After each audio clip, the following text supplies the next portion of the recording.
Okay, hey you guys, welcome to the live.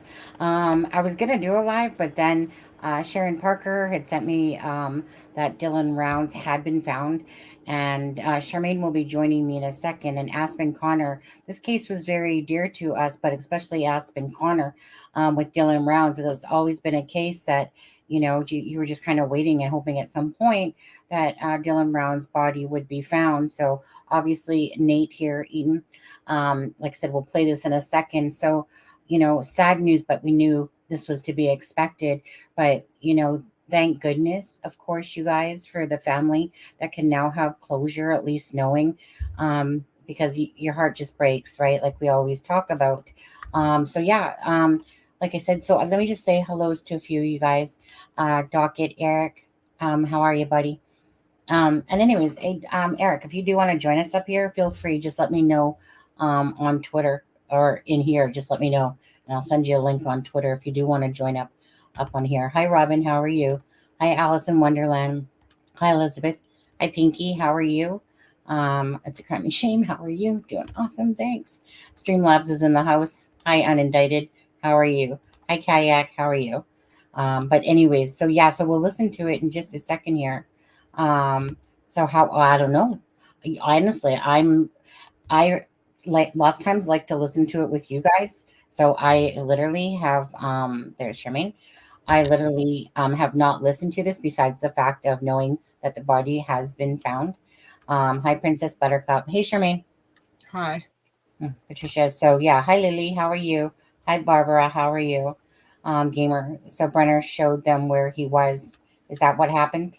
Will there be Sebastian's? Yes, there will be Sebastian stuff. Hi Carl. Sebastian stuff will come after Dylan Brown stuff here. But anyways, you know what? Let's just get right into this for the Dylan Browns. Like I said, um, great news in the sense, sad but great news for the families. But let's, Charmaine, let's just play this out. It's 7 minutes and 32 seconds, and let's just see what it has to say. Okay. Yeah. This is Okay. exciting. Hopefully. Yeah, yeah. I know I was trying not to use the word exciting, because I was thinking, is that the wrong word to use? But because it's one of those things that it's exciting for the fact that finally he's been Mhm. found.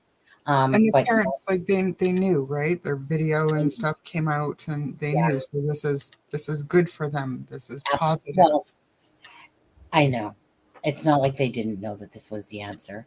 It's just a matter of finding his body in the desert. Okay, so let's just play this out now and welcome everybody. Again, please give this video a like and a share if you could. Just spread the news out there if you could. And again, we'll be talking about Sebastian after the Dylan rounds as well. Okay, guys? So let's play it out. Thank you. Okay. YahooNews.com. We have some breaking news to bring you right now. The body of Dylan Rounds has been found. Dylan Rounds, his remains have been found in the remote area of Lucin, Utah.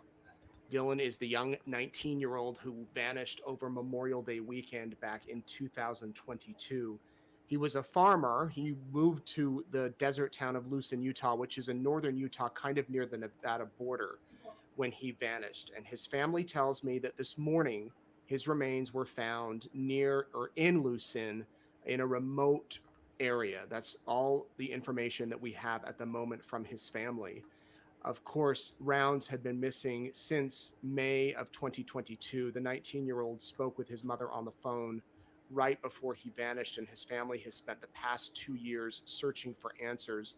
His mother, Candace Cooley, tells me that as part of a plea agreement with James Brenner, the man accused of killing Dylan, Brenner led the investigators out to the site where the remains were on Tuesday morning, which would be today, April 9th, in case you're just tuning in, or you're watching on another day.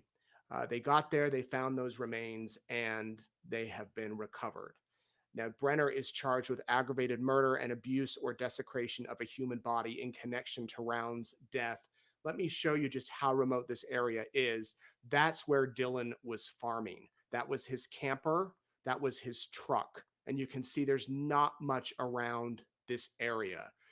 It really was a desolate area. James Brenner, this is the man who is facing those charges. Um, He, again, must have said something to investigators or cooperated or something. We don't have all of the details at this point, but they do have the remains because of where James Brenner led them. This is a spot where James Brenner had his camper. He lived near Dylan Rounds out there. Both of them were in separate campers. And when Dylan's family went out to begin looking for him in late May of 2022, they found his boots right there behind that mound of dirt, which was some distance off. And there was also a shed right by James Brenner's camper. This is what that shed looked like. And within a few days of Dylan disappearing, James Brenner cleaned that shed to the point of how it looks now. You know, it doesn't look very clean, maybe to some of us, but he did remove bags out of that shed, according to Dylan's family, and he did take those to an undisclosed location. And so all of this would likely have come into play if there was a trial. It still could, as far as evidence. But as I mentioned, according to Dylan's family, as part of some sort of plea deal, Brenner took the authorities to the area where Dylan's body was, and they were able to find it. I spoke with Dylan's family. They, of course, are a lot of emotions tonight. This has been such a mystery since for 2 years now. But Candace did ask me to convey, we thank everyone for their support and love. We are grateful we now have Dylan's body and can bring him home as we continue our fight for justice. And unclear when Mr. Brenner will appear in court again. There was a hearing scheduled for this month, but at last check, that was delayed. However, now with the recovery of Dylan's body, it could be had sooner rather than later. I want to show you on a map just where this place is because it's desolate. And when I say this place, I don't mean where Dylan's remains were actually found, other than it was in the Lucin area, but that's a very large area. But this is where Lucin is. If you pull out here, you can see the Nevada-Utah uh, border right here on the left of your screen. And then over here is Montello, Nevada. Dylan went back and forth between Montello and Lucin quite a bit. This was another, if you want to say big town, it's not real big, but the closest nearest town to where Lucin is. So he went back and forth between these two places. And in the early stages of the investigation, there was a lot a lot of focus on Montello, and then it seemed to shift into Lucin. I don't even know if there's a population count for Lucin, but they do have an airport, as you can see. If we zoom out quite a bit more, this will give you a reference as far as where this is located. So over here is Tremont in Utah, Brigham City, Malad is here, Lava Hot Springs, Blackfoot, Shelley. So it's right over here. And it's quite a distance if you were to fly from Idaho Falls, or excuse me, if you were to drive from Idaho Falls down to Lucin. But this is where his body was found, and this is where family are breathing a sigh of relief now that his remains have been found. So there still are a lot of questions. There still are some court stuff to obviously get worked out, to get solved, to get taken care of. This has been a case we've covered extensively on East Idaho News since Dylan vanished. In fact, here was a picture just at CrimeCon last year. They put up a "Have you seen me" poster with all of these nice messages around them. Keep fighting. Love how his parents represent him. We will find you, Dylan. Hold on to hope. And then there's these wonderful photos that his mother has shared with us and on publicly on social media. There's little Dylan as a young boy feeding pigs. There he is on a tractor. He loved farming, was big into farming, big into the outdoors, fishing. There he is. I don't know if he's taking care of a sheep there. It looks like he might be. And here he is on a tractor, which, again, he loved to farm. And that's what took him out to that location so that he could begin farming. He was raised in Eastern Idaho. His father is still in Eastern Idaho, Justin Rounds. And tonight, again, they have the answer they've been waiting for. They have recovered Dylan Rounds' body. We will continue to follow this story and bring you the latest developments. We have reached out to the Box Elder County Sheriff's Office to see if they have any comment. What usually happens in these types of cases is they cannot confirm right away 100%, like we know the ID. They'll send the body away for identification, and then it takes a day or two to get 100% confirmation. So that might be the case in this particular case, but we will just have to wait and see what they have to say. But we will keep you updated. And tonight, our thoughts, our prayers go out to Dylan and his family. Such a big piece of the puzzle that's finally, hopefully, closed in, and bringing them a little bit of a closure, or at least some answers to the questions they have had for so long. I'm Nate E. All right. So, um,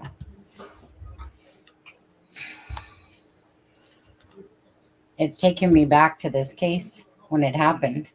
Um, just a young lad, like young, whatever you want to call him, teen. Um, you know, for someone Dylan's age, the drive that this boy had was just amazing. Yeah. What he wanted to accomplish, and it's so disgusting now. So if I recall this, something about a plea deal, and I want to say that was, I think, about a year ago. And the parents refused. They're like, nope, we're going to find him. I remember that. And so obviously, perhaps they just wanted to know. And they were like, maybe, I'm thinking they were like, fuck it. You know what? We just want to know where our boy is. And, We know that Brenner is the one that said Yes. where he was. He did. That's what they said in here. Yeah. Is that what they said in there? Yeah. But a plea deal. Yeah. Oh, plea deal. Okay. Plea deal, basically. Because this was something that was like last year. And I remember something about a plea deal, and I remember Candace saying like, nope, we're gonna find him, like basically like screw Brenner, everything, we're gonna find him. So maybe perhaps they were just Your mic is kind of muffled. Goes in and out. Mine does? Yeah, a little bit. Oh, tell me if that's better. That's better. Okay, 1 second. What else? Rub my eyes. My eyes started getting a bit watery. 1 second. You're a little bit muffled again. I don't know what's No, going on. that's because my face was in my shirt because I was rubbing my eyes, wiping my eyes. So I was sitting there like this, trying to get. Well, it's because my eyes are kind of tired from just a long day at work and stuff like that. And then, but then as I was watching it, I could feel my eyes start welling up, because it's like, it's one thing sometimes when you're following the case, but when, like in this particular case that Dylan Rounds is found, then it's like the reality then is okay. So, you know what I mean? Like, I don't know. It's yeah. It's finality, even though, and I said it before, that the parents knew, like we knew, but it still doesn't change the fact that this is a finality to a certain part of this, and it's still very heartbreaking and sad. But like I said, the parents deserve this peace. They tried so hard to find him, and the things that they went through, like when, I don't remember exactly, but wasn't there something about Brenner cleaning out that shed right in front of parents or law enforcement or something? But that was happening like right in front of them. Do you remember that? It's kind of one of those things, like it's ringing a bell, but it's been quite a while. It's been so long. So I'm even trying to think. Someone just asked what the motive was, and I'm trying to remember what the motive was. Even, did you guys remember? It about now was Dylan? He was moving out, and I think I don't know. I think the guy was just volatile and maybe exchanged words with him or something. But Dylan wanted to get his truck out of there or something. Right. I mean, the thing is that I recall this, is that the idiot took Dylan's phone and then accidentally recorded himself Cleaning blood or something off his hands, or yeah. Like I said, I mean, this has been This has been like a crazy case, and what the parents and family has gone through and the things that they've seen. I'm thankful for them today to have this closure to Same. this part of it, you know. You know, personally, myself, if I was in the shoes, um, honestly, I would trade a plea deal any day if it would mean that I knew where my son was. I Um, would too. yeah, I because absolutely would. yeah, yeah, Depending on the plea deal. yeah, Depending well, on the plea deal. You know, yeah. if it's gonna be a slap on the wrist or something, or as long as it equates to life behind bars, then I would sign off on it too, absolutely. Yeah. Um, I know it's kind of overwhelming because honestly, it's like me and Adam, like, throughout the time we've brought up Dylan rounds, um, to be honest, never really did a video after it. Just in that desert, right? It just seemed like one of those finding that needle in a haystack, type Absolutely. of thing. And chances are, maybe it would have been a lot longer time before, or Mhm. if ever, his remains were found. Because I mean, you saw the area. And It's like, so many people, not just the parents and search parties, but like YouTubers and stuff were out there searching too. Like yeah, people were yeah. searching that very area. So Well, again, so I'm just honestly grateful that the parents, like, you guys know how much I preach about the pain and suffering that any parent of somebody that's been murdered and not been able to know what happened to them is, to me, is, like I said, the most torture. Hence what yeah, Seth Rogers, is going through with his son. No clue, yeah, right? Just vanished, and there's no absolute clue. torture. Absolute Absolute torture. torture. And this is, like I said, when this is a child, and if you have children, especially, you can relate the most, but people that don't have children can relate. But when you're the actual physical parent, of children, your love for your children that you have. And it's like the most excruciating pain. Like, this is such a sad case, like beyond words, to look at this face and Mhm. just to know that that Dylan was working so hard to become this young adult, own his little own land, start up his thing, and to know that some piece of shit took his life, over what, right? Over nothing. That's right. And it's just so, you're just so, like, angry at that this child had so much life to live, and that piece of shit Brenner literally took that from not only Dylan, but from all the family, the friends that loved him. And it's so heartbreaking when this was a good child, you know this was a good son, you could tell. And it was very heartbreaking when the case came out. And it's heartbreaking just knowing, like, I'm glad, like, when I seen it, when Sharon Parker sent me it, that Dylan Brown's body has been found. I'm just like, oh, really? Like, I was just sitting there because it was just an unexpected surprise, really. Yeah. Um, was the killer related to Dylan Brown's? I'm new to this case. He wasn't related. He was some sort of old friend that Dylan knew him, because it's, I think, if I, like, I don't want to say like a squatter type of thing, but wasn't he kind of like a squatter, Brennan? I'm Brenner or whatever. Um, and it's kind of like, yeah, like, I'm pretty sure, wasn't he a squatter, you guys? Kind of like lived on this land type of thing, but it wasn't, I don't know that it was actually his land. I can't remember now. Again, I'd have to go back. I'm just kind of shocked that this update happened today. And it's been, like I said, it's been at least a good year or so since I actually, besides knowing that Dylan hadn't been recovered yet. It's been at least about a year to even remember. Like, I remember certain points of the case, and I'm so. Oh, where's Charmaine go? Charmaine dropped. I'm talking to you. Yes, I was talking to myself. Well, I'm talking to you guys, eh? But Adam Aspen Connor, like, he would love to be here right now. Um, Sadly, he's probably finishing up work or babysitting, one of the two things. Yes, he was squatting, right? Right. Okay, thanks, guys. We can all piece it together here, because I think a lot of us, like I said, know about the case. And again, over time, kind of like Suzanne Morphew's case.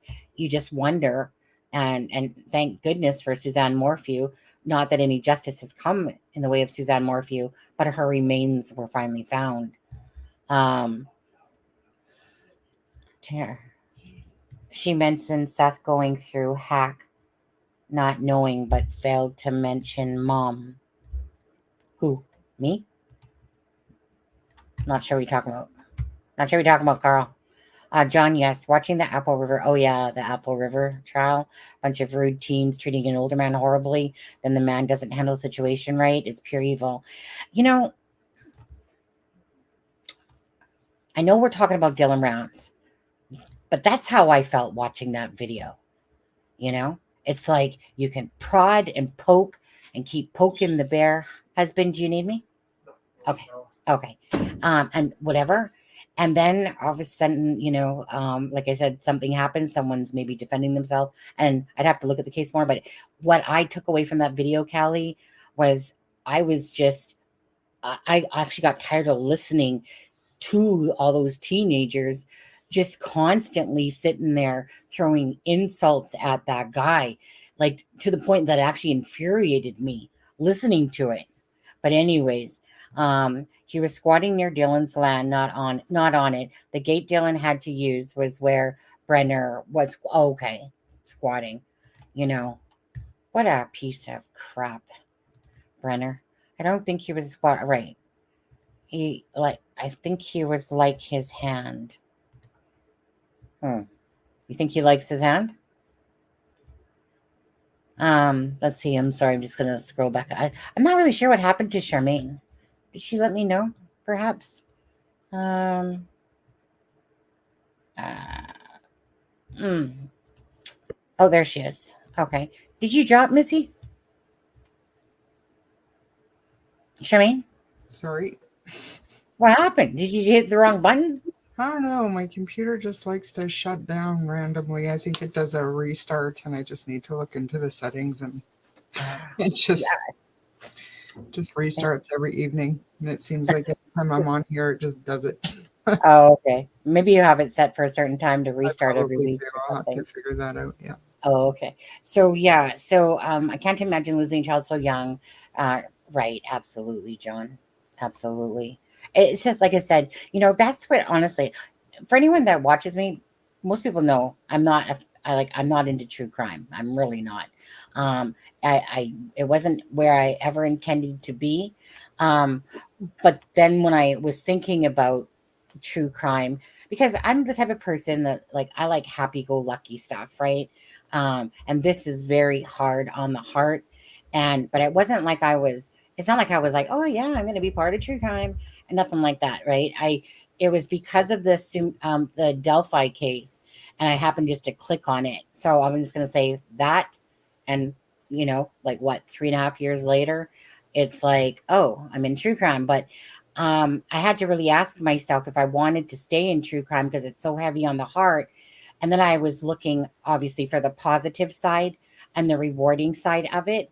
And the rewarding side of it is that we can bring awareness, we can bring attention to cases, and it takes a bunch of people to make that happen. So, for all the people that are to me in true crime, for the most part, I would like to think most of them are in it for maybe it's because something similar happened in their life or their family or their friend that brought them over to true crime. Maybe they just simply like true crime stories, whatever the purpose, for whatever it is. But if it wasn't for the caring hearts out there of the world that shared and cared, and made it and just made a difference. And it doesn't have to be like you can conquer the world, but even as simple as sharing somebody that's missing a poster or hitting a like and a share, like I said, on a live for people that are the content creators that spread awareness to the case, and it all makes a difference. So that's the part that I find rewarding. And that's the part that made me decide that I wanted to stay in true crime for that reason. Um, Obviously, with that comes the balance of the horrific stuff, and right, because you're talking about families that have had something happen, usually awful to somebody in there, like Dylan Rounds in this case, right? Or Seth Rogers, where this child is missing and you're trying to bring awareness. We just did Riley Strain, all those different things, but all that sharing out there and all that, posting it to your social medias and stuff, it makes a difference. So when I know that my heart is doing something for the fact of helping others, that's what that's where my enjoyment comes from doing something, knowing that this is a very heavy place.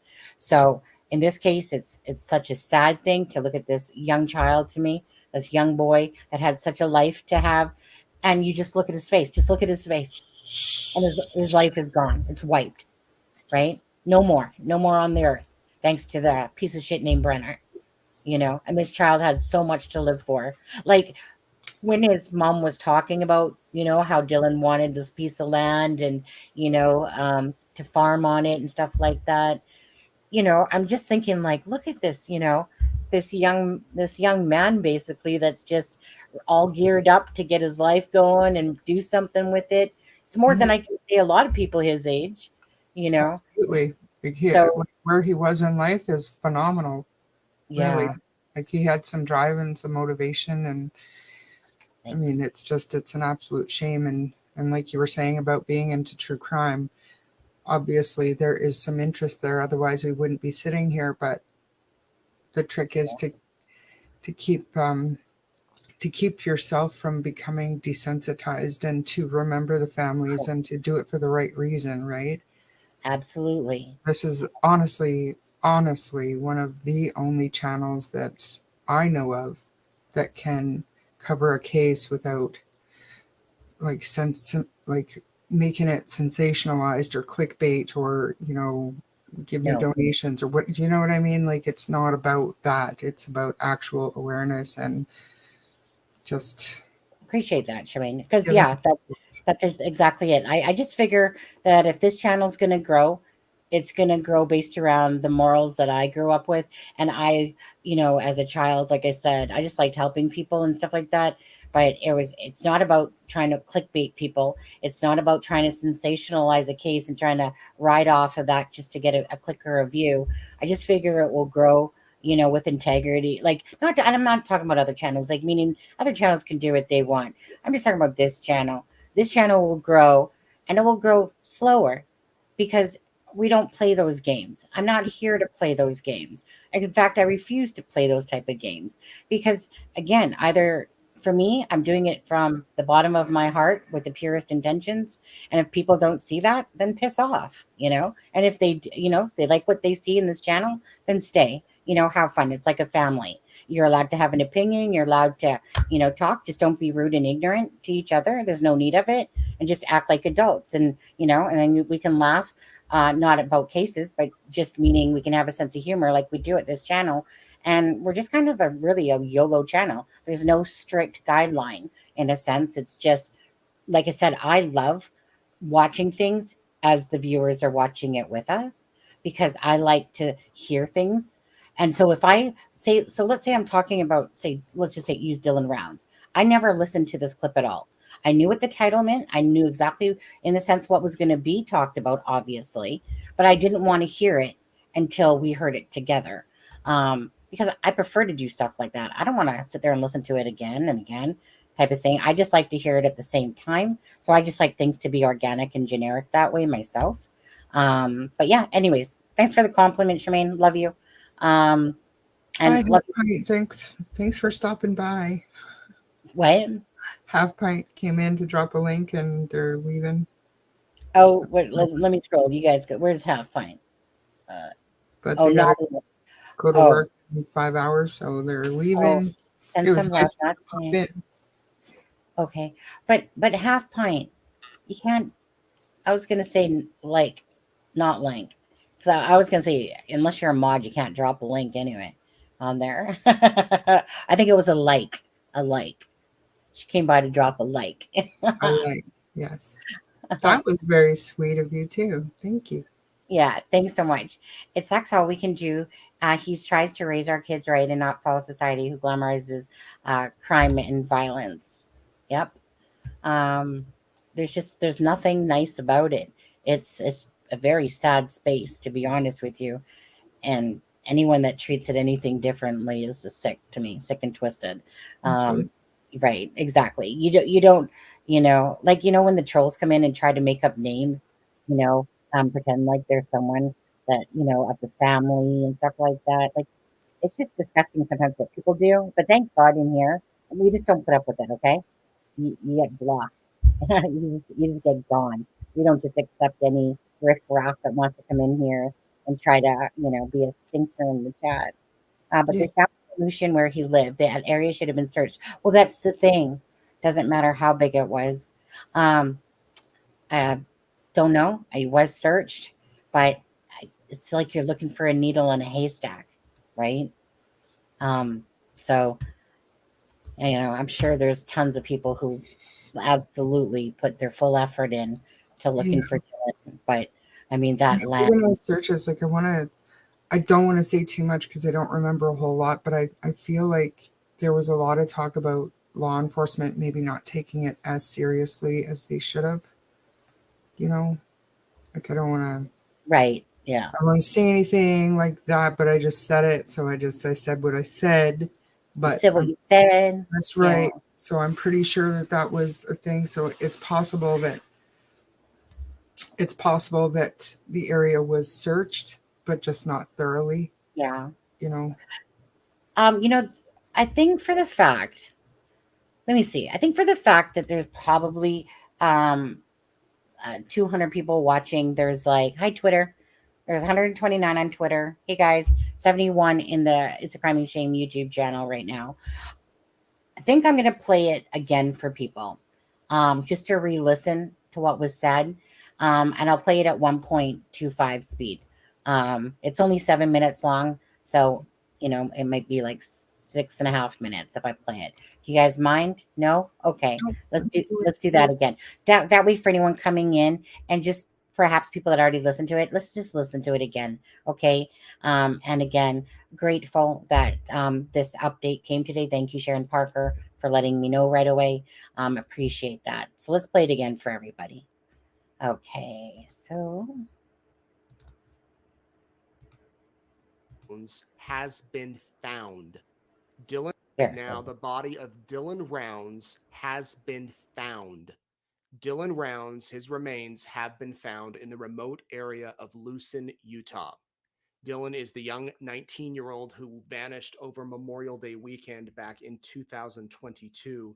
He was a farmer. He moved to the desert town of Lucin, Utah, which is in northern Utah, kind of near the Nevada border, when he vanished. And his family tells me that this morning his remains were found near or in Lucin in a remote area. That's all the information that we have at the moment from his family.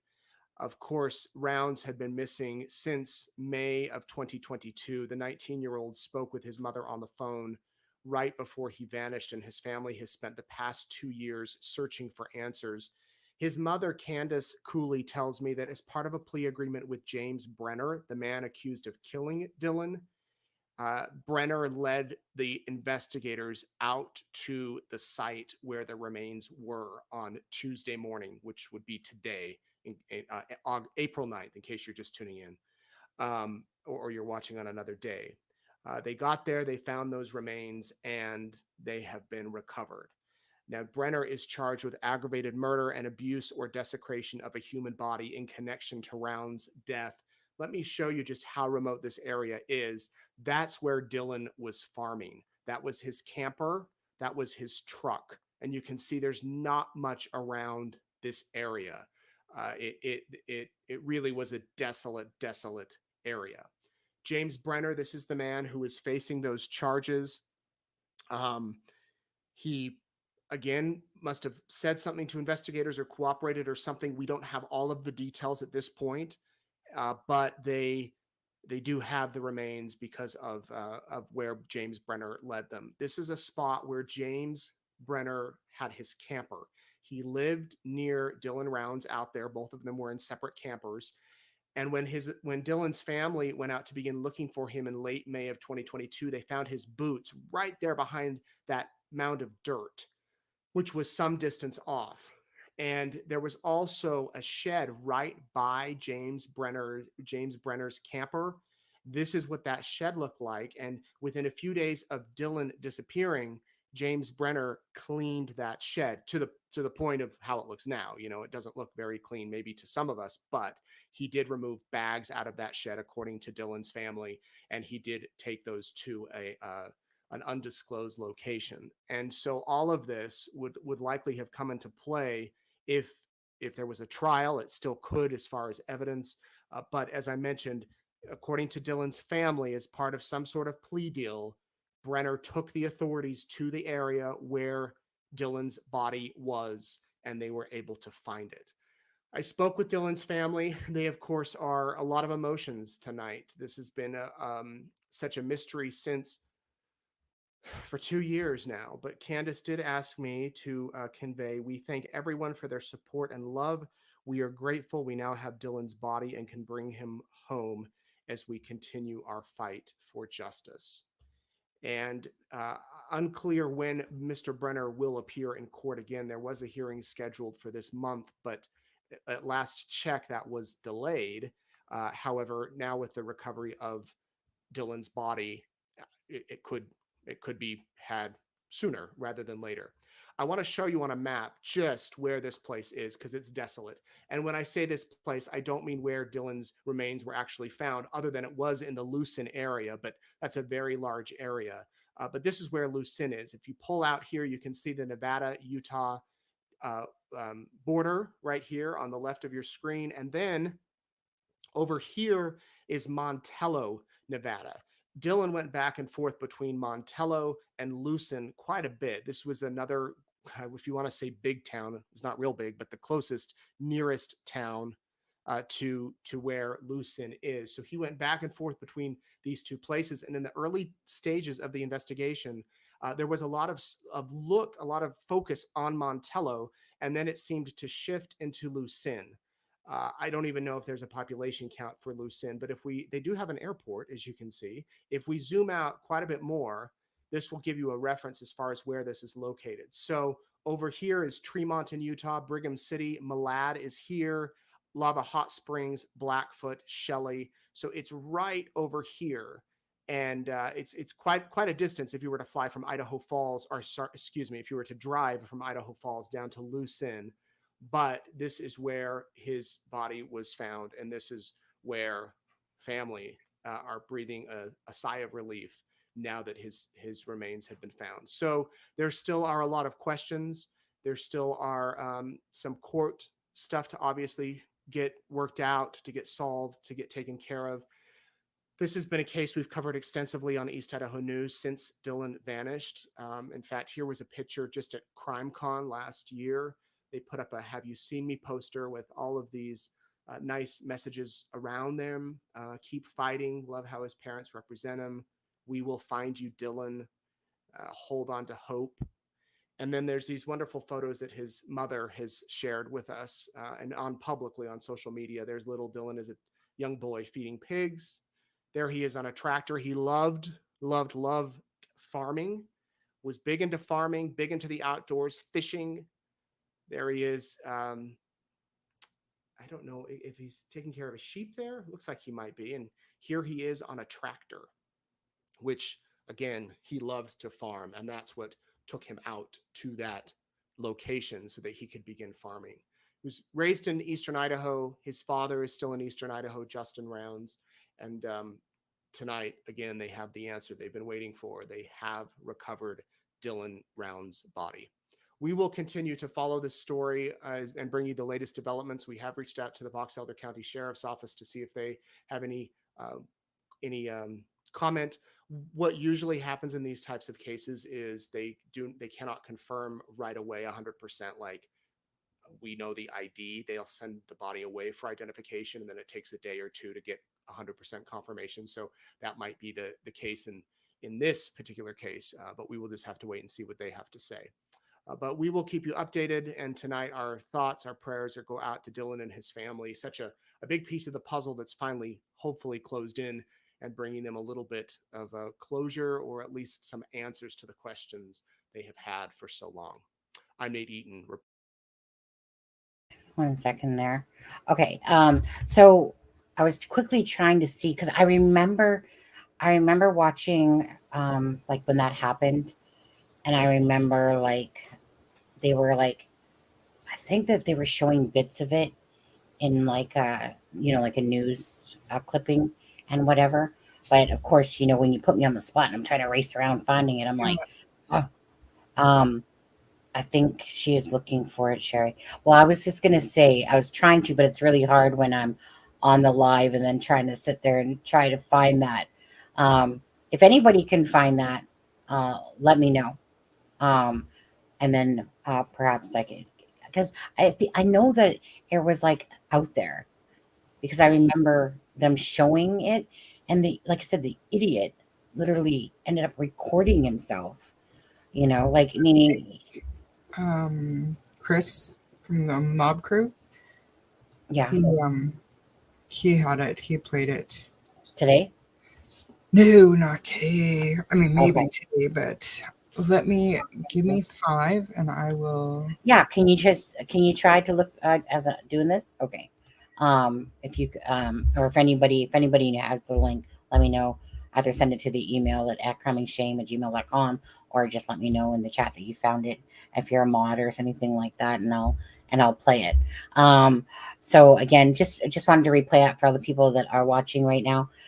Again, it's so sad, but yet so grateful at the same time that the family, Candace and Justin Rounds, and the stepdad have the closure at least. And again, it was, like I said earlier, at first there was like talk of a plea deal, but I remember when Candace and that said absolutely not.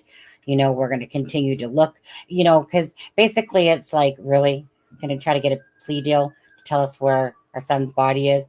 But obviously, there's a point where I'm sure they're tired, exhausted, and they just want to know where their son was. So, whatever that plea deal was, and more news will come out regarding it, obviously, right? Because this is just breaking news in the recent last hour and a half here. Um, so, Dateline or 2020 did a story. Uh, well, I think, yeah, I mean, probably a lot of people did the story. Are you talking about that particular video, Nick? Um, So let's see. Yeah, like I like that a reporter heavy also. Yeah. By the way, kudos to Nick or no, sorry, Nick, didn't mean you. Nate, my bad. Um, because he always does like this guy is just very sincere and an honest person. Just a very caring heart, soul. And he's covered the Dylan Rounds case and other cases, but the Dylan Round case with um he's just such a pro at what he does, and got the caring, kind heart to go behind him as well. I'm sure that done the family proud in his coverage of this case. That story has lots of info. Yeah, just only thing is, Nick, is that um, a lot of YouTubers always have to be very careful, YouTube creators, about what they play without it getting a copyright, no, a copyright claim. Usually the news channels don't copyright strike, but they'll copyright claim certain things for using the content. That's why a lot of us use Court TV, a lot of us use News Nation, or channels like this where they don't copyright claim and you can play their news clips. Fox 59 will give you a copyright claim pretty much every time, but other Fox stations don't necessarily do that. But Fox is really bad for always later on could be a month down the road. Copyright claim, Da-da-da-da. But anyways, so yeah. So when it comes to like Dateline and 2020 and stuff like that, those ones typically are ones that will throw in a copyright claim. They're more protective of their. It's too bad too, but they're more protective of their, you know, interviews and stuff like that. Their footage, I should say. Um, and so Charmaine's just going to try to see if she can find that. Again, if anyone else, has the link for it, for finding it, then just let me know. If you keep yourself on screen and pause frequently to commentate, right? That yeah, if you right, but I also find that sometimes very irritating because well, so honestly, when I've watched creators and then they're playing something and then they pause it and then they talk and then they play just a little bit more and then they talk and play a little bit more and then they talk. I actually get very irritated by that, to be honest with you, because I know why they're doing it, but I find it irritating. It's like, here's another 20 seconds pause. Here's another 20 seconds pause, you know. Um, whereas if it's like like you're maybe watching, I don't know, like commentating and what is it called? When they're when they're reacting, react videos. Hi, Lacey. How are you? Okay. Um, so just going to see if Charmaine can find that. Again, for anyone coming in, Dylan Round's body has been found. There was a plea deal. More to the story, obviously, will come out and be aired soon with, I'm sure, with regards to the plea deal and, just the different aspects of the case. Again, at the end of the day, bottom line is, it's sad. It's so sad because, like I said, you guys just have to look at this young boy on the screen, and realize just how tragic. Like, right? If it was my child, your child, and whatever, it's just so sad that this. And you could tell this Dylan Rounds was a good kid. You know, good good kid. Had parents, stepdad, the mom. Justin Rounds, the father. Pulling together just to do what they could to unite and try to find, their son. And at least now they're going to get closure because they knew, because obviously, because of the video that came out, that idiot there, Brenner, recorded of himself. Oh, what an idiot. But a good idiot, right? When they play those dumbest criminals, type of thing, it's like you plaster him right on there. So it's good sometimes when these horrible people do horrible things, to good people. And then they, like I said, record themselves and talk about, you know, um, whatever, cleaning off the gun with the blood stains. And what an idiot. Anyways, he was amazing. The whole water thing he had figured out. Absolutely. Did you find it, Jermaine, or no? So I did, but it's buried in Mob Crew or Grizzly True Crime videos. So I don't know if you can do that. I uh, Uh, did post a link to like the story of it, but the no, videos not there. Grizz True Crime. She wouldn't mind. She wouldn't mind. Nah.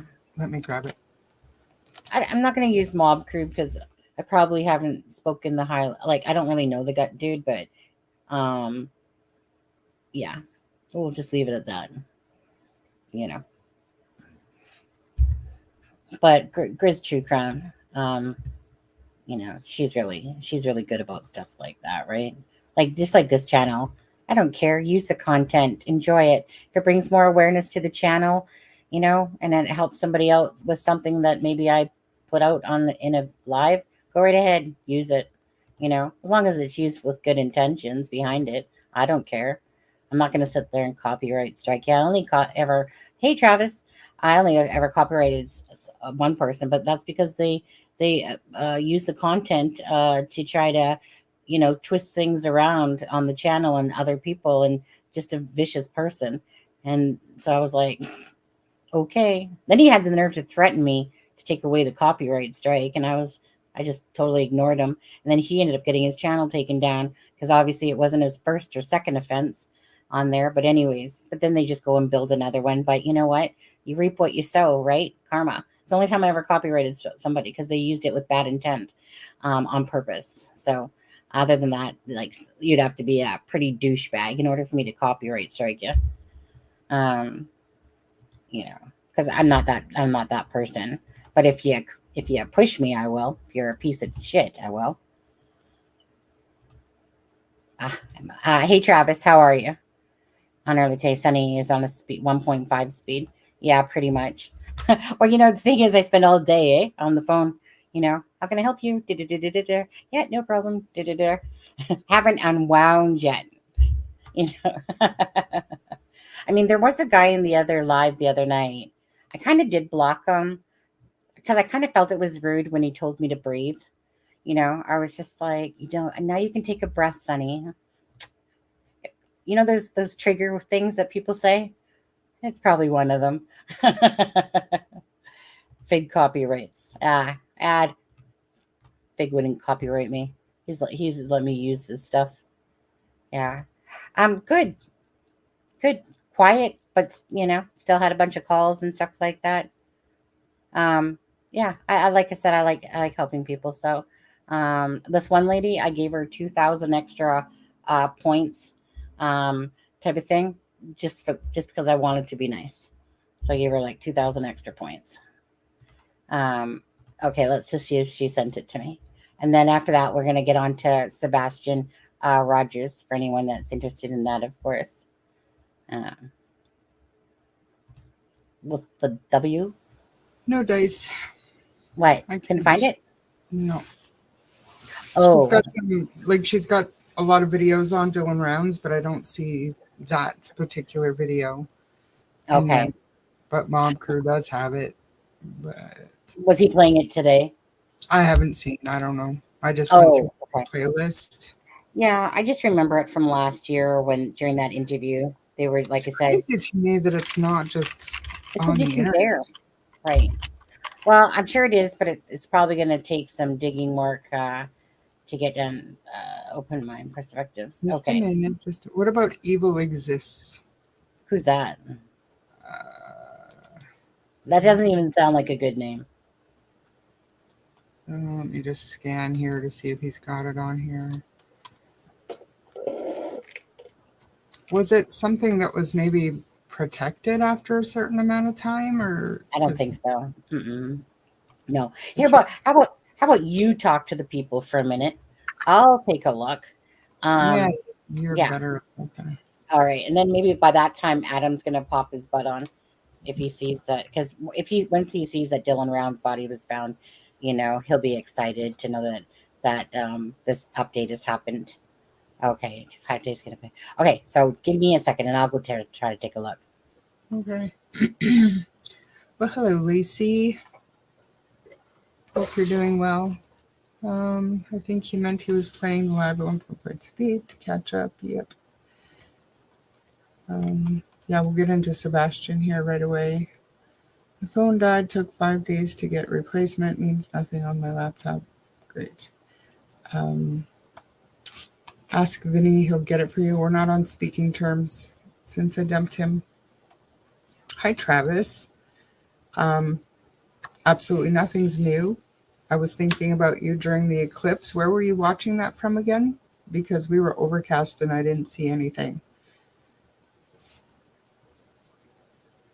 But I have seen some phenomenal videos. I mean, it would have been something to see for clear skied areas. It wasn't here, but. And room, Vinny can't get it. He's tied up in my basement. As you can see, I do not have any short men tied up in my basement today. Very funny though, dude. What is in the Dylan Round story that we might have missed? That we might have missed? In what way? Did you get any video of it, Travis? Did everybody see the eclipse, or is anybody else interested in it? Was it something to see? I know Bossy did she did a live stream, and she doesn't think it's very good, but I thought it was great. It's sad that a young man got harassed by a crazy neighbor. Yeah, and I think I read, and I do think I remember that there was some kind of an accident that sparked an argument, and this Brenner guy was already volatile, and he just people assumed that he just lost it, and because of law enforcement, and I want to say the family too, they weren't allowed to do anything, but they actually had to stand by and watch this guy clean out the shed. And then the video that Sonny is looking for came out showing him cleaning a gun, but he had blood and stuff on him. So it was all very sinister looking. And then shortly after that, he was arrested, charged with, I can't remember, but I think I was murder. And I was gonna say, Charmaine, I can't. I mean, that video, I recall it being on a news clip. I remember them showing the phone in a sense and playing it, and like having the phone and kind of playing it in a sense, or I just remember that. And like I said, I just remember it was a news thing, but it's going to be hard to find probably, or at least right now, yeah, but I was anyway. wondering if it was protected or pulled off the internet or Well, something. and you know what? I mean, it could have been, but it would be one that I know that was in a like I said, I can visualize um the fact of him sitting at the table, in a sense, and showing a piece of that clip because it was in this, but I don't remember what station it was. I don't remember anything more, but I just remember this specific part Mhm. listening to Brenner talking, right? And them showing a piece of it. And I just don't recall. Like I said, that was over a year or something ago. It Yeah, like I happened. can see the video in my Yeah. head. Like I can see Yeah. it in my But head, and I know that I watched it on Mob Crew. yeah, okay, exactly, exactly. But I think what I might do is I'm gonna play this clip if nobody minds, just to give everyone a little bit of an update. In a sense, this is with uh Candace, and I think it's Justin Rounds in this one. But let me play this, and then we'll get into, like I said, we'll play this, and then just in about 15 minutes time or whatever, we'll get into Sebastian Rogers. But I don't want to take away from Dylan's, but I want people that don't know about the case, or ourselves, just to hear this part about Brenner and about. Anyways, let's play it. Let's play it instead of listening to me talk. We'll do that. Let me do this. We'll make it bigger, but we'll put it at 1.25 speed to get it going. And then, Today we have Candace Cooley and Justin Rounds. You probably recognize them. They are Dylan Rounds' parents, who has been missing since Memorial Day weekend, and there's been a big break in the case just in the past few days. First of all, your reaction that James Brenner has been charged with murder in connection to your son's death. Finally, that's our reaction. We've said it the whole time, and we have fought for it the whole time. And we've told you many a times there should be charges. There's enough evidence for charges. We've been so frustrated with that. So our reaction is finally, it's about time. Was there any sense of surprise or shock, or was it more of good, let's get this going? Yes, get it going. let's get it going. We've known from the first day we were out there. We just had to fight to get this far. So for us as a family and for Dylan, it is a huge win. This cannot be swept under the rug. This cannot go away now. It's out there, charges are filed, and we can start moving forward. One of the things that surprised me in the probable cause document was that the prosecutor wrote that there was video of Brenner cleaning a gun as he had blood on his shirt and arms. I mean, that's pretty detailed. Right.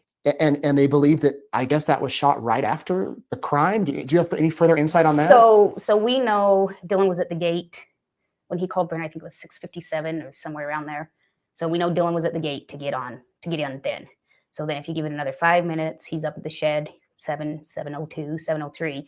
Is this AM? Yeah. So after he called his grandma. Yep. But he also called Brenner. Called Brenner after that? Yes, and we know he called Brenner. I mean, we know just because we know. We can't say because we weren't there, but we just know because to tell him he was coming in and get on, needed in the gate. So the video was, I think, 7:27. And that video is from inside of Brenner's camper. It's not outside, it's in his camper.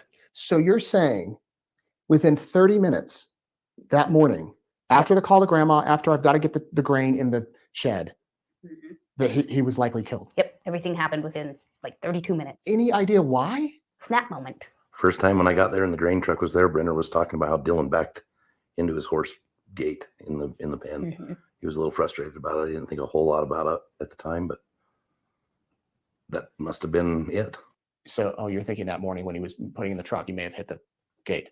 Or maybe, I guess. Or Jim backed it in and was just, I don't know. I really don't know. Yeah, we don't know if Dylan's the one who actually got the truck in the shed. We know Dylan is the one who got the truck to the property. Whether or not Brenner met him right outside because he was mad that Dylan came in, or whether Dylan backed it in and then it happened, but it was still all within. You know, Brenner's a dumbass, so maybe he backed it into the Yeah. gate. It's wild to me that they had that video there, because I guess you don't know, and it might come out of court, how that video was recorded. Was it recording that whole time? No. So we, like I said, we clarified that. That was one of our huge questions. Is there more video that we don't know about? And before the charges came out, we were working on a couple pleas. So we already knew the charges were coming. We knew, Brenner's pretty much told his defense attorney, I did this. There were some pleas offered that Justin and I declined. So Box Elder's prosecuting attorney, he said we needed to have every ounce of evidence in order to make a decision on a plea or not. And then we confirmed again that there's no other video. It's drove us crazy. How did that phone start recording? It has drove us crazy. Well, without thinking about it, so I had a couple old iPhone 8s at the house that I saved for Dylan, because I always save the old ones. Your screen can be locked, and within one swipe, you have a video recording on the old software. So I'm pretty sure when Brenner took the phone, he just hit the wrong button, just hit the wrong swipe, and had no clue it would make it start recording. But for even the Amazing. camera, the camera lens to even show that, it could have been It's on just Amazing. amazing, all of it. Yep. I can't even believe It's it. unreal. Like you said on one of your videos, a needle in a haystack. How? Yeah.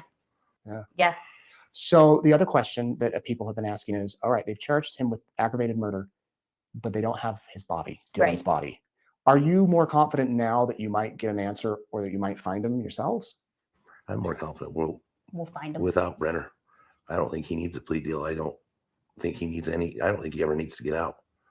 We're going to find him. We're going to go when the snow's done, we'll find him. I'm positive of it. Yeah. Well, we're not the same people we were 9 months ago when we first sat down and Not talked. at We all. were disorganized. We were terrified. We didn't have law enforcement help. We didn't know who to turn for. We didn't know about all these elite groups. I mean, there's over 15 groups that have hundreds of people that are willing to come spend their summer in Lucent. We were out there running around, just trying to Looking find, for the needle in the haystack. looking for the needle in the haystack, just not knowing the different technologies, the different groups. And then we were getting a lot of, backlash from Box Elder not letting people come in. Well, this summer it can't be that way. Charges are filed. They cannot tell organizations they can't come in. Okay, so 7:27, 7:30ish, he's cleaning the gun. The phone is found. Dylan's phone is found in the pond, which is then recovered, and they found this video. Do you think then that Dylan might be somewhere in the vicinity of the pond? Because how is James Brenner? I mean, I guess he could have taken him anywhere. Well, but if you remember, and through our previous interviews, then the timelines match up, because then Dylan's phone, and I'd have to look back at my notes to be exact, leaves the shed property at 7:43 and goes to Dylan's farm. Then it comes back to the shed property like 30 minutes later. It stays there all day until it's thrown in the pond. That evening. That Afternoon. 2:51. Afternoon. So do you think his body's somewhere in that vicinity? We think it was. Yeah. We think then, after everything happened, and there was some stuff that happened, we think he was moved. Which is frustrating. Very frustrating, because 'Cause Brenner should have been in jail. Brenner had warrants the day we went looking for Dylan before he was supposed to have been arrested. And he was just walking around with the police there and back and forth for numerous days. Mhm. They even asked us to leave the property because we were upsetting Brenner. And this whole time he had a warrant to be arrested. What was the warrant for? Do you remember? Felony aggravated assault. Felony warrant. And they asked us to move off the Yep, property that we 'cause had we were- permission from the owner to be on. And that's when you observed him moving the garbage from Yeah. the Correct. shed. With Okay, so just to clarify just to answer a couple questions there. Who's Brenner? Brenner is the one that was basically living near, I think he was like farmhand or something. Anyways, he was living near Dylan Rounds, and he basically backed into this fence. That's what it seems like. And that's basically not too long after that Dylan Rounds was killed by Brenner. Brenner, being the effing idiot that he is, he accidentally recorded himself, basically cleaning off his hands from blood and all that stuff. Like, he literally, I mean, honestly, if he couldn't ask for better evidence. So he knew he was caught, basically red-handed, literally. And so they're saying, so basically his phone traveled from Brenner's property back to Dylan's. I wouldn't doubt it, Charmaine, if that's when he dropped off the keys, because the keys weren't there, then the keys were there. I Yeah, believe it inside was. his trailer, right? Yeah, exactly. So Just that's probably what he did, is drive down there, drop off the keys, and then he took the phone, came back, and then the phone was thrown in a pond. But the fucking idiot was too busy recording himself and didn't realize it as he got back to his property and he started cleaning off the blood and stuff. He actually was recording himself. And so when he threw it in the pond, he had no idea that he had recorded himself like a fucking moron. Anyway, Thank God he's so stupid, but what an thank idiot. God. I know, right? Anyways, I'll play it. So anyways, that's just for people that didn't know anything that we're asking. The Box Elder Sheriff's Department there There. at the same time watching the It was- same thing while he had a felony warrant. So, Well, and it was one of the Box Elder sheriffs that actually went up to the property and said, "What are you doing?" And he said, "Oh, spring cleaning." yeah, you should see the shed in his place. Yeah, I think you sent me I some did, photos after the yes. fact. That it was not. No, spring Cleaning. cleaning. I even hate to talk about it in the fact that we're talking about like his body. Like it just feels. Yeah. It just feels morbid. Like I don't know how to describe it, but does. how does it feel as parents to know that? This has been going on for 9 months. So we're, I don't want to say callous, but No. we've heard a lot. We've talked a lot. I know when I heard about the video of him washing the blood off of his hands and the gun, they edit some of this stuff out. But it hit me hard. I got so angry. I was so angry, and I wasn't supposed to tell anybody. And it was a long weekend Well, and because so it was a whole new thing. well, and the cold-heartedness to it. I think that's what really hit Yeah. us. The cold-heartedness of, I just shot this kid. I'm going to go clean myself up and then figure this out. I think that was a big shot. We always knew Brando did something, but I think then we found out the cold-blooded aspect. And that was, When I heard about the video, I was probably 10 feet away from where Dylan and Brenner were working in my shop the year previous, about this time, on the tarp of the grain truck. And I had a recording of Brenner, Don Hatley, and a kid that worked for me. Dylan was gone, and I was watching the cameras through my phone, and Jim was talking, kind of jealous of Dylan and how he didn't treat his pickup good and this and that. And when he was a kid, he wouldn't have done that. And I remember telling Dylan, this Jim guy, he ain't your friend. I mean, I didn't think that he would obviously do anything like this. And Dylan just kind of laughed and said, he's just kind of a jackass. That's just how the way he is, and so it hit me hard, 10 feet away from where that conversation was, and it was a hard weekend for me. well, and that leads us to something else, because in the press release that Box Elder released and the article they had written, they put in quotes, family friend. Brenner was No. not a family friend. He hung around with Dylan a little bit, and Dylan helped him have a job. In fact, when was it, 2 years before that, when they had the pigs? Yeah. Dylan had bought a bunch of pigs, and Brenner was kind of there helping him. And This was all out at loose end. this is at my grandfather's place that we bought there by Climb. Here in Here- Eastern Yeah. Idaho, Here in in Eastern Jefferson Idaho. Yeah, County. on county line. Okay. So did he follow Dylan to loose end? No, Don Hatley moved him over to Lucin. He was in Nevada in Montello, and there was a whole bunch of bad stuff that went on that wasn't ever documented by the police department because they don't call him. And so then he moved over to Don's like, well, I got a place over here, you can stay. And then that's when he moved over. When Dylan originally was looking at that property, when he first started working on it, he wasn't there. Mm-mm. he was in Montello. He was in Montello. He was not there. But then he moved, Yeah. when Dylan Just got kind settled of- in, he moved over. Yep. And you guys always had a bad feeling about Brenner. I did. I didn't. Well, I just never liked the guy. Dylan was 18. I mean, I couldn't tell him don't be around these people. I mean, I tried to tell him he wasn't his friend, but no, he was never a family friend at all. So that's whoever put that doesn't know what they're saying. What should happen to him if he's found guilty? Well, right now he's facing the death penalty, and I think we'll end up pushing it the whole way. Well, what do you want to say to the public that's been following this? And People need to realize everybody wants to send Justin and I their condolences, their I'm sorries. We've known this for a long time. Like I said, this is a win. This is This is a win. do not tell us you're sorry, because we've been fighting 9 months to have Brenner held accountable, and we finally got it done. That's not sad.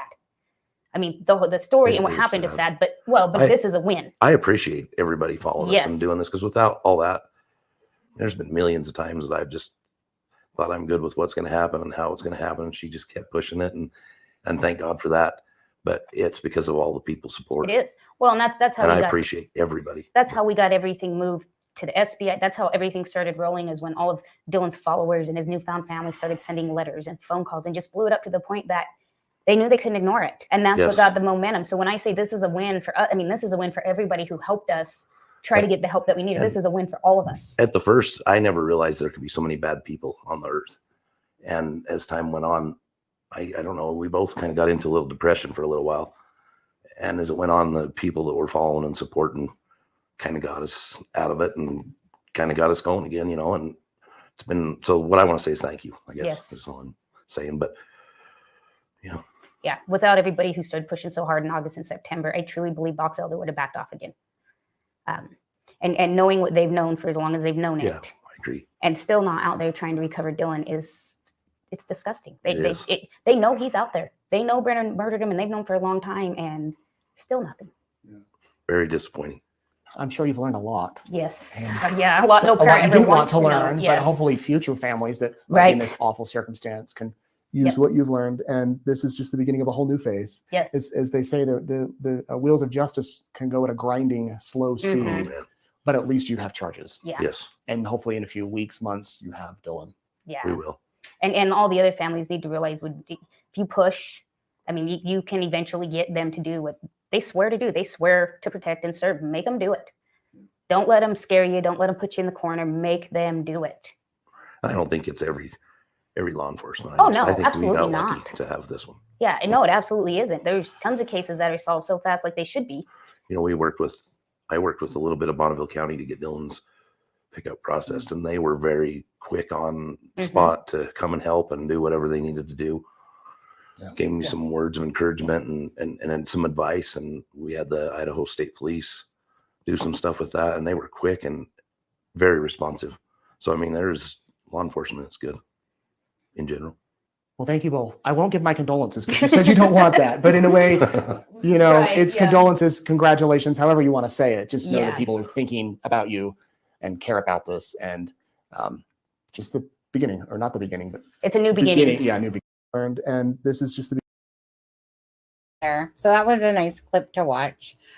So for anyone that, like myself too, like just needed a little bit of refresher about that whole thing with Dylan Rounds and Brenner on there. Like I said, so this is obviously, you know, prior to, so we played the clip already of that his body has been located finally. I wouldn't doubt if the death penalty was taken off the table then, perhaps in part of that plea deal that they obviously did. So for anyone that's coming in, you know, so James Brenner showed them where Dylan's body was, and it was part of a plea deal, which I'm sure, like I said, will come out, you know, in the next day or so, perhaps tonight, who knows. And yeah, so regardless, you know, it's just nice to know that Candace, Justin, stepdad, you know, all have answers. So, you know, it's nice to see that these two, again, they're, you know, were divorced and whatever, but came together for the sake of their son, Dylan. And, you know, Candace, there's Cooley, she's a spitfire for sure. She's not one of those ones that you just shut up, you know, she just kept going. Very vocal, very feisty. And because it's her son. Let me just say that, because it's her son, right, Katie Proudfoot? Because it's her son. You know, that's what I would expect Katie to be doing with Seth. Yep. Being united. But no, you know, Christopher Proudfoot wants to get his panties in a pinch because of a GoFundMe and all that stuff and da-da-da-da-da. But this is what I would expect from Katie Proudfoot. This is what I would be doing, just like what Candace is doing. That's to me, this is, you know, like for the Sebastian, like that's their child. So, anyways, so for the end of this one, in a sense, like I said, thank you guys for this part of the live. Again, to do with Dylan Rounds, his body being recovered, and then, like I said, we'll hear more updates about the plea deal and, you know, the different things. But at the end of the day, just grateful that he was found, and well, more mind you, is more that they were shown where Dylan Rounds was because of the plea deal, but at the end of the day, grateful, because I would definitely make a plea deal if it meant that I knew where my son was, you know? Yeah. So now they can move on to a different part of the closure that they need, you know? It must be fresh all over again, right? You know, you go all that time without knowing, you know what I mean? Like I've never been in their shoes, obviously, but obviously there's different steps to grief, and kind of like the McClurkin case there, as well. Karina McClurkin, after 6 years, her, remains were finally located. Someone said where they were, and, again, closure, Yeah. you know.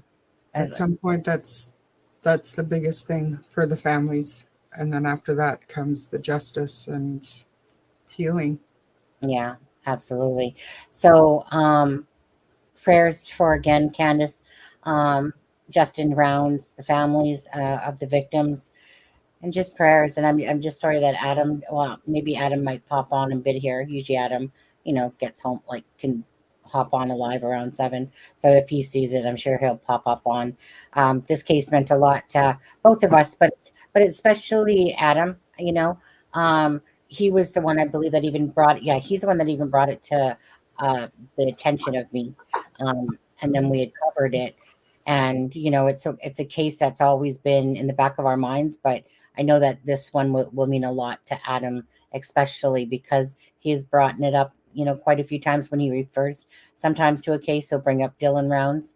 And so, yeah, so a very unexpected pleasure to get this update today. Okay. All right. So do you have anything, last thoughts on Dylan Rounds before we move on? No, you've said it all. Okay. All right. Yeah. So, okay. So, so obviously there's not been like a whole lot going on with Sebastian. It's still the same stuff. Now I'll be playing Nancy Grace here in a second. It's not a very long one. Let me just find it actually. Nancy, where's Nancy? Love her, like her or hate her. Too bad. It's one of those things. I appreciate her bluntness and boldness and stuff like that. And this one's like 19 minutes, and we'll get into it in a second. Oh, I need my branding back. I feel naked. There we go. I'm all dressed now. You're welcome. Okay. So I fell asleep last night. Did you guys talk about I don't even know if I want to say it out loud. Say it out loud. Come on now. Did you guys talk about the No. rumor, I guess, that Christopher Proudfoot was one of the people who had SA'd Sebastian, and that's why he was away from home since the beginning of February, because he wasn't No. allowed to be in the house. When I saw that today on Smiley's Story World or whatever, Okay. kind of blew my mind. I hadn't heard that before, but then whoever was saying it said it had, that news broke the night before, and I was at work. I didn't have time to go and vet it, but I thought, if it would have come out last night, I'm sure you guys would have covered it, but I just thought, first time I'm hearing of it, to be honest with you. really? Yeah. Yeah. Mm-hmm. Yeah. I can't remember what I was watching. I did, like, this is how much I forget already. After the live, I remember watching something on my iPad. I don't even remember what it was. No, I it think I didn't come saw. from Seth or anything like that. Like I said, it was somebody that was talking to the lady who does Smiley's World. Yes, I'm not sure what her Story name or is. whatever. Yes, Smiley's World or something. Yeah. No. So no, I don't know about that. Yeah, I don't know. I'll put that one into the. I'll have to go watch it and File 13. because we all know that sometimes people say a bunch of stuff, doesn't make it true, and they just start a bunch of different rumors perhaps. So Yeah. I'd have to listen to it myself, but obviously if it didn't come out of Katie's mouth, Chris's mouth, or Seth's mouth, or Ellie's mouth, it's definitely a grain of salt, because somebody mentioned something about a mattress as well yesterday, and things can get pretty absurd in the cases, and I don't like to go into fantasy land. I like to stay with like the more factual stuff, and if it's more of a credible type of rumor in a sense, something that has more. But anyway, so no, I didn't hear about that until you just said that. Yeah, I don't know. I know that. Okay, so this what I do know, and I haven't watched it. I know that Seth, uh, he was on Pascal, I guess, last night. So I haven't listened to that yet. So I'm not sure, if it was just another conversation about. I'm not sure, to be honest.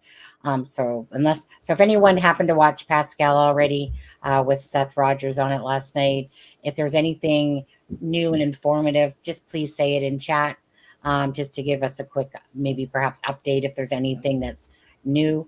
I know that I, I was basically, I think it's the knacker dive or whatever it's called. Let me see here. Let me just close off some of this stuff here. Was it knackered? I was watching it, but I might have closed it off. Yeah, I think I closed off. Anyways, I was watching, I think, the knacker dive, and so Christopher Proudfoot was talking on the phone to this one of the Yeah, divers, okay, yeah. and it was like about an 8-minute clip, and the girlfriend there, whatever, wife or girlfriend, was recording the diver guy, as he was talking to Christopher Proudfoot. I don't necessarily know that Christopher Proudfoot knew it was being recorded. No, As he didn't, because no, part no, of the video was the beginning of the video was basically, oh man, I can't remember the channel, but she said it was part of the single party consent for right, recording. So correct. It's kind of like here, right? As long as one person knows you're recording, that's it, right? You can record. But in saying that, so it's one of those things is that, I don't know. Each to their own. Let me just put it that way. Um, like I said, you could just tell that he obviously didn't know he was being recorded, but he should expect it by now, to be honest with you. But if the guy's kind of playing the nice guy to him and getting information, you know, like, I doubt that I'd be sitting there showing that myself live, because obviously you're trying to build trust and get more information in a sense. And so, mhm. say Christopher Proudfoot sees it, he might be going, "Ah, that little fucker," type of thing. uh, Either way, so I guess it's just one of those things, right? Depends how much information you're trying to build off of somebody, you know. Because y'all know that people use people just to get whatever information, and it's like, thank you, let me just throw you underneath the bus now, so either way, I never completed it because Sharon Parker had sent me the thing with Dylan Rounds. So what I was going to do was going to rip the audio, try to get rid of some of the wind noise, and pump up the volume in a sense and hear it. So the gist of what I got out of listening to it, here, let me just stop this for a second. I think I might need to go into Google Earth for this one. Do I need to go into? Yeah, probably Google Earth. Where's my Google Earth? Okay, let's see here. Okay, come back over here. Let's go into Google Earth for a second. And okay, let's go to. I gotta scroll down. I got too much scrolling here. Come on, how do I get you out of there? Come on, you sensitive little freaking thing, you. Okay. History. Don't really want history. Get directions. Don't really want that. Okay. So, hey, where's all my places? Are you kidding me? Did my thing close off? Oh no. Hey, where's all my places? Oh, Sebastian. Okay. This is where we want to go. Thought I had lost my things for a second. Sometimes if it crashes and I haven't saved it. Okay. So, a little bit. So Christopher made a comment, and I'd have to go back and fully listen to it again. But he said something like that there was 5 dogs, something about two bloodhounds and a blue something, Bluetooth and a blue. Anyways, 5 different types of dogs, or sorry, 5 dogs. 2 of them were bloodhounds and some blue things or whatever they were called. I don't know my dogs too well for names, but anyways, he said, Christopher said, if you look at the front of the porch is where the dogs started, and that let me just go up a little bit here. All right, where's the home? Hold on, this is going to be the best view. 1 second. Is that going to zoom it in better? No, hold on. Sometimes if I click this, yeah, there we go. Okay, so something about the dog, they went to the right of the home and down like the little fence line here. And then it's kind of like, I think it was that the dog came back up and then diagonally went over to the neighbor's backyard here in this area. And then the dogs ended up down on Kellen Lane. And then it sounds like that the dogs, I think, went up here is what I want to say. And wherever, was it that way actually? Hold on. Yeah, it must be that way. See, the thing is, I was working on it, but I wanted to go back and listen to it. But I want to say that it was definitely the dogs went right of their home. And something like 2 dogs did that the first time. And then something like 8 days later, I think 3 other dogs did the same thing. And it was something about that retention pond. Okay, so the one, the retention, where they said that there was a dog sent at, is that it seemed like the diver guy was like basically like, what's up with this, like, retention pond and the dog scent and stuff like that. And then Christopher Proudfoot was basically saying, what had happened. And he said something about, you can like if you listen to the call or whatever it was, that, they talk about the dog, like hitting a scent or something like that there. And so the knackered diver guy said something like, yeah, there has to be like, I figured that there had to be some truth to this or something like that. So I'll have to like re-listen. I don't want to play it just in case he's, a channel that happens to, Copyright strike, yeah. Right. I don't know. To me, it doesn't make any sense why, like Carl said, law enforcement said there was no scent picked up the first time.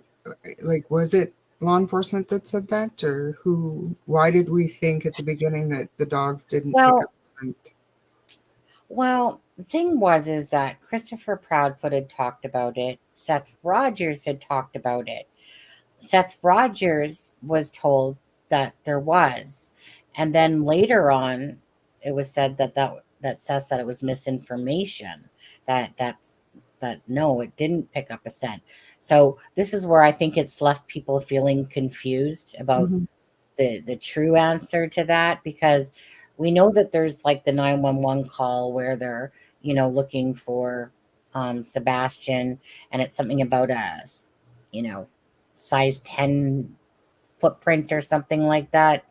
And, so I remember that there's that phone call. Anyways, it's about being confused myself.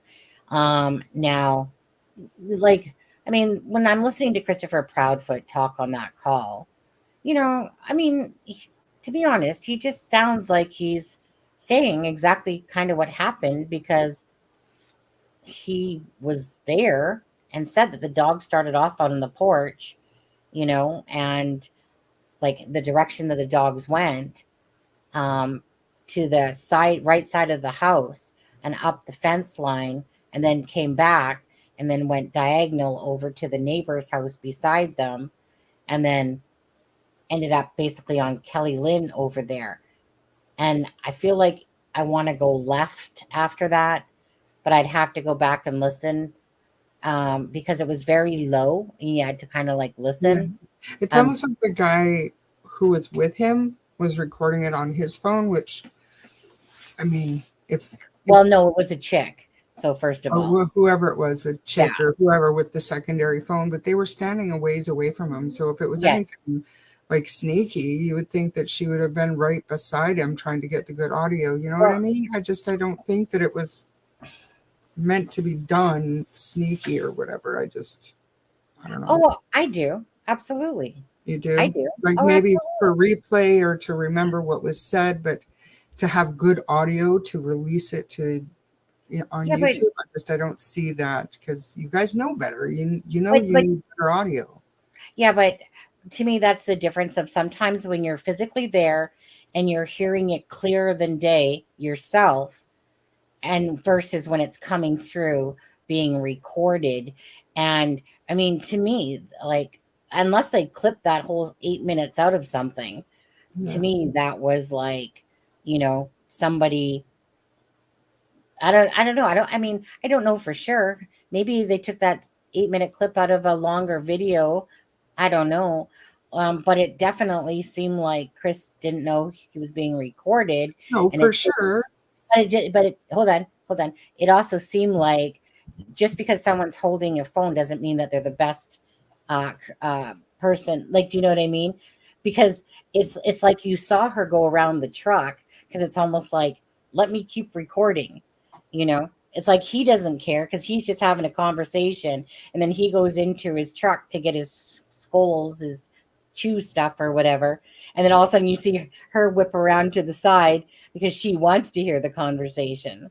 you Mhm. know so I don't know if, like, it maybe, just like I said, it was a video, right? It wasn't necessarily, I don't think it was a live so much as it was a video, and she started recording, and then that's what it comes across like me, like, he's talking to her, they got it on a recording in a sense, because, which something that I might do, right? Like sometimes I'll record people. Usually I let them know, but most times I don't. It's not because I want it to put out to the YouTube. It's just so I can go back and remember what was being Yeah, said. anytime I have to do an interview or anything, I always have a secondary device there to Yeah. record it. Yeah. So, but in this case, it just seems like it was like like that she was recording it. I don't necessarily know, like, if the expectation was to put it out, and then they just did. But I mean, it wasn't like it was set up as if someone's getting ready to record. It was just kind of like, oh, it's almost like he was just talking and she was sitting there recording the conversation. So whoever, I don't know, I can't really speak for them. Maybe that he said, like, get this on recording, or just, record it, and then, like I said, they decided to put it up, to put up the conversation. I don't know. All I know is that I know that Christopher Proudfoot probably didn't think that was being recorded. No. But again, so, whatever. I mean, for me, I'm all about information. So And I if you're not lying, if you got nothing to hide, then it shouldn't matter. that's just the bottom line, right? If It's you got all nothing to to bring hide, awareness and to find your stepson. So yeah. I mean, Christopher Proudfoot has a mouth, and he knows full well that people are recording him left, right, and center. So it wouldn't be a shocker, I'm sure. But it's kind of one of those things. Like I said, if you got nothing to hide, then whatever. But so to me, all I know is that the more Christopher Proudfoot talks, the more he just digs himself a bigger grave. Even, like, not saying he has anything to do with Sebastian's disappearance. We're just talking about, what he looks like to the public eye and how he's coming across. And mhm. he's honestly just coming, he just, he's not doing himself any favors, and neither is Katie. And that's exactly what the live kind of was about last night, about Katie, and how exactly that Candace is the epitome of what you would think one would be doing to find their child. But no, Katie is taking off the flyers, and Seth said that she wasn't the only one, that, like, the family as well, like the Bowersock side and whatever, were taking theirs down, like took theirs off as well. And regardless, it's just like I said, like, this is your child. This is about Sebastian. And yet Mhm. it keeps seeing like Seth is making it about Sebastian, and that the Katie and Chris should be all united, working to do for, one purpose. But you have Katie and Chris that are coming off like they don't, like like they're sitting on their little freaking tuffets, right? Eating their curds away. Like most pictures of them are them sitting in a restaurant, Yeah. and not so they can't eat, but meaning it, to the public.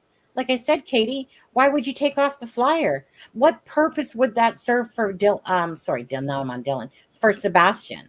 What Mhm. purpose would that serve?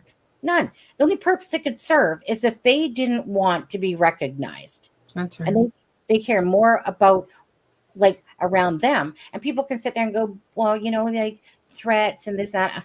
Again, they could go back home. Same thing's going to happen. They're the ones that really did this to themselves, so they actually created the little shitstorm around them. And it's because they have not been transparent. Christopher keeps lying about things, right? And like I said, they've done themselves no favors. And you see, so you have the flip side of the coin. You have Seth working his ass off, and that's exactly what Katie should be doing as well. Yeah. Like the families from the Proudfoot side and stuff like that. Like I said, going to Alaska, a couple days after, and or like I said, no one showing up for the searches to help out. Are they that full of themselves that they can't put their freaking egos or whatever to the side and a GoFundMe, because Christopher is all pissed off about a GoFundMe, which really started the separation there. Yeah. And it's just like, really? So you're gonna make this about money, because this person did this? And it's like, again, bottom line is, at the end of the day, it's about Sebastian.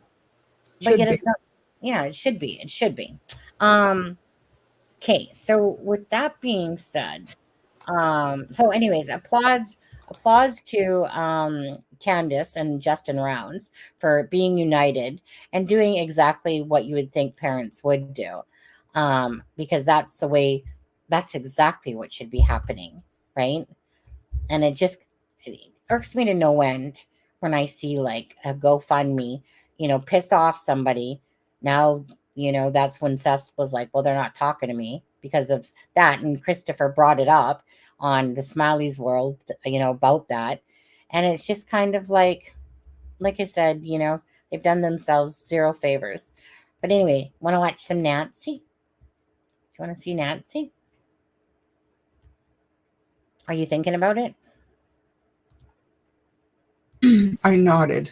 I apologize. I Oh, was typing, so I nodded. oh, my bad. I was like on a different screen or behind. Okay, you guys, let's watch some Nancy. But we're gonna watch Nancy at a little faster pace here. We're gonna put her at least at 1.25. It's only 19 minutes, but hey, let's shorten that to about 16, eh? All right. Come on, Nancy. That Sebastian will be brought home safe and sound. Will he? I'm Nancy Grace. This is Crime Stories. Thank you for being with us here at Crime Stories as we continue joining in the search for Sebastian. First of all, take a listen to this. Have the two of you taken a polygraph? I have. I have not. Would you be willing to? I've offered and volunteered on many occasions to take a polygraph, and I was told directly by law enforcement because of my whereabouts, I did not need one. I understand. Ms. Proudfoot, did you pass your polygraph? I did. That's not exactly what has been stated before by Sebastian Rogers' stepfather, Mr. Proudfoot. Listen. And Mr. Proudfoot, you have volunteered to take a poly? Yes, ma'am. If I were to set up a poly for you, would you take it? Name the place and time, ma'am. I'll be there. Joining me in All-Star panel to make sense of what we're hearing right now. But first to Dave Mack, crimeonline.com investigative reporter. Dave Mack, isn't it true that crimeonline.com did set up a polygraph? Absolutely true. And what happened? Chris Proudfoot told us that he could not take it now. He wanted to, but he can't because the TBI told him not to. It's my understanding to Cheryl McCollum joining us. Cheryl McCollum, founder and director of the Cold Case Research Institute, forensics expert, and host of Zone 7 podcast. Cheryl, it's my understanding that specifically Sebastian's stepfather said he could no longer do interviews, including with us, because he had been instructed so by the TBI. And Jackie, correct me if I'm wrong, that they did not want any of his interviews to interfere with the investigation. And that even though he had agreed to do our polygraph, he now says that the TBI is going to set up their own polygraph and he can't take our polygraph until after that. And once he does that, then, quote, we'll take it from there. What do you make of it? You know, you and I always go back to Mark Class. If you want to make sure that the law enforcement has everything they need to get rid of looking at you, you can do that. He can set up a private polygraph through an attorney. He can take yours. He can demand that TBI give him one so that they can stop focusing on him and this polygraph business and move on and find out where Sebastian is at, period. I mean, Cheryl McCollum, you and I can go right now and pay for a polygraph. They'd be Right. happy to take our money. Hey, just put it on a credit card and here's take the a other- polygraph. TBI would be happy to accept those results. A polygraph is a polygraph. And the examiner, that's who you're relying on. So you've got somebody that's going to be willing to testify and put their reputation on the line. Again, he could make this happen today if he wanted to. Let's go straight out to Joseph Scott Morgan, professor of forensics, Jacksonville State University, author of Blood Beneath My Feet on Amazon, and star of a hit series, Body Bags with Joe Scott Morgan. Joe Scott, thank you for being with us. You know what? This is like static in my ears because I know tick tock, tick tock. As long as we focus on the stepfather and the mother, Mr. and Mrs. Proudfoot, I'm losing time. If by some stretch of the imagination, Sebastian is still alive, if he's alive, he won't be much longer. What do the stats show? What is your opinion? I need it, and I need it now, Joe Scott. Yeah, the biggest thing that we're looking at is this idea of time. We're talking about a young man that went missing back in February, Nancy, late February. And as we move down that timeline, you know, the odds are stacked against him. I think one of the most important pieces that's kind of arisen out of this, other than all of the comments that have been made to this point relative to polygraphs and those sorts of things, are those eyeglasses. And I love the shot the producers put up of him standing in front of that rack of eyeglasses, because that's going to tell the tale. I think if they can specifically tie those to him, that's very important. They can take that script off of those glasses, determine if they are his. I don't think they're And- his glasses, Joe Scott. I don't Well, think they're his glasses. At this point in time, you have to work with what you have. If they're not his, then that points us down a different road, doesn't it? And sometimes, Okay, let's go with they're not his glasses. And I'll tell you why I'm saying that, Joe Scott. I was thrilled. I mean, you know, you might want to jump in on this, Cheryl. Remember, we're not having high tea at Windsor Castle, but it's a sad day when you're excited, when you're thrilled, you think you find a missing boy's glasses. Why was I thrilled? Because it was a clue for a moment, and then the TBI confirmed they're not his glasses. So I see where you're going, Joe Scott, but it's a sad day when we're all thrilled to find a pair of beat up glasses on the side of the road. But I was. So where does that leave me, Joe Scott? As we're all like, take a poly, take a poly. Why won't he take a poly? What really happened? Was he at work? Was he not at work? While we're all gnashing our teeth and switching our tails trying to figure out about Mr. Proudfoot, if this kid, this child is out there with his autism kicking in, giving him problems, what's going to happen? The likely scenario, Joe Scott, as we're spinning our wheels on Proudfoot. yeah, if this is, you know, we're talking about Hendersonville, Tennessee, Nancy, which is 10 miles outside of Nashville, but, you know, really quickly up there, that area becomes very rural. And so if he has wandered off or been taken off in any number of directions, his ability or survivability is greatly diminished here. And what the police are doing right now is, if you think about the last known location of him, that's the center of the target.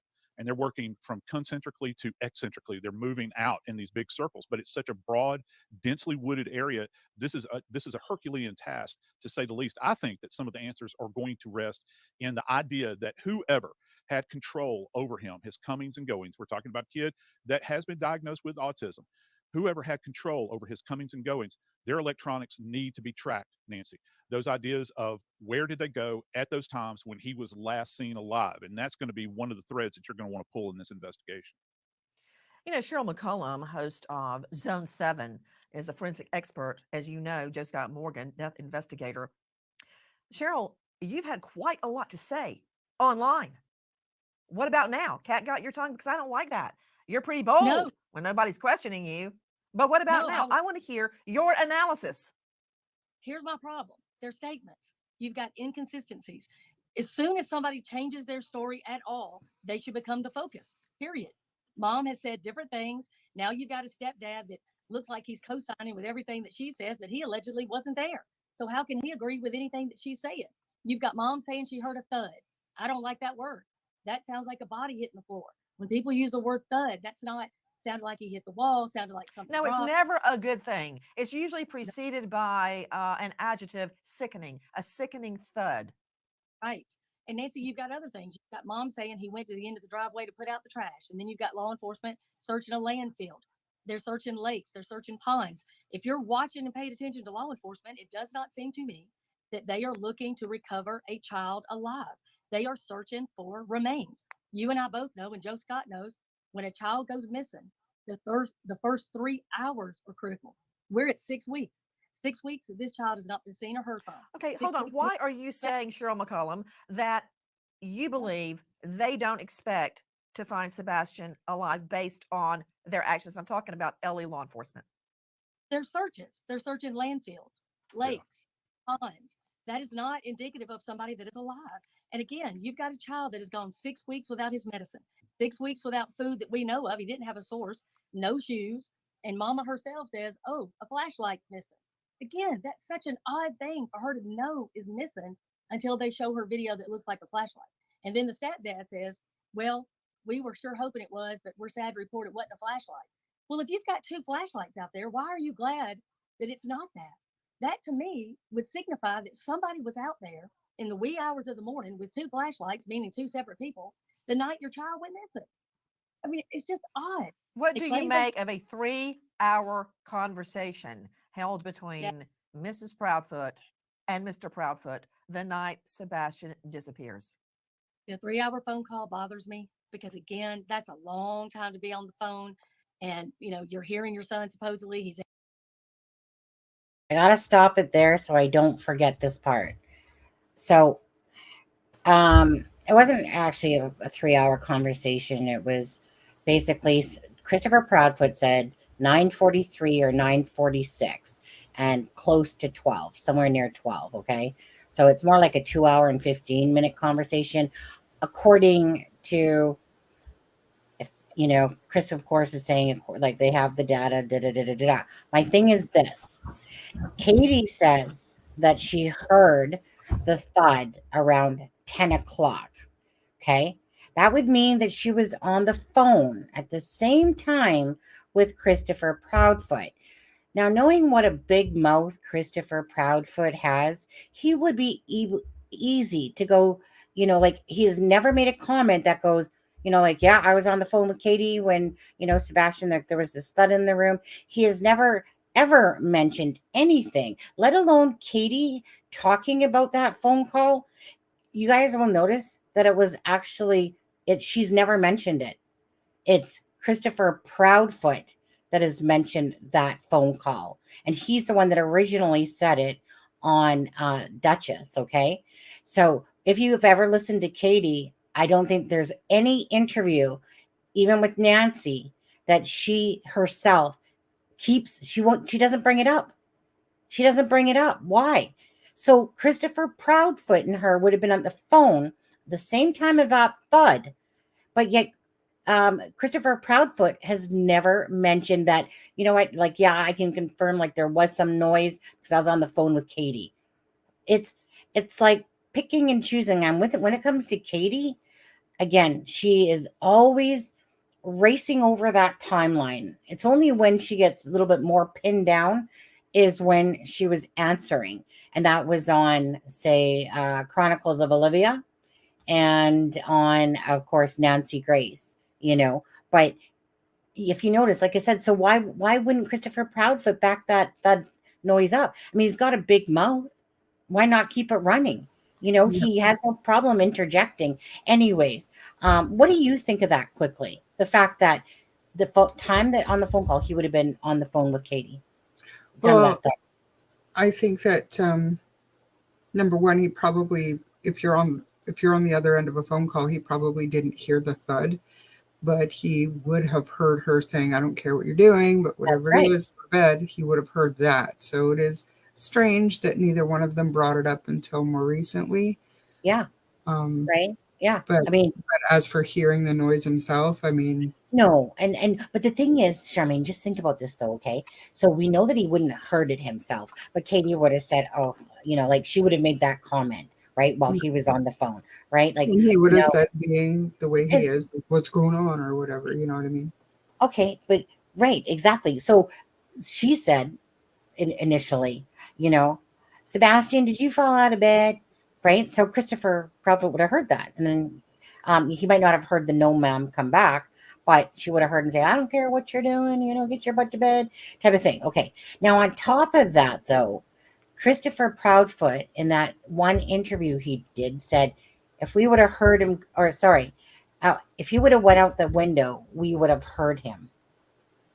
So when you just kind of see those things, Hmm. and like these little things that kind of add up, and just you can't help but go red flag here, red flag there, like let's Absolutely. type of thing. So anyway, actually, I'm really enjoying this interview on this one that Nancy's doing here. Hmm. So I'll continue playing it unless you had anything else to add before I hit play again. No, I'm enjoying it too. Okay. Answering you supposedly during that time, but you don't go check on him at all. Did somebody leave their phone just on while they went and did something else? I don't know.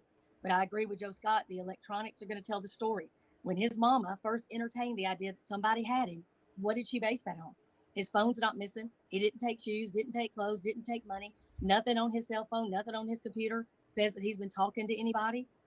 I mean, she's entertaining something that we have no facts for. Well, We I'm have no concerned about uh, and you're right. Whenever I hear inconsistent statements, as I have discussed many, many times in front of juries, it's one thing to add or embellish your original statement because maybe you weren't asked the right questions first time around. Maybe you remembered something in addition, triggered by questions. But when you change your story, that's a problem. To Joe Scott Morgan joining us, professor at Jacksonville State University. Joe Scott, let's look at where the searches are being conducted. Yeah. We know the law enforcement search has been scaled back. I want to hear, since you are a death investigator, we all three have been on many, many searches for missing people and who we believe to be dead. I want to hear your analysis. What can we glean from looking at what law enforcement is doing? Back to Cheryl's point about landfills and ponds. Ponds, or bodies of water. You can think that, well, you have people that can just wander into these locations, okay? Particularly somebody that might be in a compromised state, like this young man, from a mental and a physical status at this point in time. But when you start to talk about landfills, Nancy, this is a rather dark thing. I've been to landfills multiple times conducting death investigations, and those are locations where we're talking about the discarding of remains. Now, here's another interesting point: the fact that the landfill is all the way up You in mean he didn't Kentucky. just walk into a landfill and fall over? No, and certainly not in Kentucky. This is specifically targeted. Now, from my understanding, is that landfill is used to serve this particular area. And landfills are very complex environments. They're gridded off. Essentially, they know where they're going to do dumpings. It's not like they randomly go into these locations and just back the truck up. They go to specific locations. But with landfills, they're highly complex. They're layered, and so as you begin to stack items in there, they then run over them with this heavy equipment, and it makes the going very, very tough. As a matter of fact, anything that gets in there begins to degrade and decompose very quickly. That's the purpose of it. And so that is not a good sign, Nancy. And the fact that they are searching a landfill is rather ominous to me. Nancy, I want to To jump in here Dave real Mack, quick. I don't Crime want to be Online. rude. No, But I was just coming to you because I wanted to talk to you, sorry. Dave Mack, on two issues and whatever else you want to interject. Right. Please, I need everybody's thoughts. One, I want to get from you any previous inconsistent statements as correctly stated by Cheryl McCollum, and two, allegations that Sebastian, this autistic boy, was molested have emerged. Let's start with inconsistent statements very quickly.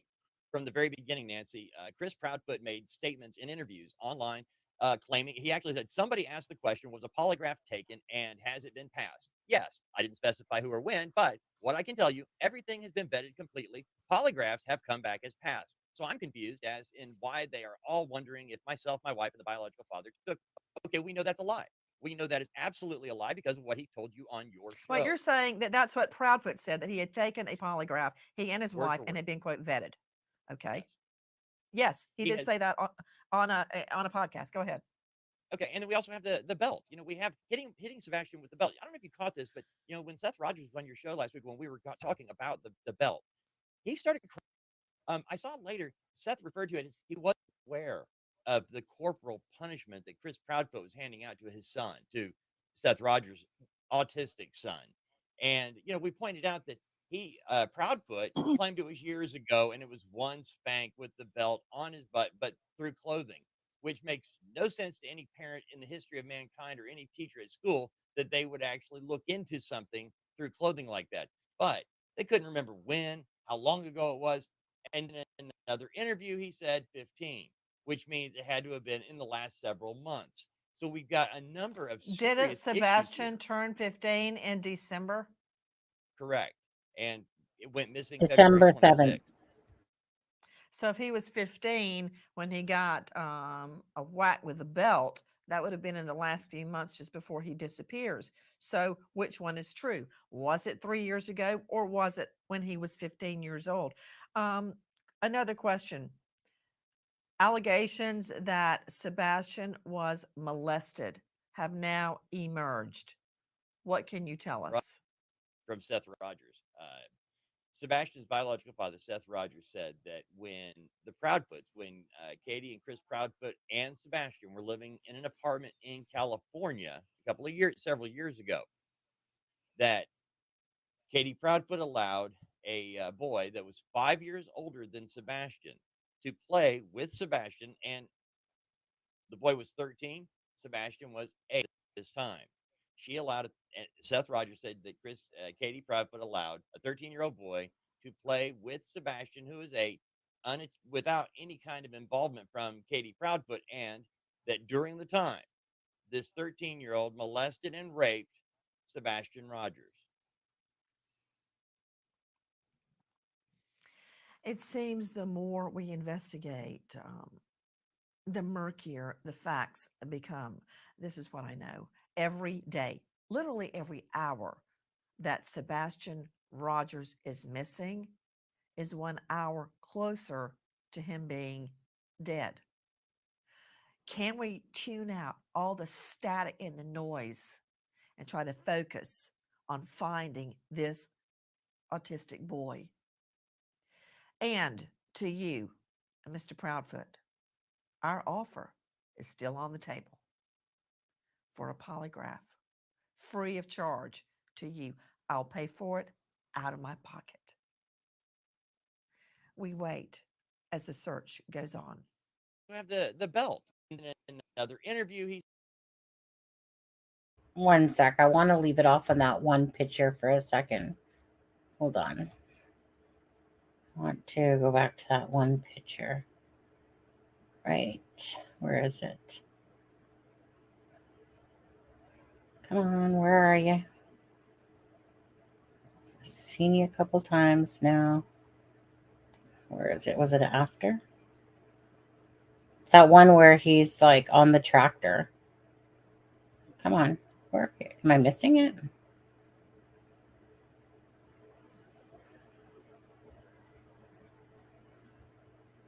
I don't know why it's taking me so long to find it.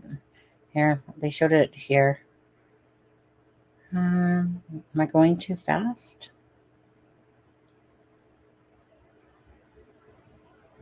The reason why I'm trying to find that picture right here. Okay. The reason why I'm trying to find that picture is just because I'm curious in that picture, because the thing's covering it up, but I don't know what, like, who is that in that picture? Is that Christopher Proudfoot in that picture with Sebastian? Do you guys, like, it's hard to tell because it's like, I mean, kind of looks like him.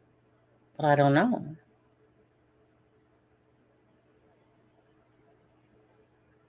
I feel like it, I don't know. I feel like it might be.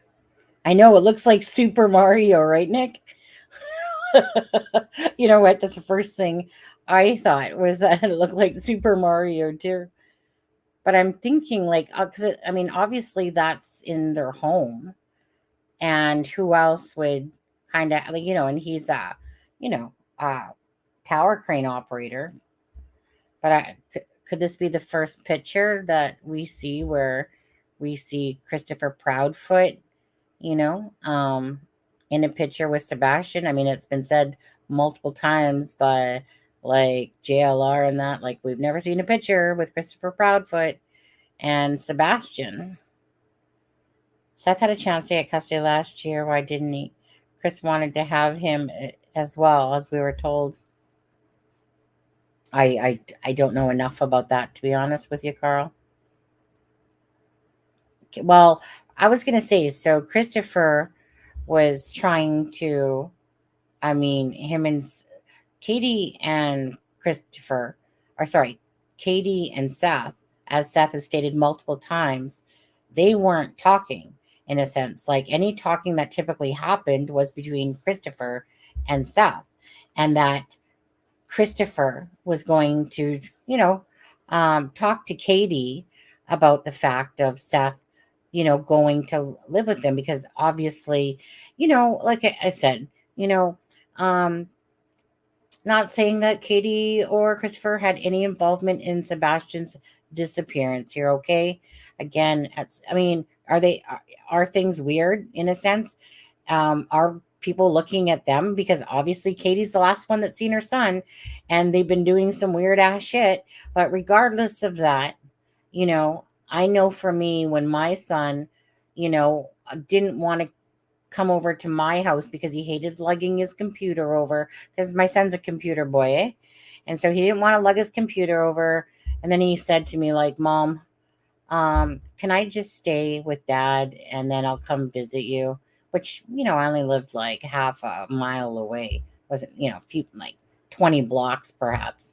But anyways, so as a mother, my gut instinct was, well, no, because, like, this is the time that I get to see you. And, I know in my head that if I say yes, but I mean, I had to do what was right for my child and say, well, son, if that's what you truly want, I guess Mom will have to accept that.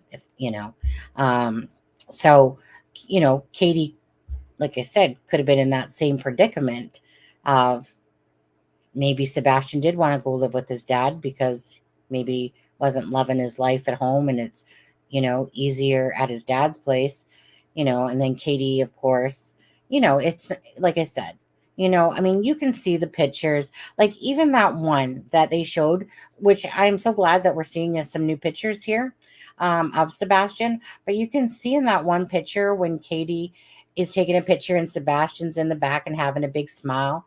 Like, again, it's really hard because of, I'm pissed off by what they're showing and what they're showing they're not doing, in a sense.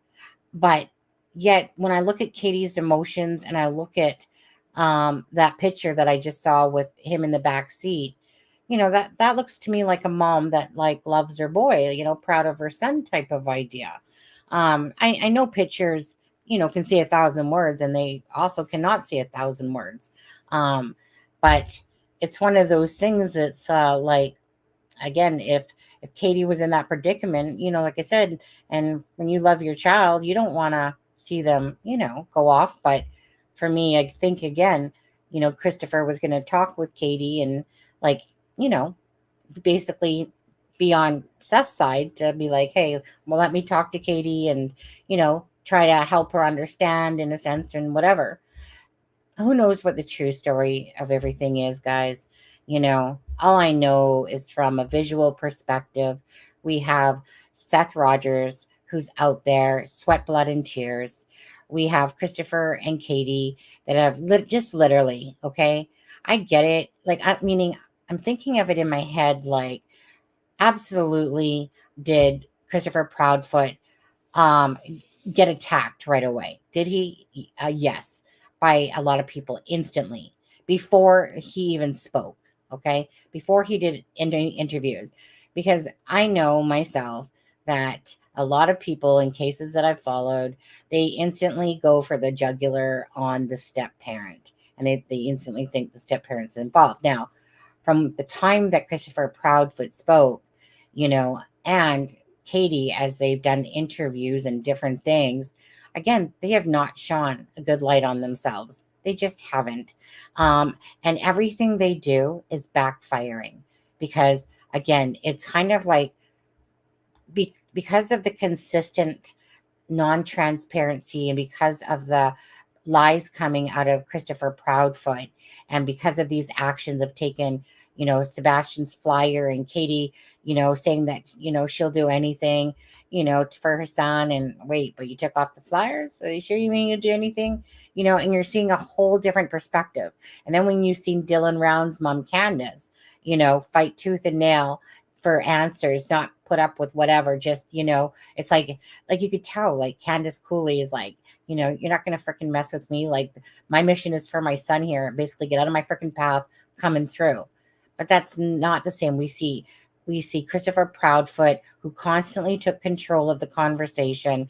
Katie seemed to be more than happy to let him do the speaking, and she even said so when she was on Smiley's World, because people in chat were saying, like, we want to hear from Katie, basically not Christopher.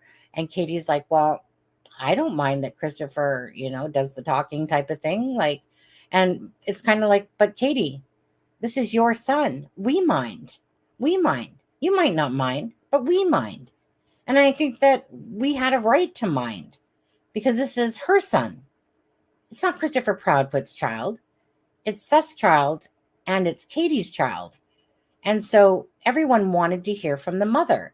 And the more that Christopher kept talking, in a sense, for Katie, except for when he got on certain interviews and he looked like a dog with his tail between his legs, he was, very vocal. And on Smiley's World on the one, he was very abrasive. Now, I know Smiley's World went to kind of explain that one, but it was something because Smiley said something because she was on another live and then something about talking with Katie or something like that, or talking about Katie and made a comment. And then he's basically like said to Smiley, how about you get your ass over to your channel and I'll come on and, basically explain and blah. But anyways, he seemed pretty pissed off or whatever. But it was, again, it just came off like it was a controlling person, So it's one of those things that, like I said, to the public, like it is what it is, they're the one that had basically set the precedence in a lot of ways for what's going on now. Some people might find it perhaps unfair. I don't give a shit. My thing is I'm a freaking parent. I'm not going to shut up. I'm not going to do I'm going to sit there and be vocal, as I can. If I want people's help, I'm going to beg. I'm going to plead. I'm going to do everything like basically what Seth is doing, to get people to help, to get people to bring awareness, etc., etc., etc. That's not, you're not seeing that, like I said, you're not seeing the family from the Proudfoot side, etc., coming over, or Katie, like offering, assistance. Instead, like I said, Chris kind of seemed to set the tone by being pissed off about a GoFundMe instead of, because it's not his son. It's not the same feeling if it's his own child, sure. Right. He'd be probably in there like a dirty shirt, but it doesn't seem like that same impact is happening for Sebastian. And I just don't buy that whole thing when he's in the Hands video, like we played yesterday, where he's saying like, if he would come through that door, it would just be amazing. Just amazing, instantly. It's like, dude, bullshit. Like, those aren't words that would typically come out of your mouth. Like, that's how I feel when I heard that. It's like, that's not the Christopher Proudfoot we've been listening to, considering, and then you listen to Seth's side. I mean, at the end of the day, I don't know. It's too bad because they should be united and they should be all doing the same thing. And that's for Sebastian. Let's see here. What are you guys all talking about here? Anne, as far as the ran off scenario, I still can't just buy the boy would go far out on the cold, dark night, barefoot. So either he had other shoes, correct, right? Or that didn't happen. Um, or the boy was upset um, and overlooked discomfort. Um, Carl, I'm not in these people. I'm not in their shoes, but the internet has convicted these people.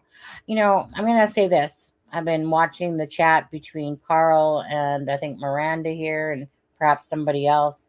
At the end of the day, again, as long as you guys are voicing your opinions and of disagreement back and forth respectively, that's all that matters to me.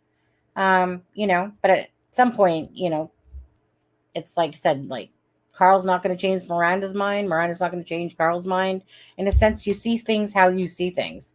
So with that being said, as long as, again, if you guys are keeping it respectful, that's perfect, right? Just disagree. Just at some point, it becomes agree to disagree. Yeah. Like I've seen some of Carl's comments, and I mean, it's a little bit to me on the harsher and colder side of thinking, in a sense. So I'll go back to one thing for sure. It doesn't matter if it's a grifter, whatever you deem as a grifter or not. Bottom line is, it's kind of like, honestly, if I wanted to use clickbait in a sense, and clickbait is a loose term, but if I wanted to, could I drive more people into this live to bring more awareness to Sebastian's case? Yes, I could. Does it go against my personal ethics and morals? Absolutely. So I will not do it, even if it means that I lost some clicks and views because of it, because there's a lot of other people out there following this case now that are doing those more titles that are drawing in people instantly, and so be it. At the end of the day, any awareness, good or bad, is awareness. The more that people know about a case, the more hopefully answers will come. Somebody will say something. So if Sebastian's with somebody, if someone has taken Sebastian in, perhaps, right, maybe the guilt will override. The truth will come out during forensics, during data, GPS data, all to do with, of course, Christopher Proudfoot. As for Katie, again, I'm just going to say this. According to Sweetie Pie Low, who had talked with, I believe, one of the neighbors, okay? The neighbor had said that everything that Katie had put out was actually correct. That meaning the timelines of what she said she did matched to what their camera, meaning her and her husband, whatever, their camera saw. Now, this is not fact. This is from another YouTube creator who I think is a great lady. She's, Sweetie Pie Low, and usually Donna Serafina, is on. They kind of go on each other's channels, and I know them from the Suzanne Morphy case. Now, at the end of the day, this neighbor had said to Sweetie Pie that Sebastian's lights in his bedroom went out at 9:08. Now, that the living room lights went out, I believe, around 11:45. I believe was the time, 11:45, 11:47, something like that. That Katie's car on the Monday morning was gone for about 10, 15 minutes, something like that. Maybe a little bit longer, perhaps. So the neighbor did say that what Katie was saying was accurate to what we had, kind of known, that she did go out of the house. She did get in her car, that she did drive around. She did come back home, and, again, Ellie will know all that stuff. Okay. Bottom line is, but Ellie will know about that. Does that mean that are you back, Charmaine? I see you don't have your thing on anymore. Are you back? Charmaine. Oh no, she's still muted. Okay. She's probably still on a phone call. But, the thing is that only so many things could have happened to, of course, Sebastian. The chances that a child would run away and leave home without a phone, money, snackies, something, right? And Seth had said that the house was always clean, like meaning at Katie's house, except for Sebastian's room. That was like messy. But I don't know in my head what would make her look for this little tiny keychain flashlight or become aware that this little flashlight. But as a mother, who knows, right? It's like, I don't know how messy his room was. I don't know if it was just like that she's seen this flashlight all the time because he played with it, like she had said. Like it was one of his favorite things to play with. So if she just like said could not find it, like she said, and hence why she said she believed he had a flashlight on the Duchess interview. That's the first time she said it. So all of that doesn't make sense. And when it doesn't make sense that a child would leave the home without any of those things, including shoes, it just doesn't make sense. It doesn't. So then it becomes, okay, was there a mysterious vehicle in the area, a pedo in the area? Well, again, other people have cameras. Other people had footage. All that footage was turned in. And the footage that was turned in, the TBI made it very clear that the footage that had been turned in produced no evidentiary value, right? And so they basically came out to talk about the flashlight, non-flashlight video, but also to include that all videos that had been turned in had no evidentiary value. So then that leads me to believe that there's no mysterious vehicle out there.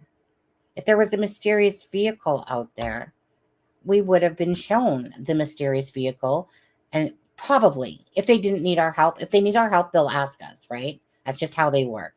They'll ask us for this mysterious vehicle, just like they did with the Brian Koberger case. If there was, any footage of Sebastian anywhere, right? Again, they would show us that footage because they would show us the direction in which he was headed, and they would, show us the last moment Sebastian was seen. But they didn't. So when you sit there and you think about those different things, like I said, one of the options was to me, of course, from the start was, well, did Sebastian leave, and then he got lost and hurt himself and they couldn't find him? Still didn't make sense to me, or did someone help and aid in him, perhaps basically being a savior to Sebastian in a sense, or taking him in and hiding him. That would be a lot for, unless you're probably like a wacko jacko that thinks that you're there to save the world type of personality. Most people are not going to be involved in something like that. But there are wacko jackos out there who will do stuff like that as well. But again, that would require a vehicle. If someone were to like, hey, Sebastian, like, da-da-da. So then I go to his iPad, his school pad, or the fact that he can FaceTime somebody, something that's not traceable in a sense.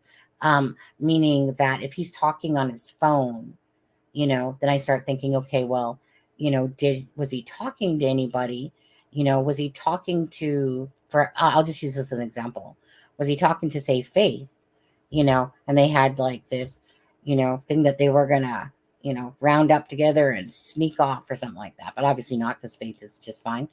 But it just makes me think of what other openings could have happened that Sebastian had access to. So at school, because Seth doesn't know the actual answer to that, besides he said, Seth had said that when I asked him that, when he would do a test or something, he would use it, but stuff like that. But I feel like there's more to it than that for his access. Maybe not. But at the end of the day, you try to look for those little cracks.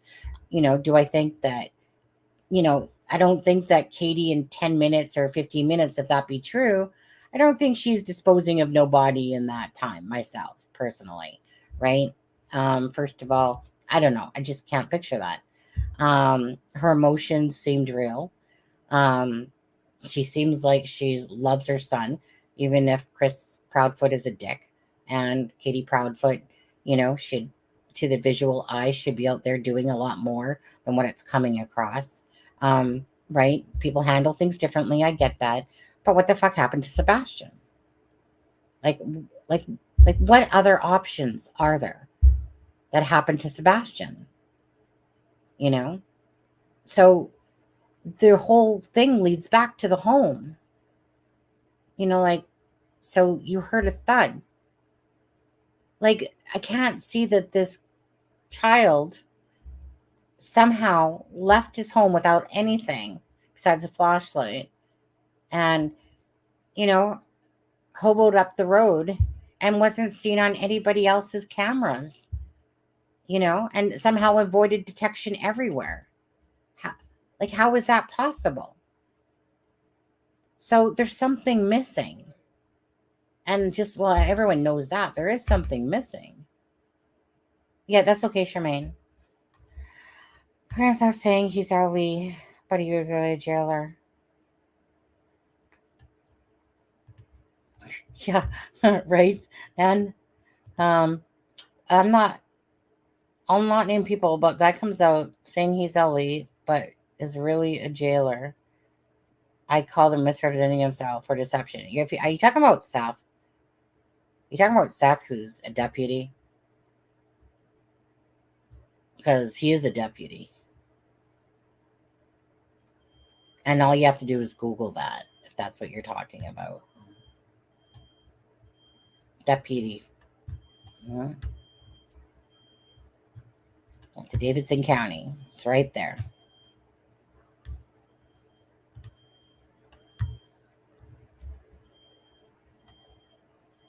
Seth has an alibi working at the county jail. There's no way 3 work together. No, absolutely not. Yeah, absolutely not. Some people don't have access to Cheetos. I like Cheetos. I have access to Cheetos. In fact, I just polished off a bag of Cheetos, to be honest with you. The proof is in the garbage. It was finally my 3rd day of taking Cheetos to work. I like eating Cheetos. And GPS and digital from phones, time will tell. Absolutely.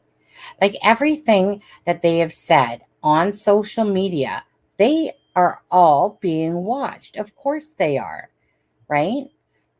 They're like every interview that they're doing and stuff and things that they're saying.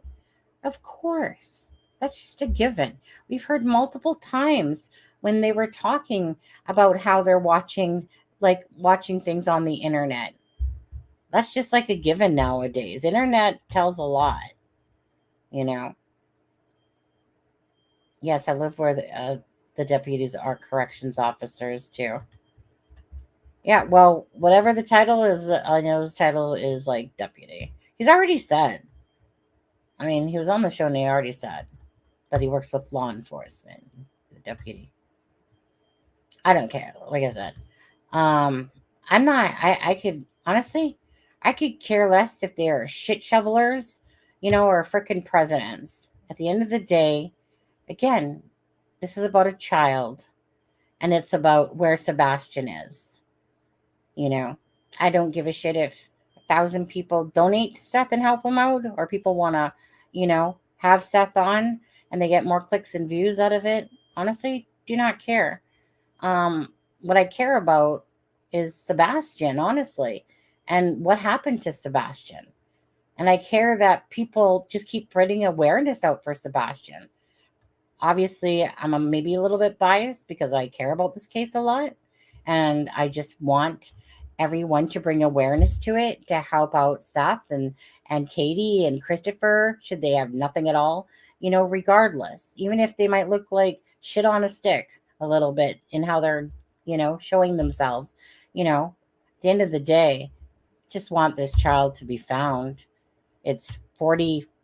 Is it 44? Is this 43 or 44? Is it 43 or 44, guys? I think it's 44. 43. Okay, 43 was yesterday, Monday. So this is 44. And then Seth says he has his polygraph for Nancy Grace tomorrow. Yeah, thanks, guys. Okay. One boy wandered out, lost, or two. Boy was abducted or lured out. Okay, gotcha.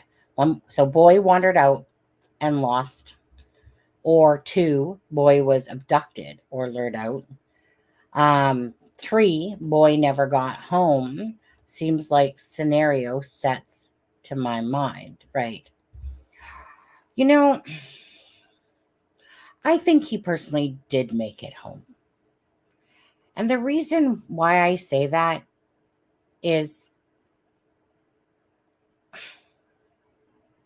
well, my only basis for saying that would be is that they were seen at the Texas Roadhouse leaving at like about 6:30. That although that video footage that Seth saw was grainy,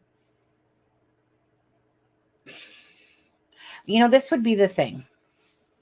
That, okay, that grainy video that Seth saw, where he said it was too dark and you couldn't make out if it was Sebastian or not. But he did say when I asked him that you could see a formation, like that was there, right? Like a person. Probably hence why the landfill was actually checked. I don't think it's just because some garbage people said, hey, you know what, there's a little excess weight here than normal. Could have. But it would make sense if garbage was taken out that they would want to go check the landfill, you would think, right? Because garbage was taken out. So if they can't, if they themselves, and maybe they can and maybe they can't, but according to Seth, he saw the video and he couldn't make out that it was Sebastian. So what's the chances are that Ellie can make out it's Sebastian? Okay. But they can still make out that somebody has taken something out to the garbage, like to the garbage out front. Of course, they're going to go check a landfill then, right? What do a lot of people do? Half the time they end up digging up at landfills to find the bodies,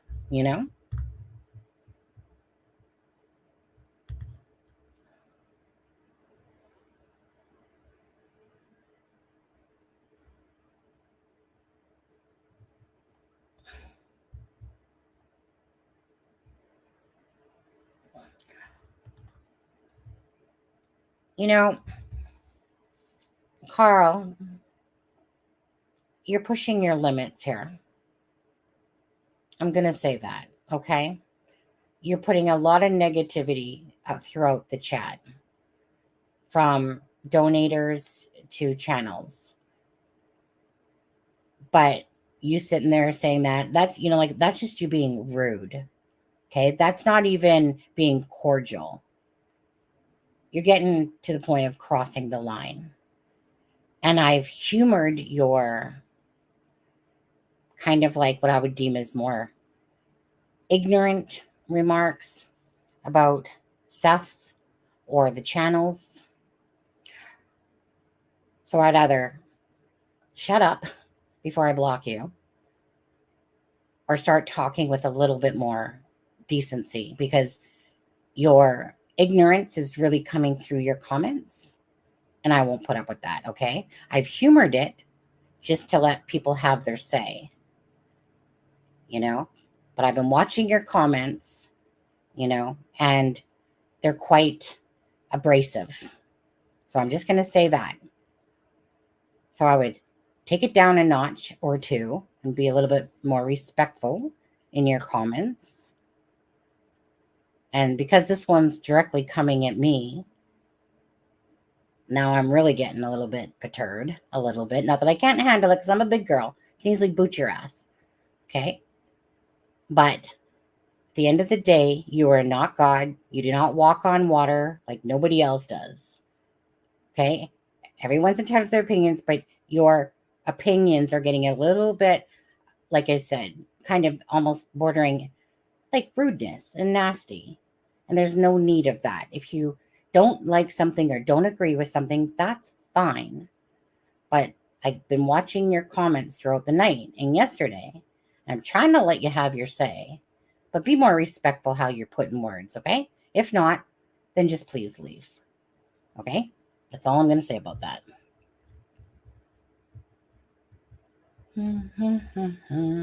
Okay, now.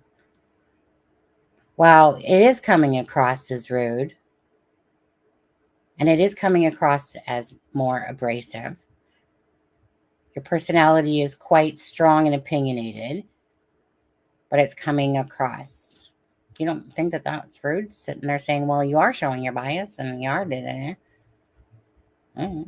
Anyways, that's all I'm going to say, okay? You can have your comments, but they are, I mean, honestly, I'm looking at the chat, and it's almost like that one person, that one apple that's sitting there kind of being the big downer in the conversation. Okay, moving on. Where I live, you can only afford certain people, so our deputies cover corrections too. You need LE more than jailers, if that makes sense. Okay, I'm all over over the whole jailer corrections this. Okay, Seth Rogers works for Davidson County, you know, law enforcement, whatever you want to deem him as, doesn't matter. It makes no difference. None whatsoever to me. Because I don't care what job he has at the Davidson County. Bottom line is, it's about Sebastian. So why are you making it about his job? I don't get it. Right? Like, who cares? Who cares if he, is a freaking hairdresser? Right, Adam? We don't care. Do we, Adam?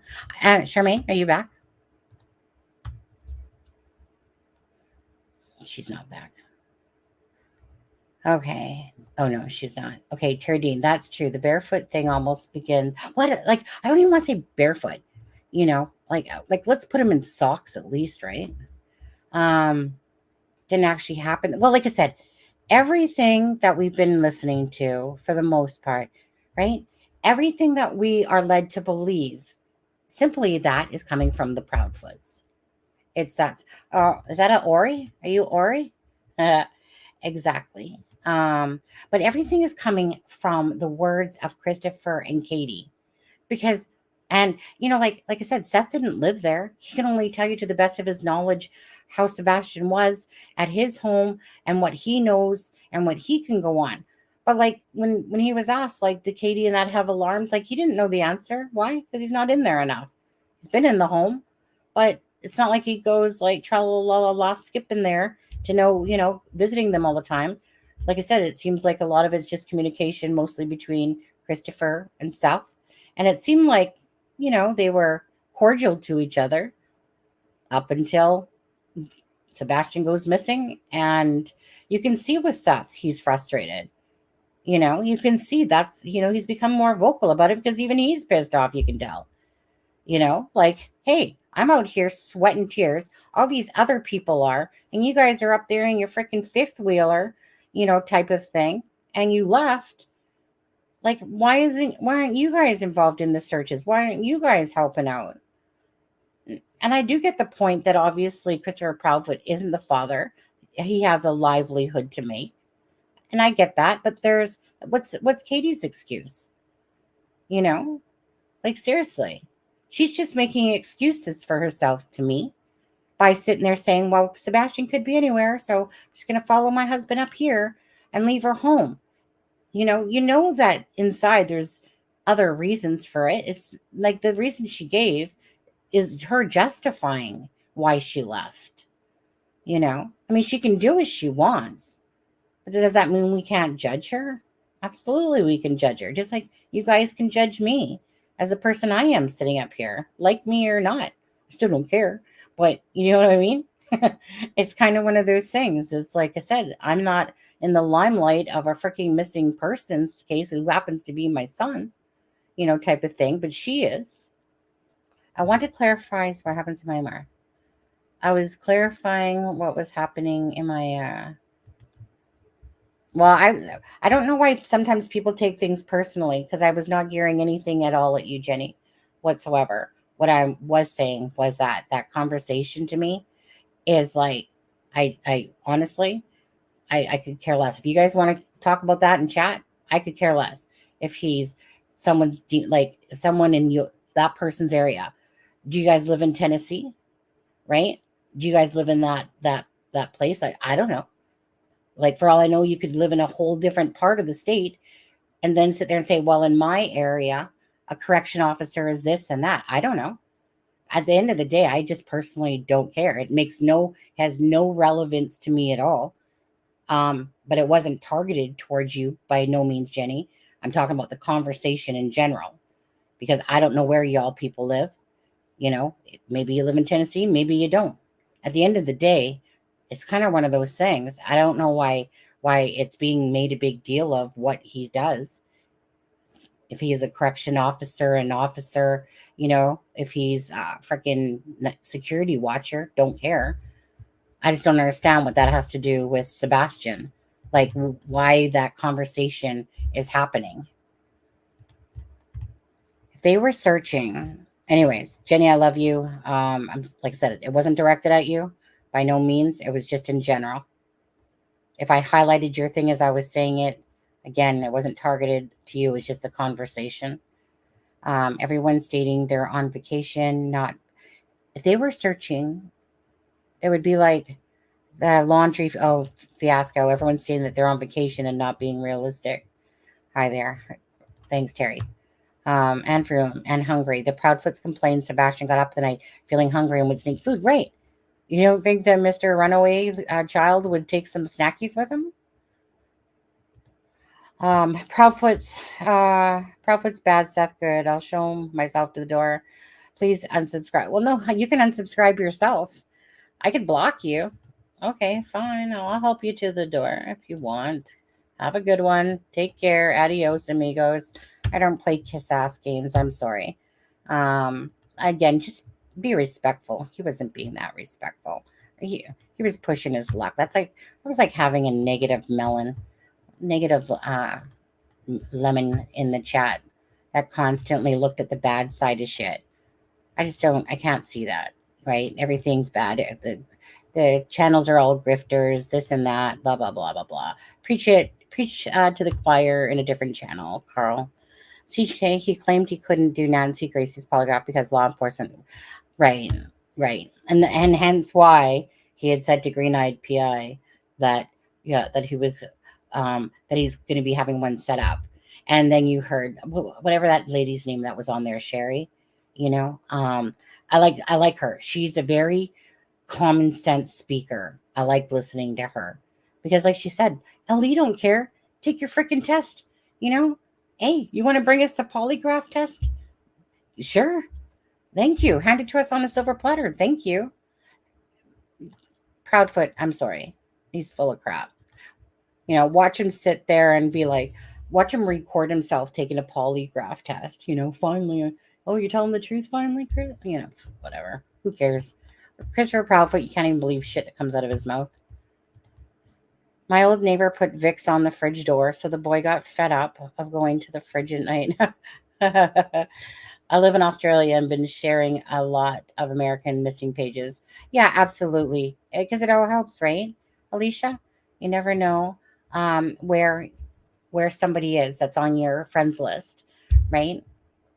And like I said, it literally takes, here we go, share, done. That's it, right?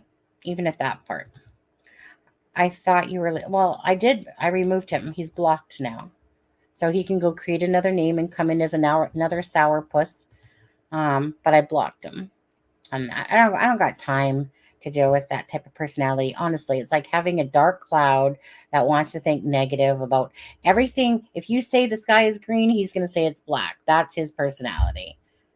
So he can take that personality and go to another channel with it.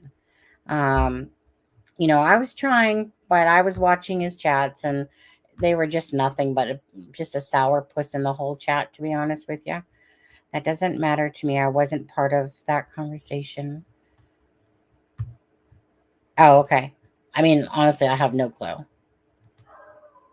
I just didn't want you being upset for something if you thought I said something that was geared towards you, which I wasn't gearing towards you at all on that. But that comment that you kind of put looked like you were upset. but I don't know if I highlighted your comment as I was talking about that. All I know is, to me, I could, like, only because that conversation's come up before, and it could have been with Carl even again. And it's just like, who cares? Like, he when he was on here, he said he was with law enforcement, so if he says it, and I look him up, and it says that he's a whatever it is, deputy, whatever it's called, at Davidson County. Okay, fair enough. If he did go out, reasonably dressed, if he went down to the junction, his street on Kellyland, he'd have to turn left on Kellyland to go up to the right. That's what I thought, Anne. Right? That the dogs, supposedly, like, the dogs, went up the right side of the home, went and came back to the front, and then veered off diagonally, he says, to the neighbor's home. And then the dogs end up going towards Kellen, or whatever you call it. And then, to me, I believe that construction site is when you go to the top, like the four-way or whatever it is at the top of Kelly Lynn there. And that's where I think that retention pond is, where the scent or whatever was. Hi, B&D. Badass. There you go. Couldn't remember your own initials the other day, could you, James? At Charmaine. Bye. Where'd Charmaine go? Wait, Charmaine, where'd Charmaine go? Charmaine didn't go anywhere. Unless you're heading out. Lone Pony, the FBI. Okay, I'm not sure what Lone Pony said. I had to leave. Just saw Justin TikTok guy's short vid. Did y'all cover what he said about the dark SUVs? Whoa.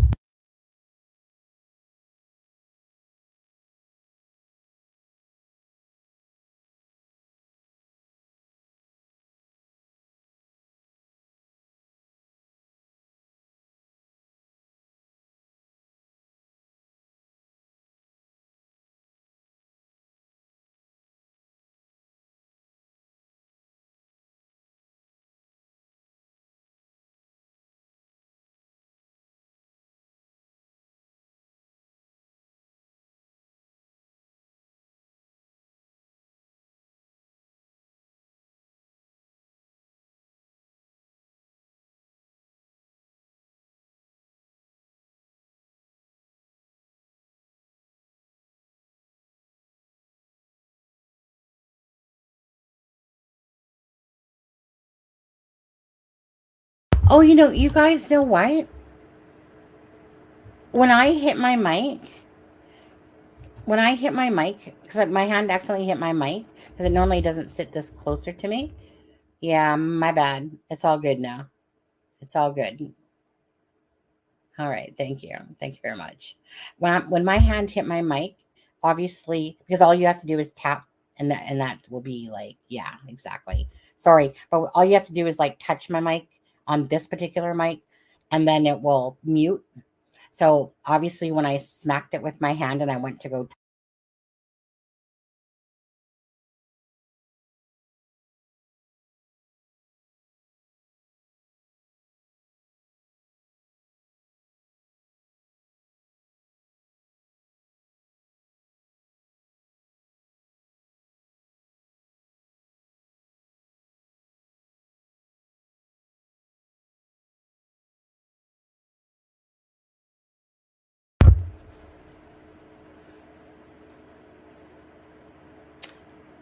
Yep.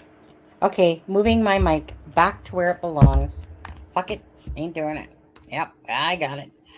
All right, so Lone Pony, as I said for the third time now, thanks to me being an idiot. Anyways, just in TikTok. What do I look up on TikTok to find this video? Yeah, oops, I farted again. Or oops, I did it again. Yeah, one of the two. I didn't fart though. So it's probably just oops, I did it again. But anyway, let me log into TikTok here. Log in. God, I haven't done a TikTok video in at least a week and a half. But hey, mute that. Just trying to see what this person's thing is. Useless tech. Or the user. He's on YouTube. That's just his name. Oh, okay. It's a short. Okay. I guess I won't play it since I don't know who he is. Oh, it's a short. Yeah, but still. It uses content. Yeah. So his name's Justin's TikTok. Yeah. Okay, well you guys are just gonna have to go watch it. I get it. It's on TikTok. Wait, he has to be on TikTok too. He has to be posting the shit on TikTok too. Search Justin TikTok. Well, there is a Justin TikTok video. Let's see. There's Sir Justin Timber, Justin. Oh, I think I'm being fooled here. I typed in Justin TikTok and I guess Justin TikTok's live. Now that is definitely not anything to do with Sebastian. Well, hold on 1 second. Let me just type in Sebastian Rogers. Let's see, is there a Justin Oh, there he is. Justin on TikTok. Oh yeah. Who's your daddy? Okay, hold on. Let me mute this. Okay, I'm not sure when this video was from, but hey, this person's on TikToky. Let's see here. Share screen. Okay, what's this one? This one's 3 minutes. Let's listen to this one. When is this one from? Whoops. Hey, get back. California. Let's listen to this one. Before Chris and Katie came back here, there was another CPS incident in California at her house. Let's listen to it.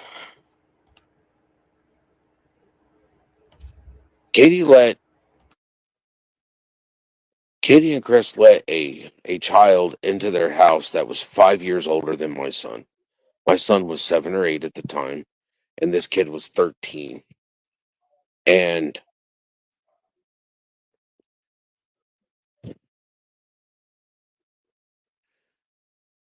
she has a habit of not checking on her kid.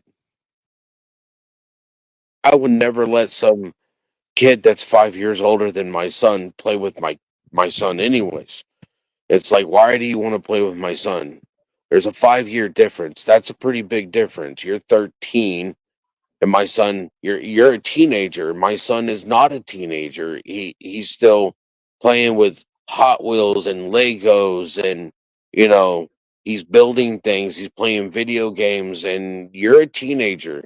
You go out and you have your own, you know, age appropriate group that you play with, and they were letting this kid play with my son and they weren't checking on him. And then this kid took my son's innocence and he molested him.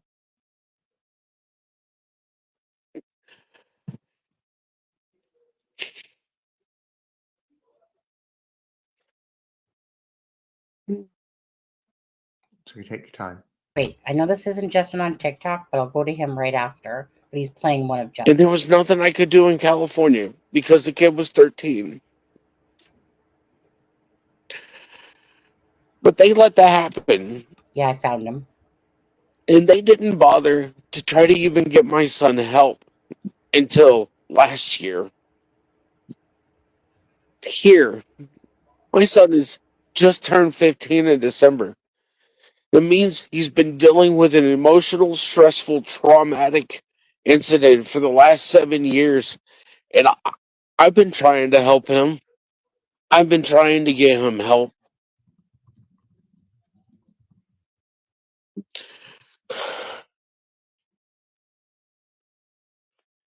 Going to talk to his doctor and telling them what happened. And for the doctor to tell me, she was like, I knew none of this stuff. And I'm like, really? Because he's supposed to be seeing a therapist for this. And she's like, well, he's not seeing the right type of therapist for this type of trauma. I care about my son. And actions speak so much louder than words. And there's just no justification for the actions that I have seen from them. They're not parents. That's correct, Pinky. They're not parents at all. And I want to know what happened to my son in California One before sec. Okay, so before that was that. That's heartbreaking to listen to. Um, okay, 1 second. I'm gonna stop screen. I think this is the one that Lone Pony is talking about right here. This is this Justin guy on TikTok. Big update for you in regard to Sebastian Rogers. And trust me, hit that follow button because you're going to want to stay updated for this. So let's start small, work up to the really big stuff. Now, officially, this is being called a criminal investigation. Now, that was released by News Channel 5, meaning that there has to be enough evidence there for them to be able to call it a criminal investigation. The next two things I think are really important to share with you are the fact that Seth Rogers is supposed to take his polygraph tomorrow, the one that he set up with Nancy Grace, and Chris Proudfoot is supposed to take the one that he set up with the TBI. What do you guys think? Do y'all think he's going to actually show to that? So now here's where it gets really, really big. Apparently on Sunday night, law enforcement in unmarked SUVs showed up at the Proudfoot's house, did some type of a search, talked to some of the neighbors, and left. But they are back there tonight. And at the same time, while they're searching tonight, there also are apparently a ton of black SUVs parked out front of the command center. Now, obviously, at this point, nothing has been disclosed as to what they found to call it a criminal investigation, what's brought them back to the Proudfoot's house twice. But I will be keeping you updated, so you definitely want to hit the follow button for this. Anyways, I hope at this point we are actually finally getting some movement on this case. Maybe we will finally get some answers in the coming days. But let's hope that this week is it for some answers regarding this case and this child. Ooh. Oh, what do you guys think of that? Yeah, it's from today. It's from today. Yeah. Hold on. I think I need to turn on my pink light for this that my husband made pink. Are you on? There we go. I got a pink lighting now going on live. What do you guys think of that? Let's listen one more time. Want to listen one more time? I do.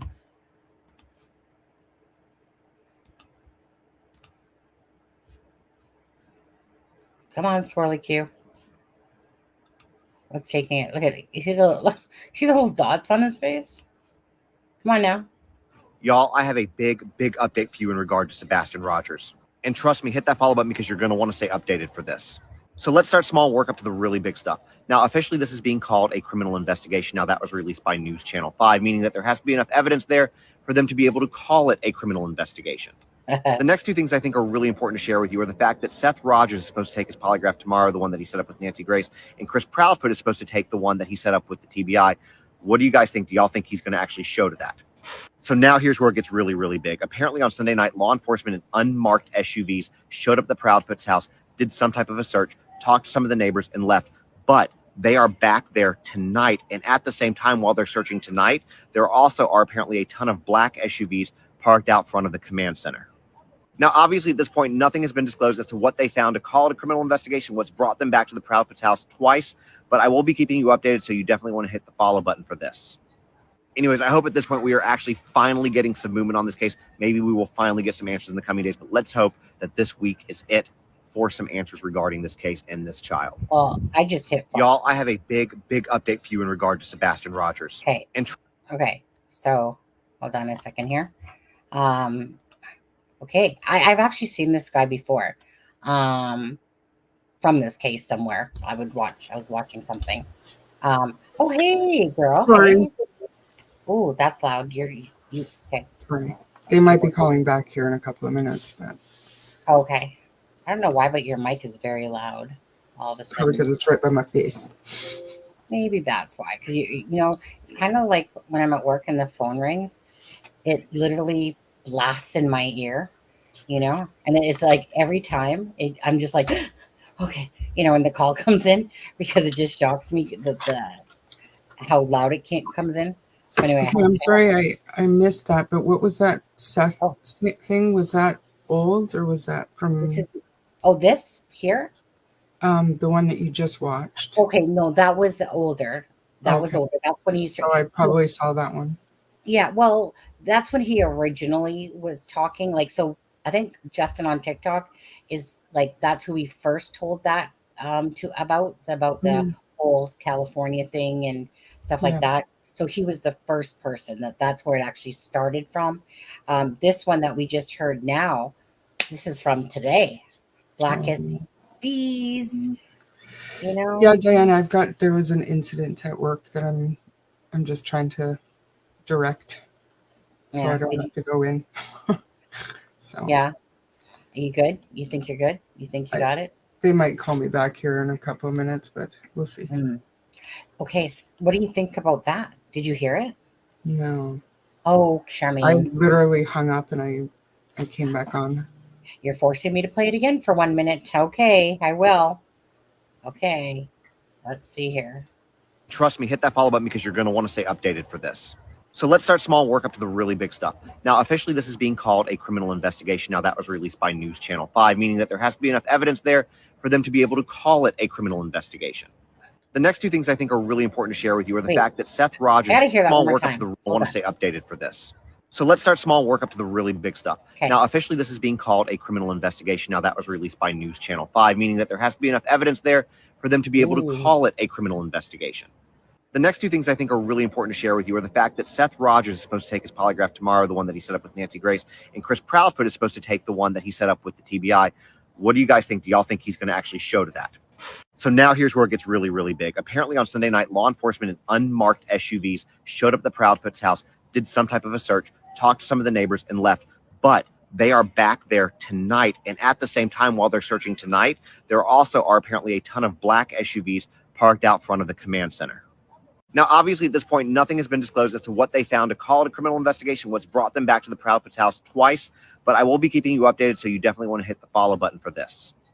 Anyways, I hope at this point we are actually finally getting some movement on this case. Maybe we will finally get some answers in the coming days, but let's hope that this week is it for some answers regarding this case and this child. Y'all, I have a big update for you in regard to Sebastian Rogers. And trust me, hit that follow button because you're going to want to stay updated for this. So let's start small, work up to the really big stuff. Now, officially, this is being called a criminal investigation. Now, that was released by News Channel 5, meaning that there has to be enough evidence there for them to be able to call it a criminal investigation. The next two things I think are really important to share with you are the fact that Seth Rogers is supposed to take his polygraph tomorrow, the one that he set up with Nancy Grace, and Chris Proudfoot is supposed to take the one that he set up with the TBI. What do you guys think? Do y'all think he's going to actually show to that? So now here's where it gets really, really big. Apparently on Sunday night, law enforcement in unmarked SUVs showed up at the Proudfoot's house, did some type of a search, talked to some of the neighbors, and left. But they are back there tonight. And at the same time, while they're searching tonight, there also are apparently a ton of black SUVs parked out front of the command center. Now, obviously, at this point, nothing has been disclosed as to what they found to call it a criminal investigation, what's brought them back to the Proudfoot's house twice, but I will be keeping you updated, so you definitely want to hit the follow button for this. Anyways, I hope at this point we are actually finally getting some movement on this case. Maybe we will finally get some answers in the coming days, but let's hope that this week is it for some answers regarding this case and this child. Y'all, I have a big... Wow. Yeah, what do you think of them apples? Wow. That was today, by the way. That's Yeah. it's a bit like I said in chat earlier, you know, all of the things that all the parents are saying, whether it's lies or truths, you know that law enforcement is taking notes.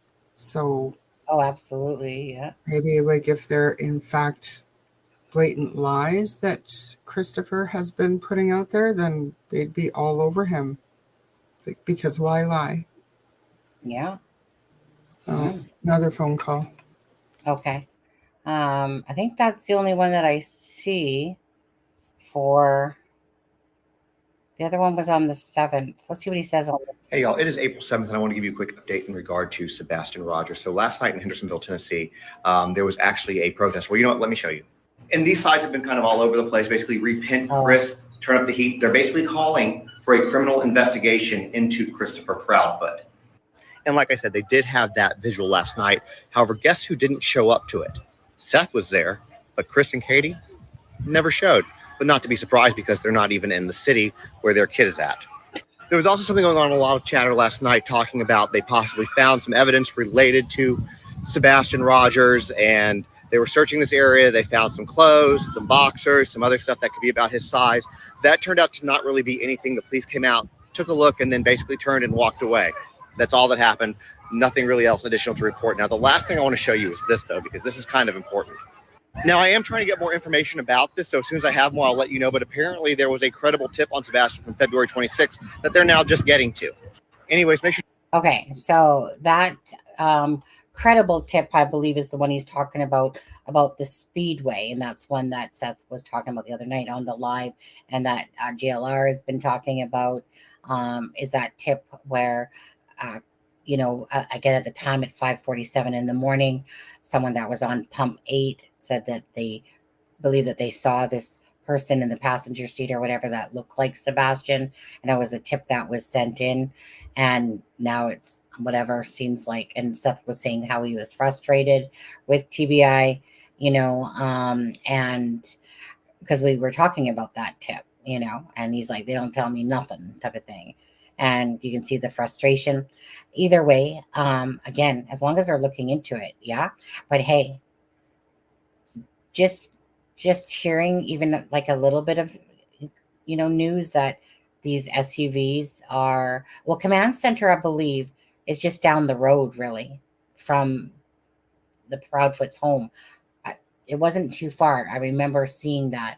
It was like there was some sort of, was it a fire station or whatever it was that was just down the road there? No, has it been ruled out, Speedway? When was that one debunked?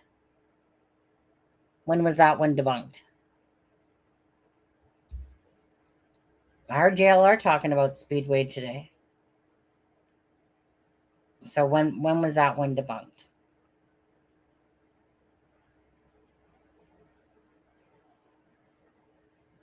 Right in.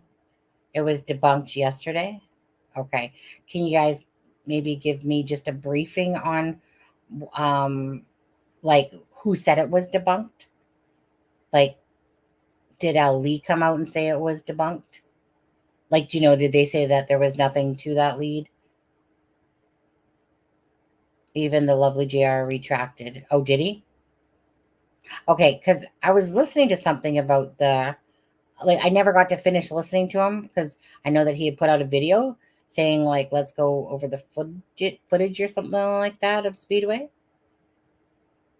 on there. By Seth today, debunked. Okay, hey, news to me again. I haven't, like I said, I got home from work, was just kind of having my dinner, and then the whole Dylan Rounds thing, Sharon Parker had sent to me, and I knew I was gonna probably do a live about Sebastian tonight, so I really haven't had time to see what Seth said on Pascal's show last night. If they talked about that, or I haven't really had time to really look around. Besides, know that Christopher Proudfoot talked to this Knackered Dive channel and was talking about, we're talking with Christopher Proudfoot about the dogs and that scent or whatever. And that Seth had been on Pascal last night. And yeah, so I just really haven't time to had look around. But hey, if it's debunked, it's debunked on there. But bottom line is, what's more important is what's going on with the SUVs at the Proudfoot home. See if something comes to fruition with that.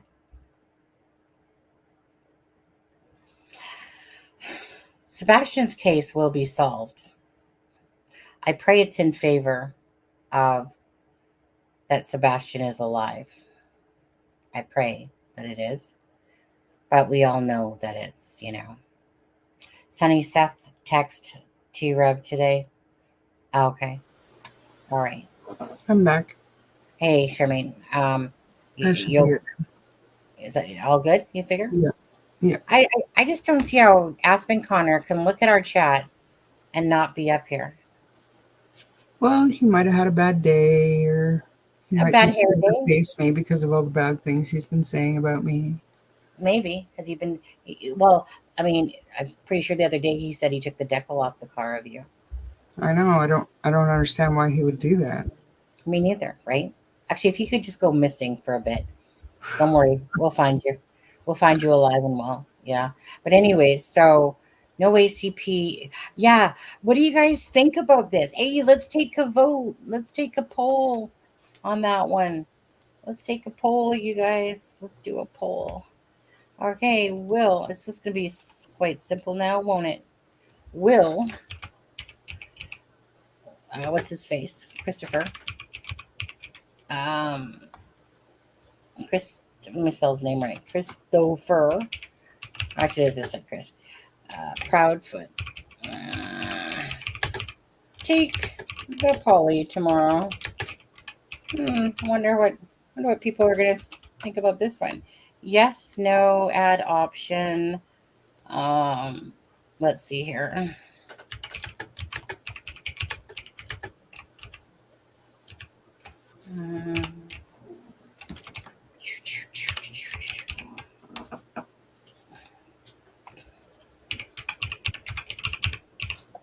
Okay. Hey, Grave Evidence. Welcome. Hi, Grave Evidence. Welcome. Yeah, new sub here. Thank you for joining us. So, anyways, that one's just simple, you guys. The poll: will Christopher Proudfoot take the test tomorrow? Dun, dun, dun, dun, dun, dun, You dun, put dun. the vote in for me. I say no. You say no? No. No. There'll be a Well, reason. There'll be a what do you reason. think? I don't know if we got SUVs, but if SUVs honkering down at the Proudfoot home, what do you guys figure? You know what? I'm just gonna go with no. I'll be shocked if he does, because he's a man of a lot of lies, Bullshit. bullshit. Yeah, he said, she said, bullshit. It's all about the he said. Is the test by Nancy or TBI? TBI. But if Yeah, it's TBI, is it? Well, I guess it would still be voluntary, wouldn't it? yeah, yeah. But it would look bad if he says no and they've asked Oh, him to do it. I know. Heck, oh, I'm thinking I'm sick tomorrow. Can't be, but whatever. Supposedly, because he did say to someone that like I said in that uh, PI, green-eyed PI, the thing that said that he's working on doing a test with whatever it was, law enforcement, whatever it said. Can't remember now. Anyways, what did it say actually? Probably have it still open. It said, "Thank you for your concern. Yes, I have one scheduled." Oh, I thought, yeah. Let's see, 67%, 75, 80% said no, no, no, no, no, 75. Let's see how that one ends up. Well, that just shows you that you guys don't have any faith in Christopher. I can't believe you guys. You really don't have any faith in Christopher that he's gonna, not take that polygraph test. I'm saddened. I would have thought that you guys would have at least trusted him. I mean, he is a man of his word, right? He's a Christian. I don't know. Said close to Proudfoot's home. Yeah, the command center. I just remember it was very close to where the Proudfoot home is, the command center that they had. But yeah, I don't know. That's Well, James with Baker. James Baker was a good guest the other day. Can't be tonight, James, but we'll have you back up here soon if you want to join us. there was something that I watched earlier today. Let me just go to my history and find what it is, because I don't expect you to play because I have no idea who this Yeah. person is. But she did a kind of a not a replay of the Nancy Grace thing, but she was kind of stopping it and dissecting what exactly was being said. And there were some interesting things that I did not catch with Christopher Proudfoot and the things that he was saying, how he was saying it when it came to CPS being called and the reasons why he was put under investigation, like about the belt thing, like something he started to say that Sebastian went to school and she assumes showed the marks that the belt had left. But it's on here. Let me just The marks on his arm? No, on Sebastian, when he struck him with the belt, he said he had done it with his clothes on. But then Oh, when he right. was answering a question, he started to say that Sebastian went to school and showed, and then he stopped himself and rephrased it and Uh, told them. But it's don't you Spirit Seeker Squad, and I'll don't, just, I don't know. don't you kind of like though how he it's like Katie Proudfoot, and then Sebastian, you come out and said, "Love you, Mama," and "Love you, Pups." And when Christopher Proudfoot, every time he tells that story, it's always like, I have, like, it only happened one time and it was with his clothes on. Bullshit. You think for 1 second I believe that you gave a kid one smack, one spank? Like, honestly, Yeah, there's never, let me just put it this way. Chris Proudfoot does himself no favors. In fact, every time he opens his mouth, his nose grows just a little bit more each time. He's so full of shit. And I guess that they stack shit 5'9", guys. So that's exactly how tall Chris Proudfoot is, because he said it in that video on Knacker Divers. And I'm pretty sure that he's about 10 feet under at this point. so I put that link in chat, and I'm going to send it to you just so you can maybe watch it later. I think it's only half an hour long or something, but Sure, I'll watch it later. Absolutely. it's Um, kind of interesting because there's not a lot in there that I hadn't heard, but it was just stopping it and kind of replaying certain little things where it was interesting. It was interesting. I think this person's got like 8,000 subscribers, and quite a few oh, people have watched that so far.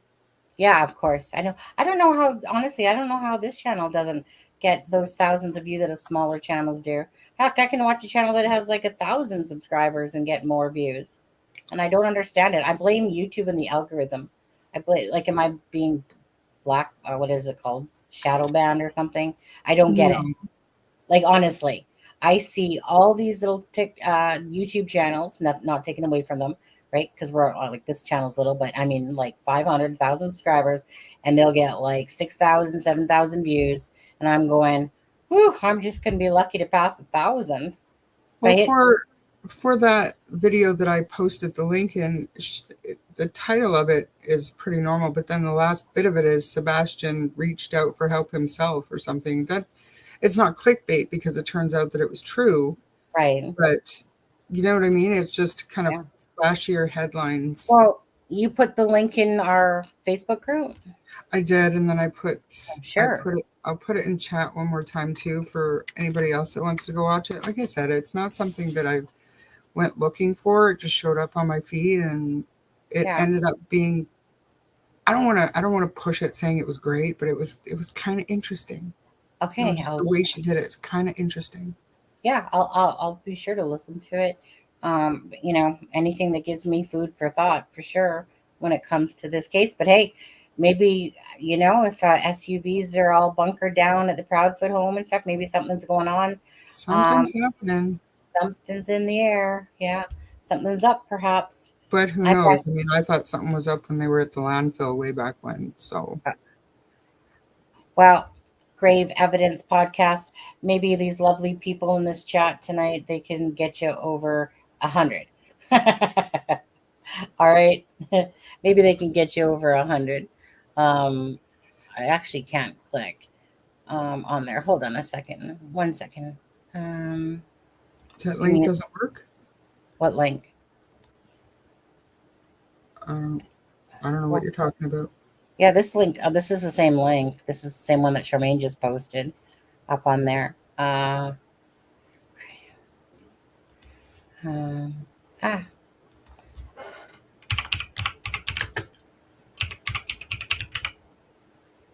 um,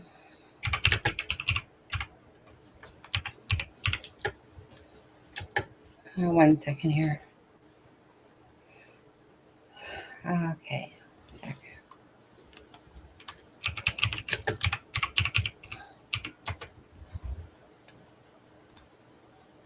All right.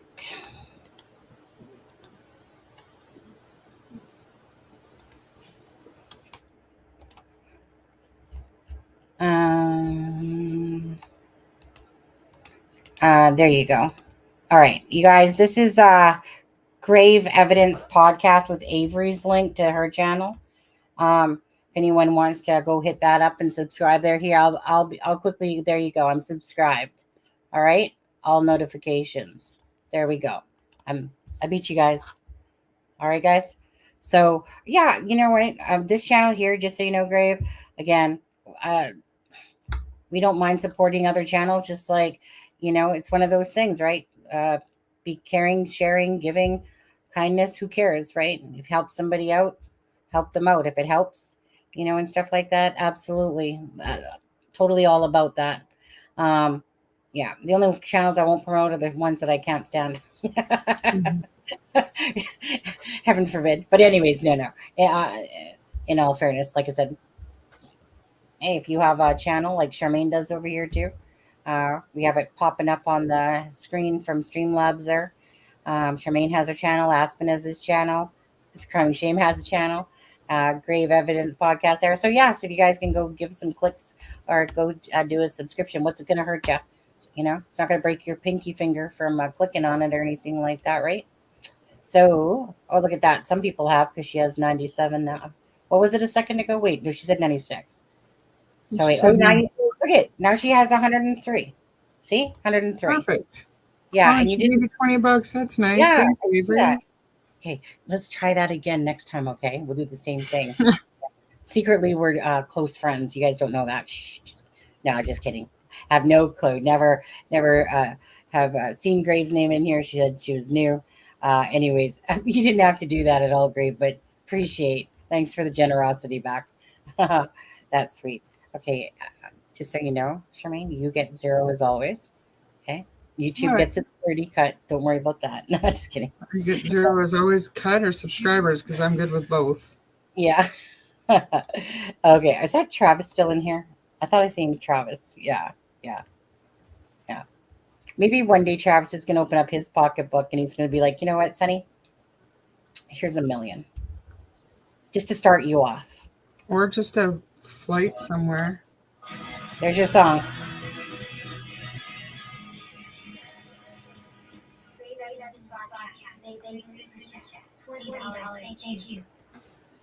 Thank you very much. No, and I don't think so. It's because Aspen and I don't post anything ever.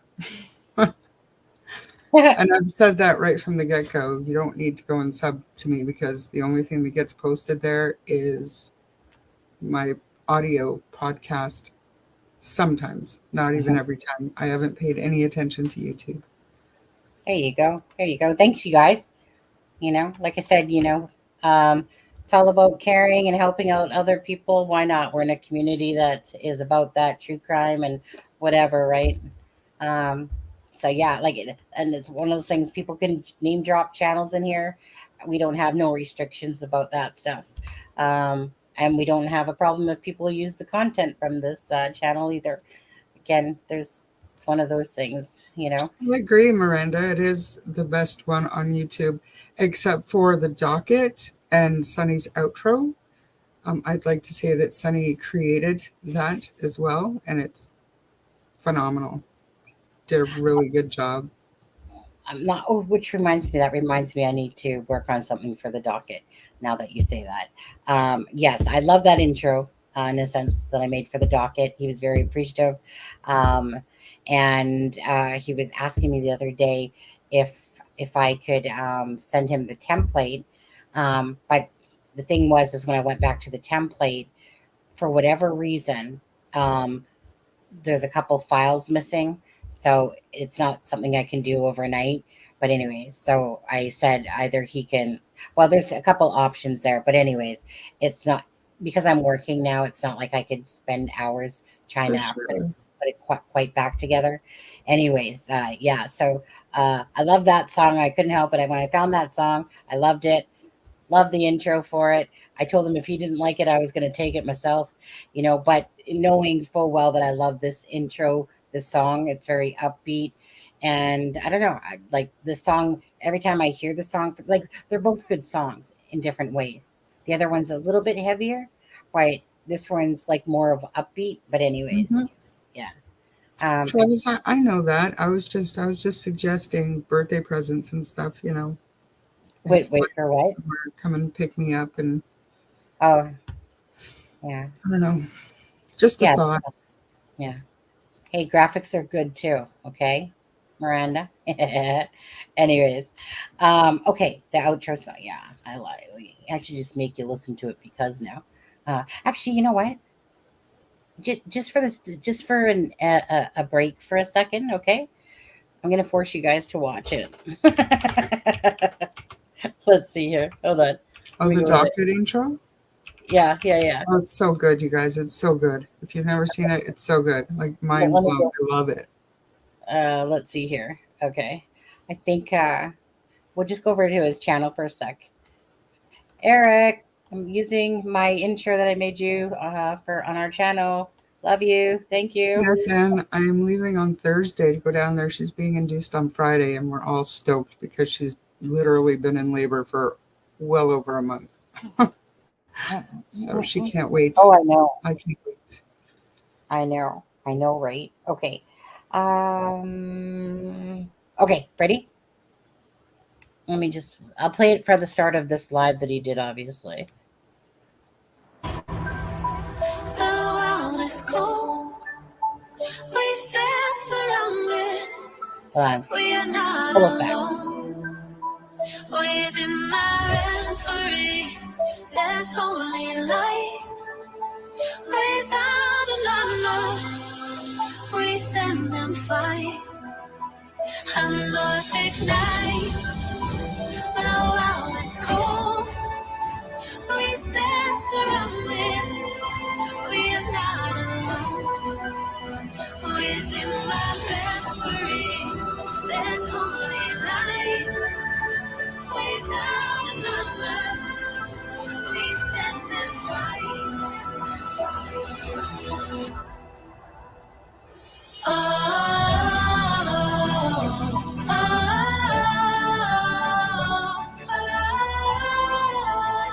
We are not alone.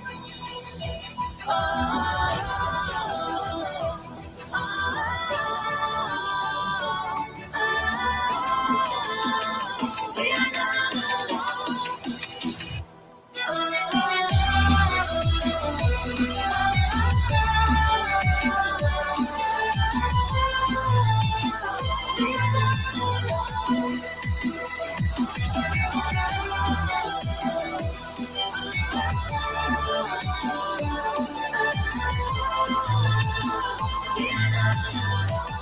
Okay. Yeah. Anyways, okay. I I'm not just loved it. I thought it was great. Miranda, that's Sunny gonna. made that, and then she took just a piece of it just for her. My Outro. my outro. Just a piece of that song. When I hear it too, I really like that one as well. Anyways, yeah, some people, you know, I like creating stuff and stuff like that. And Eric's a really great guy from the docket. If anyone doesn't follow him and doesn't know about him, thank you guys. Then the docket and Paula Neil Mooney from Plunder. Especially the docket though puts out tons of documents in regards to cases. So there's like, if you're not following him on Twitter or his YouTube channel called the docket, which I might as well just drop his link since he's right here anyway. Let me just make that smaller and go to the docket. Thank Really, you, Amber. Yeah, but And thank you. Yeah, but yeah, absolutely. Pretty soon, Charmaine? Pretty soon. Friday. I Unless know, there's right? an emergency, she might get bumped, but I'm heading down there Thursday, and I'm not leaving until I hold that baby. I know. I mean, honestly, like I said, I know I can speak for Charmaine when I said that, but our love for children, you know, is strong and thick. We just, you know, I can honestly, my one memory that I don't know why this memory always is the one that comes when I think of my son. Now, my son is 27 years old now. But, anyways, when I think of my son, I think of when I was folding laundry and he was wearing his little green jumper, and my kid was a drooler. Oh, he was a drooler. But anyways, and so I'm folding laundry, and then he tries to go reach in the basket, and it's just on the floor, and then he like tips right on inside of it. And for some reason, that's like the first memory that or the fact that he pissed on his father when my ex-husband Steve was changing his diaper, and then Matthew just like literally the whiz kid. That one I remember too. Yeah. Anyways, okay. So, again, happy for Charmaine, another grandbaby, right quick here. And yeah, me, I've started a new job recently. This is my 2 weeks, I would say now. It's been exactly 2 weeks as of tomorrow, in a sense, and at a call center, customer service for, I'm not going to bother to say because A big chain. a big chain, yeah, a big chain out here in Canada. Anyways, so it's a nice job, and it's exactly what I love doing, which is helping people. And I can like all the time. It's like a customer today. She goes, you know, she goes, people nowadays they could really take a page from your book. Your customer service is just awesome, And I'm just like, well, I know. Oh, shucks. It's because I enjoy doing it. So for me, I enjoy talking to people and I enjoy helping people. So for me, I gave someone 2,000 reward points today, type of thing. And it's just like, you know just because her call kind of made me panic because I'm new, and she was kind of going on about this email between this person in the store and this and that, and I'm like, whoa, this is beyond me. And then I got Derek to kind of look over this email to help me kind of see what was going on, but the lady said she had more questions.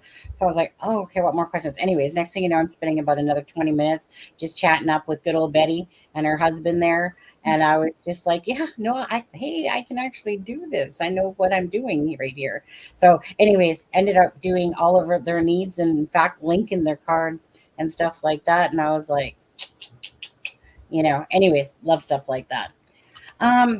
Thank you so much, everybody. You're all very sweet. I'm very much looking forward to it. Patricia, yes, it's a little girl. Her name is Layla. Yeah, Layla. Thank you, everybody. I'm going to, no matter where I am, if I'm not able to come on alive and show my baby to you, then I'm going to send Sunny a picture so she can show her. Baby. Yeah, her baby. I'm so. What's that? What child are they talking about over there? Karen Reed. Oh, Karen. You know what? That's one trial that I still have not got back to watch. Yeah, me either. Honestly, it's one that I've heard about, but like I said, so I don't like to watch the actual, like, how do I say this? I'm not that person that's going to sit there for 8 hours in a chair streaming a live about a trial. I want, because I just can't do that's not me. Okay. I'd rather like sit there and watch paint dry, I think, than watch a trial. Now, when Vinny does his updates, for court TV, and they have the condensed version of the important stuff, that I like watching, because it hurts my brain sometimes when you're sitting there just staring, and you're just watching it, you're like, oh wait, what? So there's certain times, like in Murdaugh's case, where it's interesting, but I don't usually stream it, but I'll watch it, yeah, like if I'm just chilling out. But to sit there and actually do a live stream, I would do Delphi for sure, but they're not going to be doing that stuff on TV, trust me. So I don't think so. But regardless, I'm just not that person. I've thought about it, and I just go, yeah, I can't do it if I tried. I'm just not a person that gets up at, like, because thing is, I'd have to get up before my husband even gets up, probably for work, just because of the 3-hour difference, because I'm in Canada, and I'm on the West Coast side. So when his trial starts at like 9, well, pretty much my husband's gone to work. Yeah. I'm not, either way, but Karen Reed's one in particular, I know she has this whole force around her going free Karen, like free Britney movement kind of thing. That I know. Yeah. Yeah. I know. And then I don't really think we're going to get to see that one, Grave. Not going to happen, I don't think. No, but we're going to have reliable boots on the ground. eyes and ears there, people that Yeah. we can trust to give us what's actually going on inside the courtroom, Yeah. as long as they can get in every day. Yeah. It's going to be busy. If it's not broadcast, it's going to be busy every day. Y'all, I have a But, big I think what I'm going to do now, you guys, I'm going to play this one more time for anyone that has come in that hasn't heard this. I think I'm going to do that. 3.5 hours. Yeah, my ass is kind of getting a little sore. Not even going to lie now. I'm kind of like adjusting it because it's like, like my chair, I'm pretty sure has every dent and dimple of my butt on it. Um, oh, we will have to hear deets about Delphi from YouTubers on lunch breaks. Like I said, Aspen Connor will be going to that. And so, anyways, yeah, so we'll see how that goes for Delphi. You guys all know that Delphi is just a case that's been long. It's been a circus. It's been a lot of different things, but maybe, hopefully, one day we'll get to the truth. But as much as I would love to watch it and be there for every inkling of Rosie and Baldwin's, defense, like I just want to see it all. Like we know so much, and you just want to see like what they're going to present, how they're going to present it. Yes. What evidence is going to come out. What stuff that we don't know that's been hiding like mysterious to us this whole time.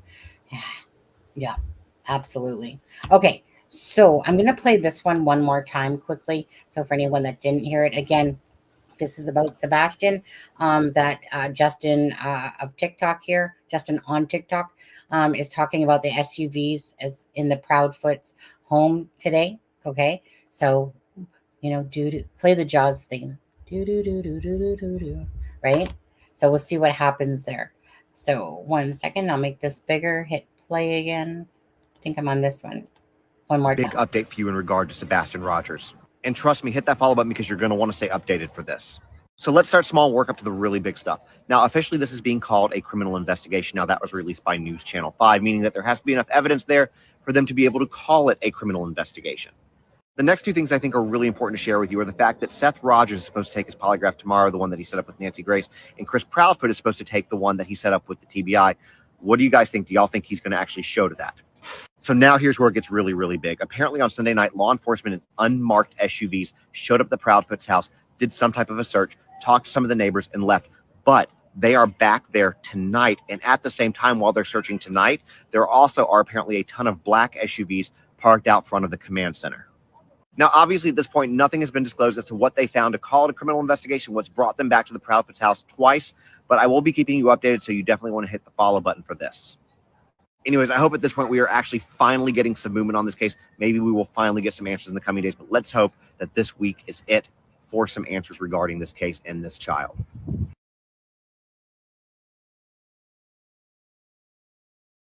Okay. So who knows what's going on with that? It's And crazy. I know because yesterday I seen 18 hours ago it said that it's not a criminal investigation, and then he Justin is saying that Channel 5 is reporting it is a criminal investigation, but I just don't know if it is, and or if Channel 5 is like calling it a criminal investigation just by terming it that like using the term, I guess, on there, because some channels have done that.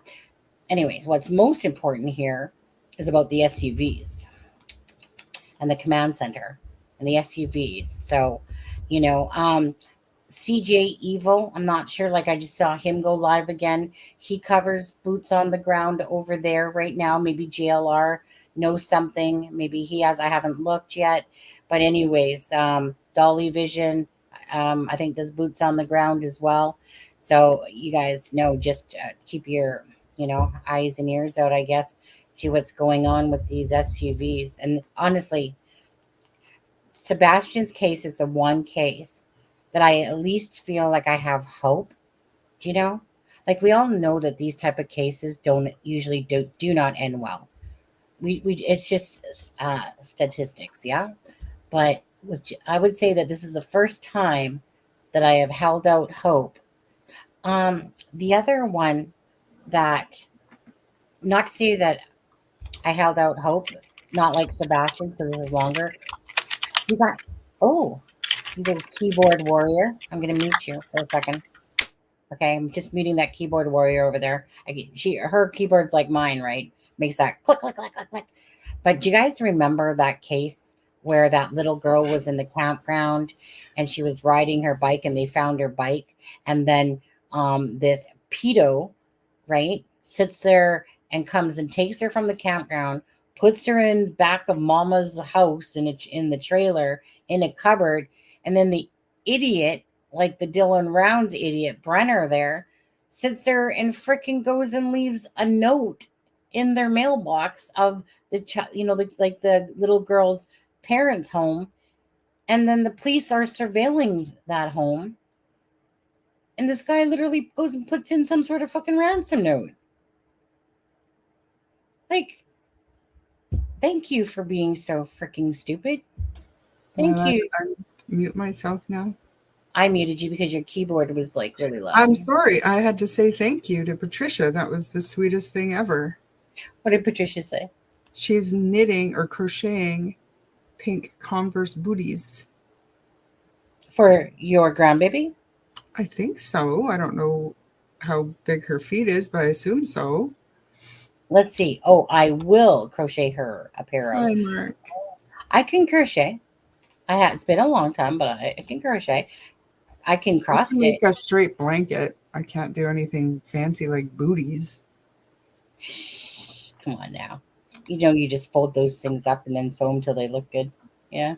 Actually, there was actually a girl when I used to work at the hotel in Whitecourt, and she was me and her were friends, but she was a little princess bitch.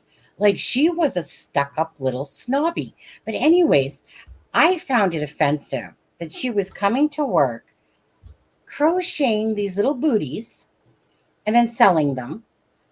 But that's how she spent her shift. And then she would bring her fucking laundry and just do her laundry. And I'm just like, in what world do we live in that you come on your shift? Like, I can understand a little bit of downtime, okay? But she would just literally sit there on her shift, not that there was anything else to do or nothing, and crochet booties on her job. But she's supposed to be at the front desk. It was an hotel. Really. But anyways, she didn't like me after that. And then anyway, she ended up leaving. And then what the kicker of it was, at that time I was night audit. She was like, whatever. And then, no, I think I was full. I was down front end supervisor. But no. When I started, I was night audit. So I would come in, whatever. And sometimes the odd time I would do the day shift. But anyways, then I became the front end supervisor.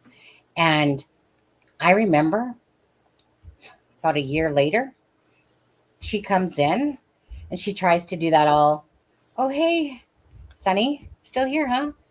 And I'm just like, and of course I'm just standing up tall and proud. And I'm like, yep, what are you doing? And she's just like, well, I thought I'd just talk to Sarah. What do you think she wanted? Her job back. Turned around to Sarah and I'm like, don't you dare fucking hire her. Are you kidding me? Sarah didn't. But but you could just see that she was just like, oh, you're still here, Sonny? Absolutely. You freaking. She will, but you don't understand. You want to see a spoiled child? That girl was 20 something years old. Okay, she was ridiculous. That was like a princess bitch, is what you want to call her, and like her self-right. That it just amazed me. She was just a whiny little thing. Anyways, at first I felt sorry for her. Like, oh yeah, I guess you poor little misunderstood thing, you. But then you see the true colors of this person, and I'm just like, anyways, it just made me laugh when she came in a year later, and she's like, you could just see when she saw me, she was like, oh shit, probably not going to get that job I came for. Anyway. Okay, so did she confirm that she was gonna? I like just on. Yeah, he is. I've seen him before. Grave, by the way. Wait a second. Hold on a second, actually. One sec here, and then we're gonna get going. Just docket. 1 second. Oh, here it is. Okay, one copy and paste. Okay, let's see. Where are we here? Okay, she got 108. Greaves, at least that's what I'm seeing here. Greaves got 108 subscribers. We're gonna drop her link one more time. You guys, can we at least get her to like 110 in like a minute? Okay, that's her link right there. Can you guys go subscribe? Can you guys, be loving, caring, kind, and sweet, and adorable and cute? Can you? And then go subscribe over to somebody. Now, I don't know. I've only met Grave today, but hey, if we can help somebody out, why not, right? So if you guys can show your love. Oh, and then she was kind enough to donate $20, which was very unnecessary. Appreciated, of course. Not going to gift her in the most. Hey, Mark. Mark. Are you broke? Did you spend all your lottery money? What's going on there, Mark? I feel like you won the lottery and then now you lost it all. Thank you. Yeah. My cats, they're starving, Mark. You don't understand. They're I can't even afford to buy them their cat food anymore. Actually, in fact, to be honest with you, they love the temptation. They love temptations. But anyways, the cats have gone without tins for a couple of days now because my husband keeps forgetting to grab some when he's at the store. And the cats, like Bambi, she's a pissy cat, right? She just sits there and she just sits at the dish, the bowl, and she just is like, wow, wow. And he's getting louder. And I'm just like, I'm so sorry. And then I went to go look in the cupboard to see if there was any tuna. And there wasn't. Normally we do have tuna because it's like $1 at the dollar store, right? And then I just usually will give it to the cats once in a while too. But anyways, so the cats love their like shredded tin food. But yeah, the last couple of days, nothing but attitude from Bambi because they sit there and you put the bones in there, and she just looks at you like, really? Are you gonna get this again? They're such little babies, to be honest with you. Anyways, rest in peace, Dylan Rounds. Absolutely. Okay, so you guys, oh, wait, did we get Grave to 110? Let me hit refresh. Come on now. 112. There you go. Okay. There we go. That's next level. Is there anyone that does happen to see this live in the future? Click on Graves' link there. Help a fellow creator out, eh? Yeah. Anyways, rest in peace. Again to Dylan Rounds. I'm so glad that his family has closure. I know, like I said, Adam will have been delighted that this news came out today, considering how much he cared about the Dylan Rounds case as well. As for Sebastian, well, again, prayers if Sebastian, my biggest our wish is that Sebastian is found alive, that perhaps someone has him in hiding. That would be great. That'd be awesome. I do have the most hope for his case. But we all know it doesn't still look good regardless. But hey, this one, I have the positivity level like freaking up, right? So prayers for Sebastian and the family members of Sebastian, and prayers to your daughter and your baby, your bundle of grandbaby on the way here. Mm-hmm. Lola. Leila. That's a nice name. Leila. Yeah. Green hearts for Sebastian, you guys. Absolutely. Remember, you guys, if you're a member of the It's a Crime and Shame channel, you guys have the special Sebastian hearts to use. You know what I think I'm going to do, Charmaine? I think what I'm going to do. Okay, let me see here. Before we go, I'm going to go to actually Charmaine. Yeah. What's wrong with you? I haven't seen any memberships in a couple of days now. What's up? I guess I gotta do it, huh? I feel like I gotta do it this time. Well, I've just been really tired, so I forgot. All right, let's see here. Where's that thing over here? We can do. You have 10 memberships. I'm gonna gift 5 memberships right now. Ready, guys? Whoever gets them gets them. Let's see. Do. Who got them? Let's see. Ivy Rose got gifted membership. Crime got gifted membership. Teen got gifted membership. Remy Stoff and Sees Through got gifted a membership. Okay, you guys, congratulations on getting your free membership this month. Thank you, YouTube, for giving us 10 gift memberships to give away each month, by the way. And yeah, thanks again, James Barker, for the other day. Baker. I want to call you Barker. I don't know why. James Baker. A mod for the channel. Yeah. Where's Ivy Rosie? You know, it's because we haven't been covering Delphi lately. Lurkers. She's been in the group, but Yeah, has she? Okay. Well, anyways, there you guys go. We're gonna head off for tonight. Appreciate all of you. Thank you guys so much. Perhaps a live tomorrow. Let's see what goes on with those SUVs at Sebastian's house. So you guys check out CJ Evil's channel, Boots on the Ground, JLR's channel, Boots on the Ground, Dolly Vision, whatever, right? There's I always get this wrong. I have to think about this one. Cluminati. There's the Smiley's World channel. There is, and then that link I posted earlier, like I said, it's not. Look it. What the heck is this? He heard his name in chat. Oh my and he gosh. decides to show up at 9:32. Wait, what? I think he's just coming in to say goodnight to me because he misses me. What the heck, Adam? You heard us say that we were going to get off, and then you were like, you know what? I opened Messenger and I was like, oh my goodness, what's happening? Dylan Rounds was found. Yeah. Yeah. I had no idea until earlier. Oh yeah, I gotta watch Pascal as well. I know, right? You gonna show your face, or are you too ugly? Well, I mean, yeah, I am too ugly, but there you go. That's precious. Okay. So Aspen Connor, the co-host. Look at the purple. Yeah, right. We're all purpley colors. So yeah. So that is Aspen. Camera's not on. So just quickly, eh? What do you think? So I read an article earlier tonight, and it said that that what's his name led them to the James site, Brenner. right? In part, in part of his plea bargaining. Yes. This morning, so I've really seen nothing more than that, other than it was skeletal remains, which makes sense because it's been almost 2 years.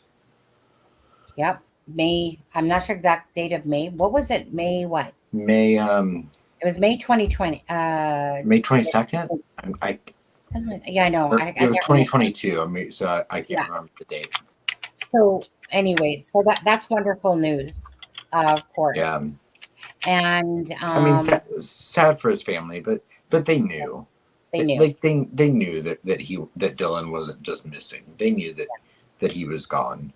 Oh, and yeah, so we actually played that clip when they were talking about the video footage. Remember the one that James Brenner took accidentally and then threw the phone in the pond, and yet he recorded himself wiping off the blood from after shooting Dylan. Yeah. So we played that, and Candace was saying don't say sorry, because this is good news, meaning the James Brenner. So meaning they've had to deal with it now for 2 years. They obviously wanted just to know where their son's body was, and probably the death penalty is going to come off the table, perhaps as part of that plea deal. Who cares? They know where their son is now. Exactly. And they have his remains. So I knew that this was a very important case to us, but especially you, that it was one that you always wanted to, well, you're the one that brought it to the attention of the channel. Yeah, I mean, Candace immediately popped up for me as someone that I disagreed with her with a lot of things, but I admired her strength and right. And I really I mean, I'm impressed by what an incredible lady she is. Mm-hmm. Yeah. I'll forgive her for saying that she was going to come on the show and then didn't. I'll forgive her. But since I've gotten into true crime, the power of the women involved in the cases we've followed have been probably the most impressive thing to me overall. Yeah. Because when I look at a Jerry McClurkin, I look at a Becky Patty, I look at a Candace, all of these ladies, they're so Strong. impressive and strong, and they just keep going, and it's given me a lot of it impresses me a lot. Right. Yeah, I love a, you know what? I love a strong female. I do. I'm one. And, through abusive relationships and stuff like that, that made me the stronger person that I am today. I don't take back whatever, in a sense, I don't blame people for things really. I just, like I said, just move on with life and always just learn from it. But I love I love my strong willed personality because I like who I am as a person. I've always said that. That's why I say nobody can take that away from me as a person because I like the fact that I'm strong. I like the fact that I stand up for people. I like the fact that I stand up for myself. I like the fact that I would be like Seth Rogers right now, just doing the grind, bringing awareness and stuff like that. Charmaine's a strong personality as well. And that's what I love about her is that we're not afraid to say things if something is wrong or be vocal and stuff like that. Not to take away from you passive people over there, but I'm just saying. No, but I think you see that. I think it's inherent in women more so than it is in men. Like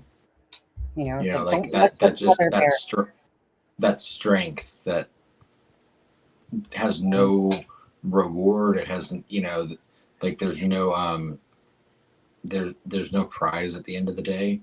It's what women do.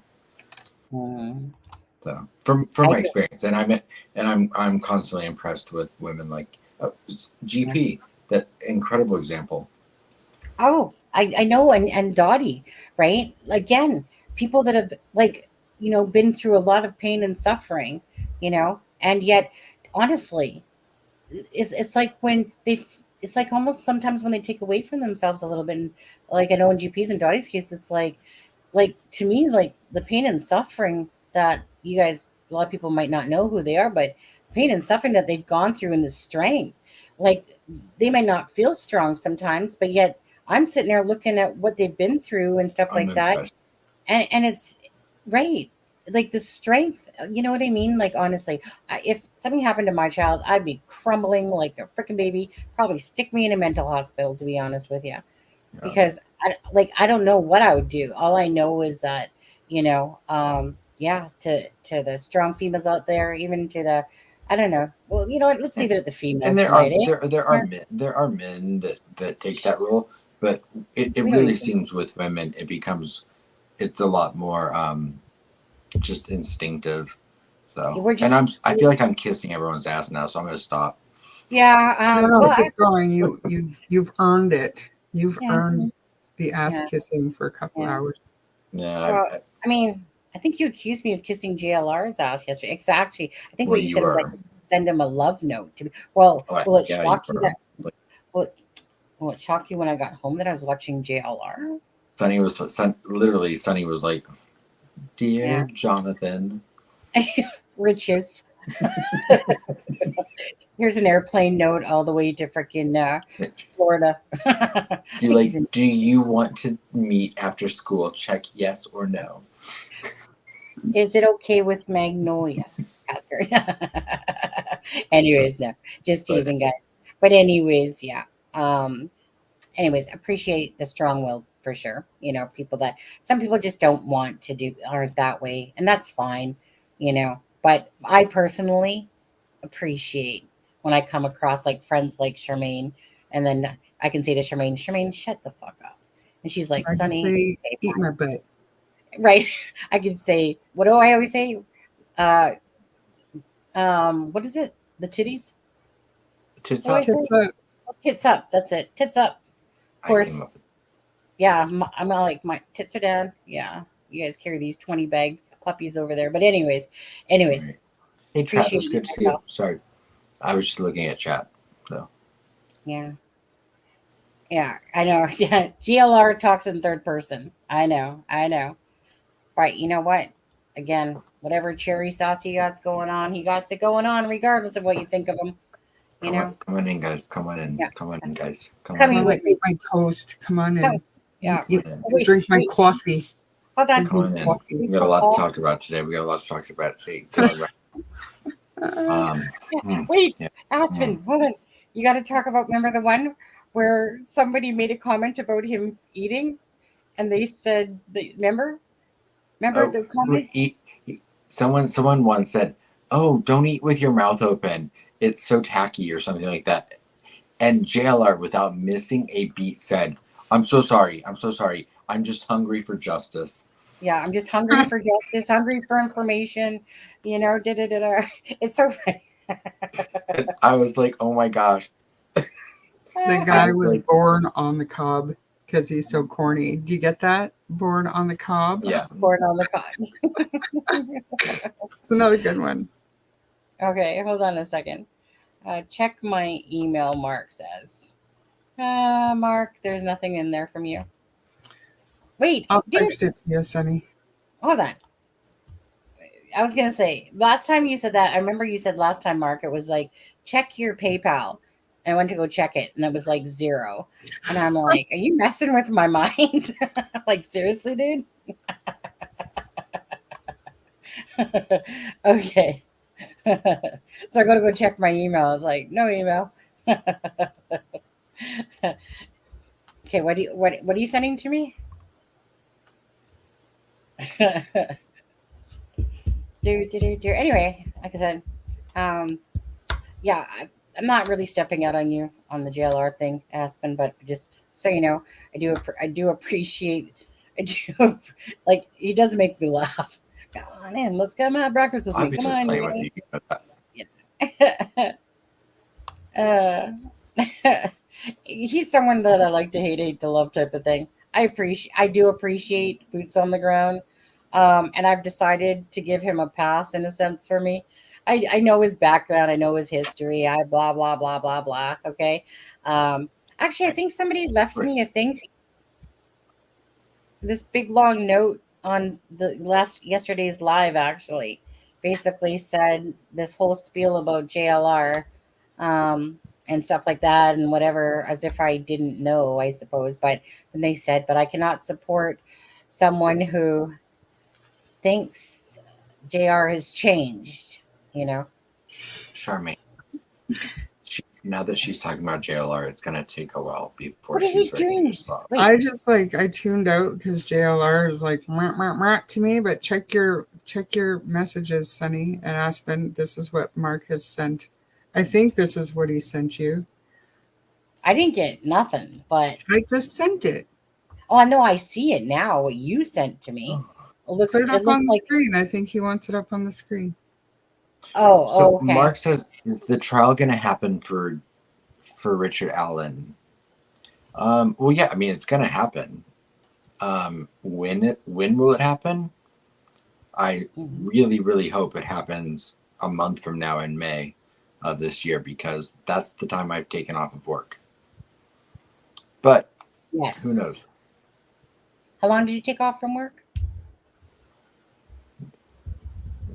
From the 13th until the 31st. Oh, Do hey, you think it's going to wrap up on the 31st? switch that around. Well, in no. numbers. I mean that that's the projected trial end date. Mhm. So I Yeah. mean, you'll then have to like allow for the jury. That's a Friday, second. so I who knows? It's I'll be surprised if this trial can take place in 2 weeks. Same. Because But somebody right was now the saying, jury selection. okay, well, somebody was going through just kind of how they thought testimony was going to go, and they were saying we're going to be surprised, I think, at how quickly they kind of power through some of these witnesses and how many are going to actually drop off the list and not be called. So people are actually saying that it's possible to get this done by the 31st. Yeah, we'll see. It could be. I mean, the trial is scheduled to start on the 13th, which that allows for 3 days of jury selection. So you've got Monday the 13th, Tuesday the 14th, Wednesday the 15th, and Thursday the 16th. That are all right now allotted for jury selection. The court schedule as of right now is that opening statements will begin on Friday the 17th. I believe it is the 17th. And then it'll go a full 2 weeks until the 31st. But then again, so that's a projected timeline. It could go longer, it could go shorter, but you're also then going to have to allow time for the jury to deliberate. So, you know, could it be June 1st, June 3rd, June 5th? You know, who knows? And Travis says, well, she's making them go to 5 p.m. after all and on the Sunday. So are they doing 6 days a week? They are. I mean, unless there are any religious objections when they get to jury selection. I think that was what they stated would be the only thing that would keep them from doing 6 days a week, is if any of the jurors had a religious objection. But as of right now, trial is scheduled to go from 9 until 5, Monday through Saturday. Hold on a second. What Karina, case you on? hold on. Sorry. 1 second. So, Charmaine, I feel like Travis and Karina are related. So, anywho. Anywho, that's my favorite part about Travis. Anywho. So anywho, she's like, what case are we on? Well, Karina, we're all over the map. This is kind of at the end of the live time. Oh, wait. Hey, Seth, take care, buddy. Have a good night. Don't forget to come join us again, please. I got more questions. Anyways. Hey, good all night. the best. Good night, Seth. Oh, wait. Good night, Seth. Oh, wait, Seth. The SUVs at the Proudfoots. You know anything about it? Anything?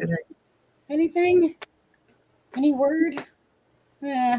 Anyways, be blessed, Seth Rogers. That's Sebastian's father.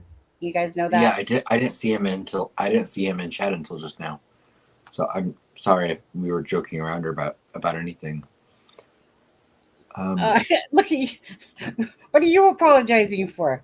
Well, I didn't know. I didn't see Seth in chat. I mean, I wasn't talking about Sebastian's case, but you know, I don't want to waste Seth's time or you know, joke around about anything true crime related with what's going through.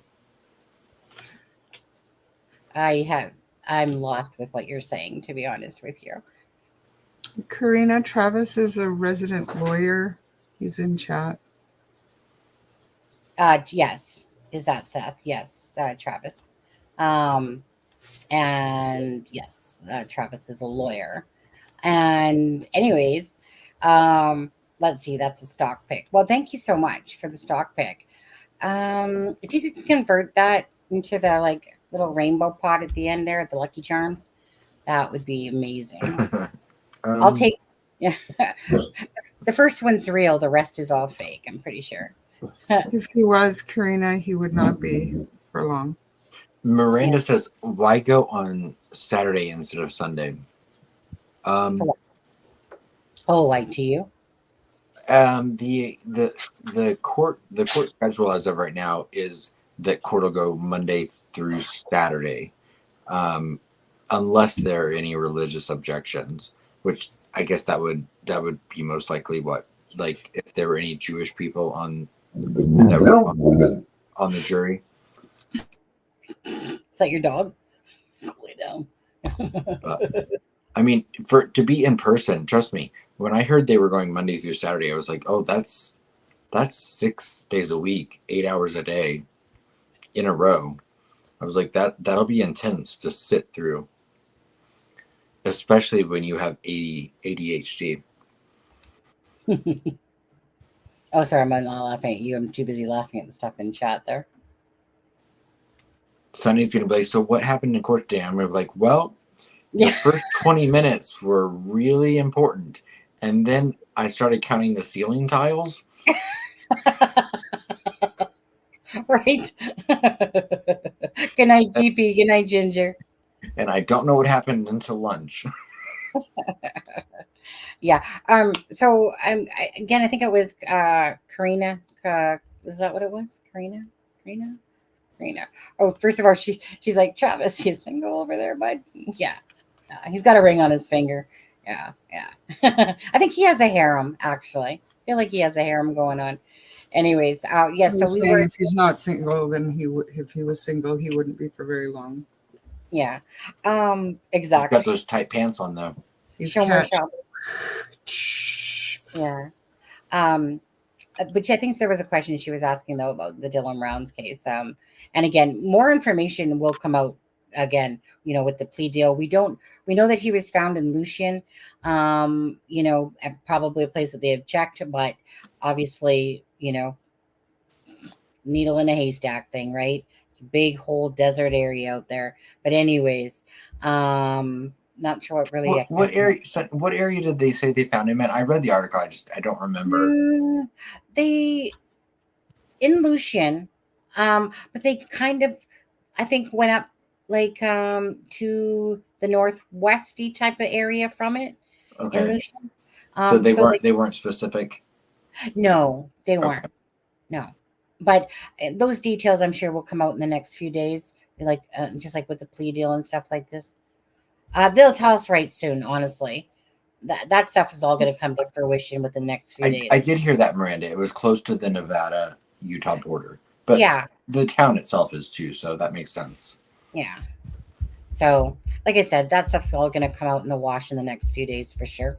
We just got the of course, breaking news information about his remains being found, and then the other stuff's going to come out pretty soon, and we'll have the, plea deal. I'm sure, probably death penalty knocked off, and I'm sure we'll know exactly kind of the location as well, perhaps, for sure. Let's see here. Oh yeah, Seth needs to get some rest. He's got his polygraph tomorrow. Yeah, with Nancy. Wait, Seth's taking a polygraph tomorrow? Yeah, for Nancy Grace one that she offered him, and he Okay. said sure. So remember he told us. That's right. Yeah. Yeah. Okay. Now, as for Christopher Proudfoot, the poll says, right? Let's say that. Oh wait, how did the poll drop? The poll was at 70% that didn't believe that. Okay, let me see what the numbers are here. So Travis said, "I don't roll on Saturday." Walter, spoken like a true defense attorney. Did you just literally overtalk me as I was reading the poll? Did. Okay. You're forgiven. I love you. Anything else before I just wanted to read the poll. Okay. So it was higher. Okay. The poll was because Christopher Proudfoot, remember, he said that he had one scheduled, TBI. Okay. So, and it sounds like it's tomorrow as well. So will Christopher Proudfoot take the polygraph? And the survey says, well, 16% said yes, 51 said no, 18 says not a hope in hell, so we can add that to the nose, and undecided says 15%. So the undecideds can fall within the not a hope in hell one as well. Right. Yeah. But anyway, so yeah. And as for the SUVs, did you hear that? Did you listen to the TikTok? Do I got to play it for you too? I didn't even know you were live until like literally 30 minutes ago. Well, when somebody shows their avatar, I'm like, why is he looking at Messenger and his ass is not up here? That's all I was. A friend just told me to say that, like asking for a friend. Well, that's the message that made me pop up. I was like, oh wait, what? She's live? Okay, just for you and everybody else, we'll watch it one more time for probably about the 6th time now. But hey, listen careful, okay? Listen. Ready? Justin from TikTok. Ready? 100%. We have to wait for it to do this. Y'all, I have a big update for you in regard to Sebastian. And trust me, hit that follow button because you're going to want to stay updated for this. So let's start small, work up to the really big stuff. Now, officially, this is being called a criminal investigation. Now, that was released by News Channel 5, meaning that there has to be enough evidence there for them to be able to call it a criminal investigation. The next two things I think are really important to share with you are the fact that Seth Rogers is supposed to take his polygraph tomorrow, the one that he set up with Nancy Grace, and Chris Proudfoot is supposed to take the one that he set up with the TBI. What do you guys think? Do y'all think he's going to actually show to that? So now here's where it gets really, really big. Apparently on Sunday night, law enforcement in unmarked SUVs showed up at the Proudfoot's house, did some type of a search, talked to some of the neighbors, and left. But they are back there tonight. And at the same time, while they're searching tonight, there also are apparently a ton of black SUVs parked out front of the command center. Now, obviously, at this point, nothing has been disclosed as to what they found to call it a criminal investigation, what's brought them back to the Proudfoot's house twice. But I will be keeping you updated, so you definitely want to hit the follow button for this. Anyways, I hope at this point we are actually finally getting some movement on this case. Maybe we will finally get some answers in the coming days, but let's hope that this week is it for some answers regarding this case and this child. Y'all, I have a big update for you in regard to Sebastian Rogers. And trust me, hit that follow button because you're going to want to stay updated for this. So let's start small and work up to the really big stuff. Now, officially, this is being called a criminal investigation. Now, that was... Is there more? And I realized it was playing over again. Yeah, I had to block Carl. Oh, Charmaine dropped. Where's Charmaine? Oh, wrong one. Hi, Charmaine. I was like, what the heck? Where's Charmaine going? But yeah, so what do you think of them apples, Adam? Adam's apple, get it? Oh. Yeah, no. I'm not surprised. Right. Well, so that's why, I'm curious. That's why I was like, Seth, well, tell us something before you go. But all he did was say that he's tired and going to sleep. And I was like, wait a second, SUVs. But anyways, we'll see what happens. Yeah. On there. Well, maybe he'll warm up to us a little more another day. Yeah. We'll get him back on, perhaps. Maybe if Aspen talks to him this time. Maybe. It's funny because I've not seen like our interview with him like hit like main whatever, but I've had several people message me and they were like when did Seth pop up in that and I'm like, I don't have a timestamp. It was like an hour and a half in. It was about an hour. I mean, I was gonna put his timestamp. If I wasn't lazy, I probably would have done it. I'm not a big timestamp person, right? But and I'm not going to exploit it by like clipping it and putting it on, whatever.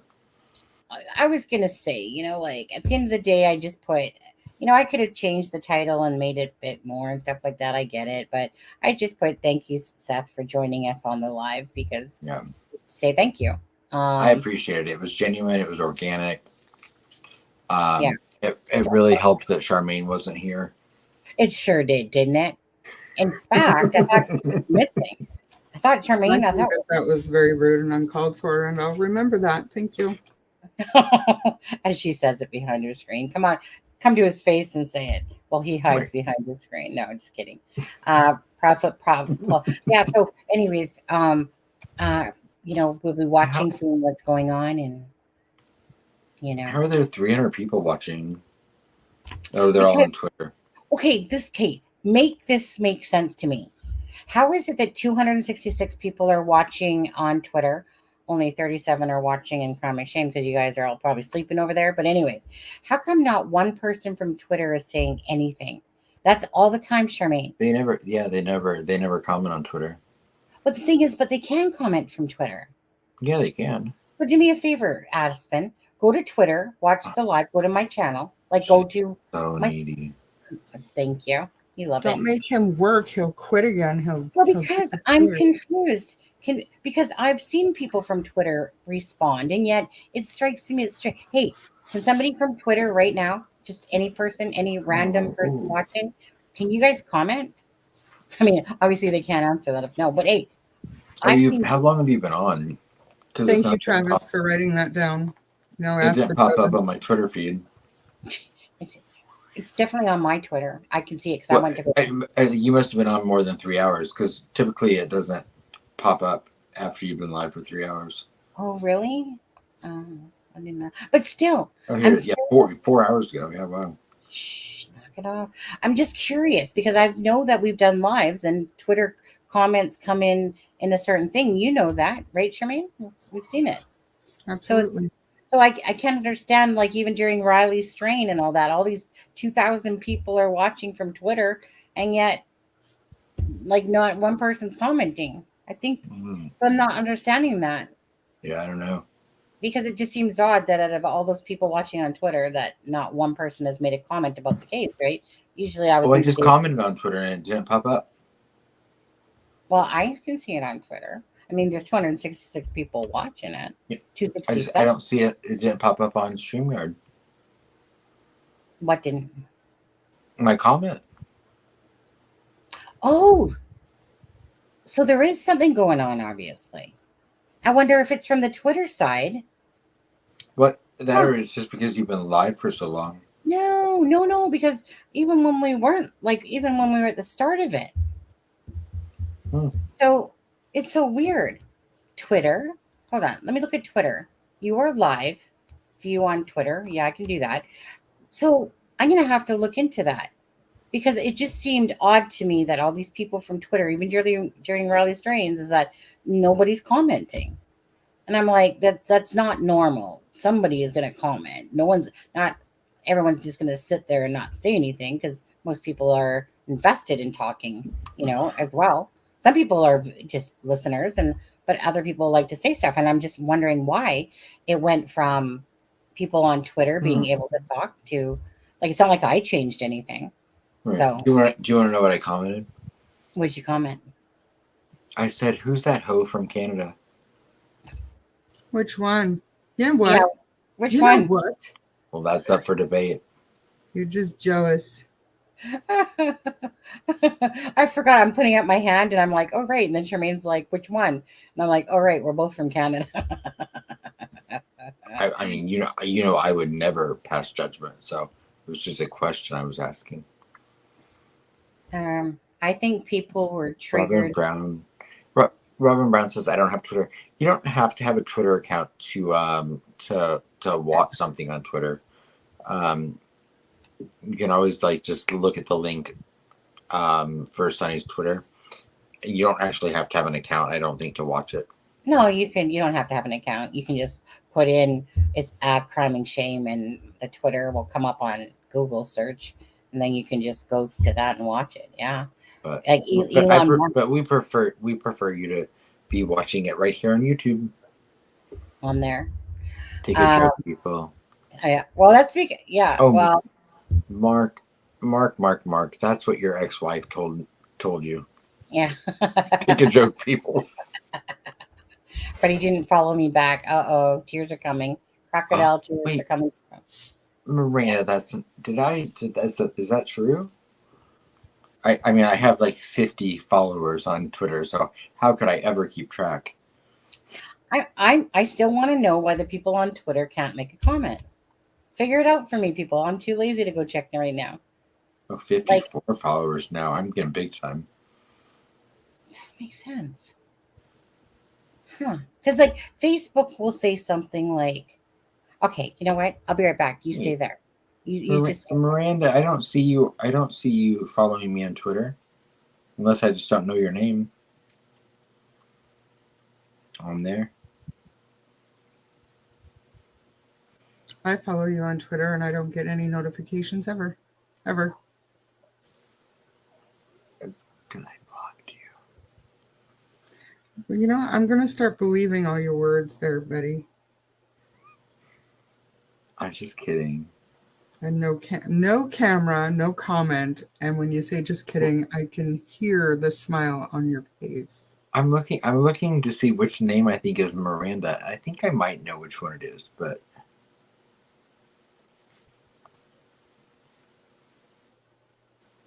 oh, did you see what Sonny just says, Charmaine? get out of my space. Wait. Get out of my space. Charmaine. I don't read gibberish. I'm sorry. I'm worried. Because this doesn't make sense to me. See? Aspen is a god. It just showed up. I just did that. I went into Twitter and I said Aspen is a god. Just see. I was going to call you a hoe, but I figured that was already used. See? Well, then we would have had to been like, oh, which one? You can leave a comment on Twitter. Come on, somebody else on Twitter. Leave a comment. Come on now. You guys can, right? Miranda, I don't have anyone on my Twitter following me named Miranda. Did you follow my old account, maybe? Maybe. I think she's following your old account. Miranda. Because I did start a new Twitter like a few months ago, Yeah. which is why I only have a 55 followers. Oh, there we go. 1 second here. Oh, there we go. Hey, Miranda, guess what? I'm following you back. Yeah. You didn't follow And I me only back. followed 20 people, so there you go. Oh my gosh. You didn't. Friends off. Aspen. Still looking at my Aspen as a God comment. How come Wait, it's sitting up there? Charmaine, I follow you on Twitter. I wouldn't know. I never check it, but still. No, you don't. Yeah, it's on screen, not in chat. You know, next time I'm going to look for that. Maybe they've changed it up so that their thing shows up. Aspen, do it again. Do it one more time. Go to Twitter and post a comment. And I want to see if it comes up on the screen like mine did. Do it. Do it now. Come on. Yeah.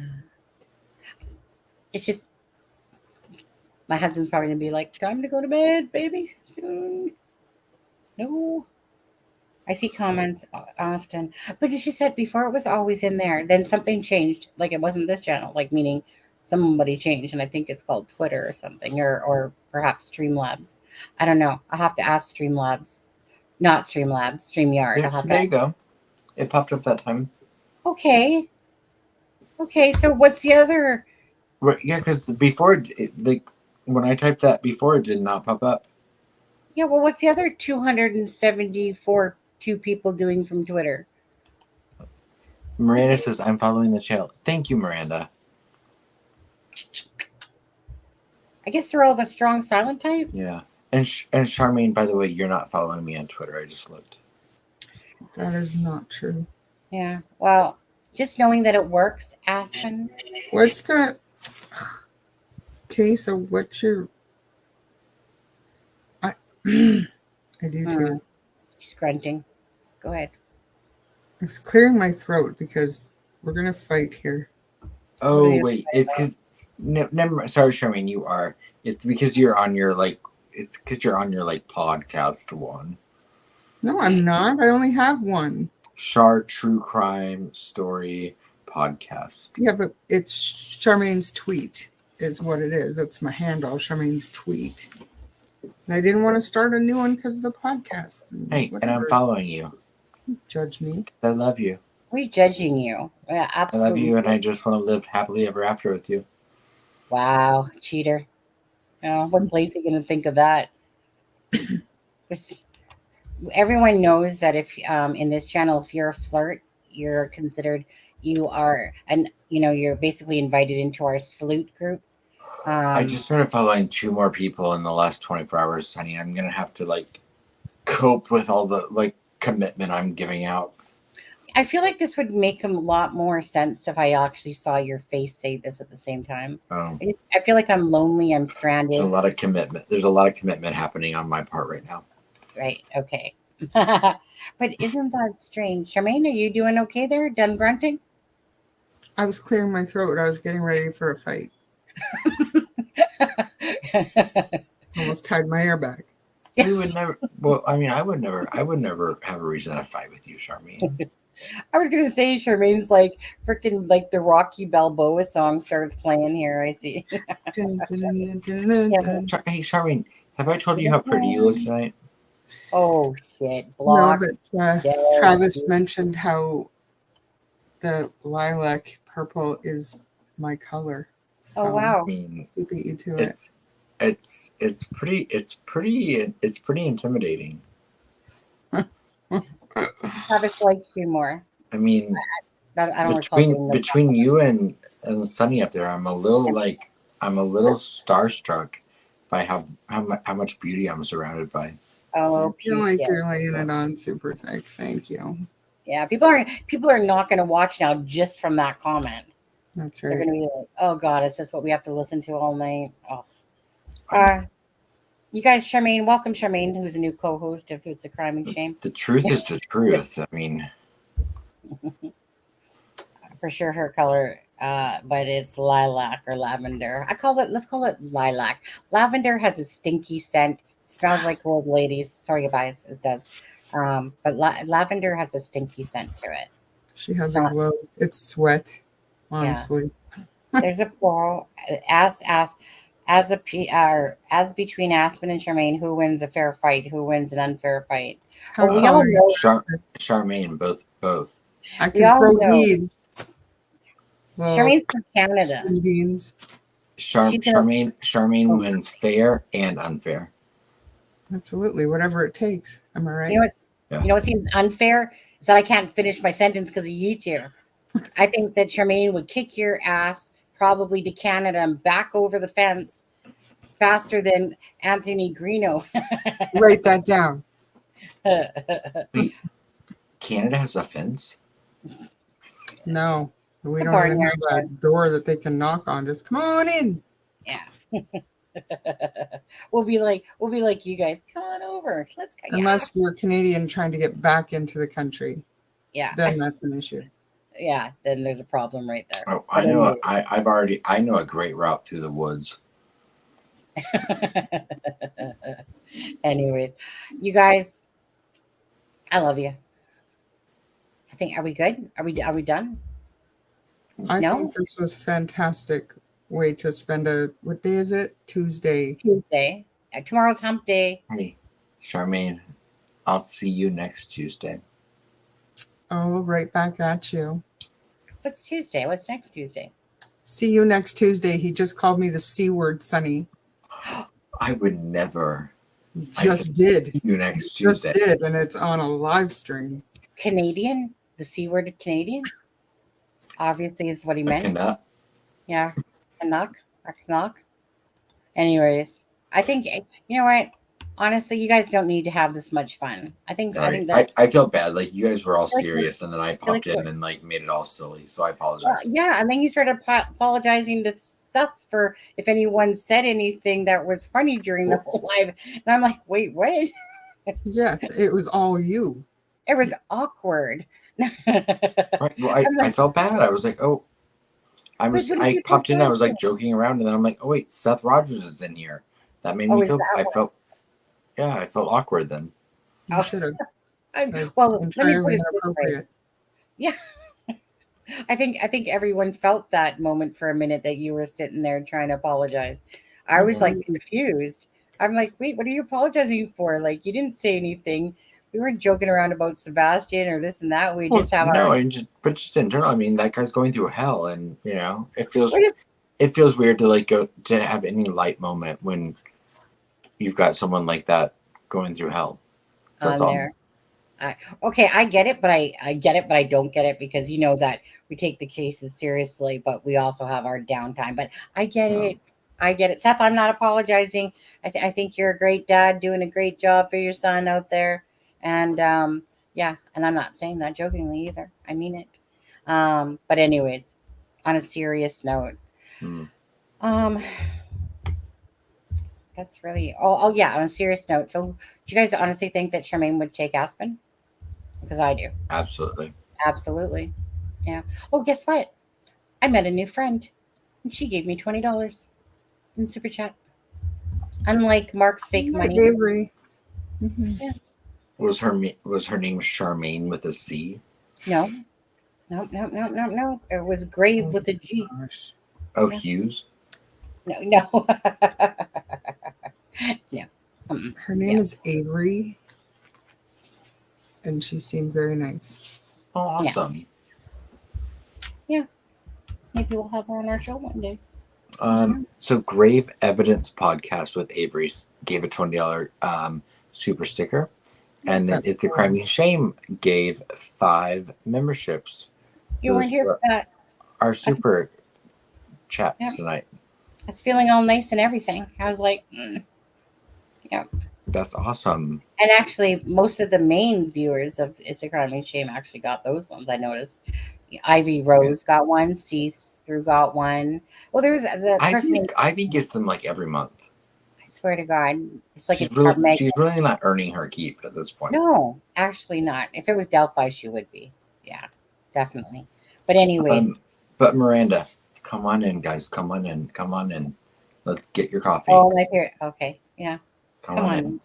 Come on in, guys. We've got a lot to talk about. Sebastian Rogers, Hendersonville, Tennessee. Guys, got a lot to talk about. Katie Proudfoot. Should she be embarrassed? Does she have something to hide? We don't know. We don't know, guys.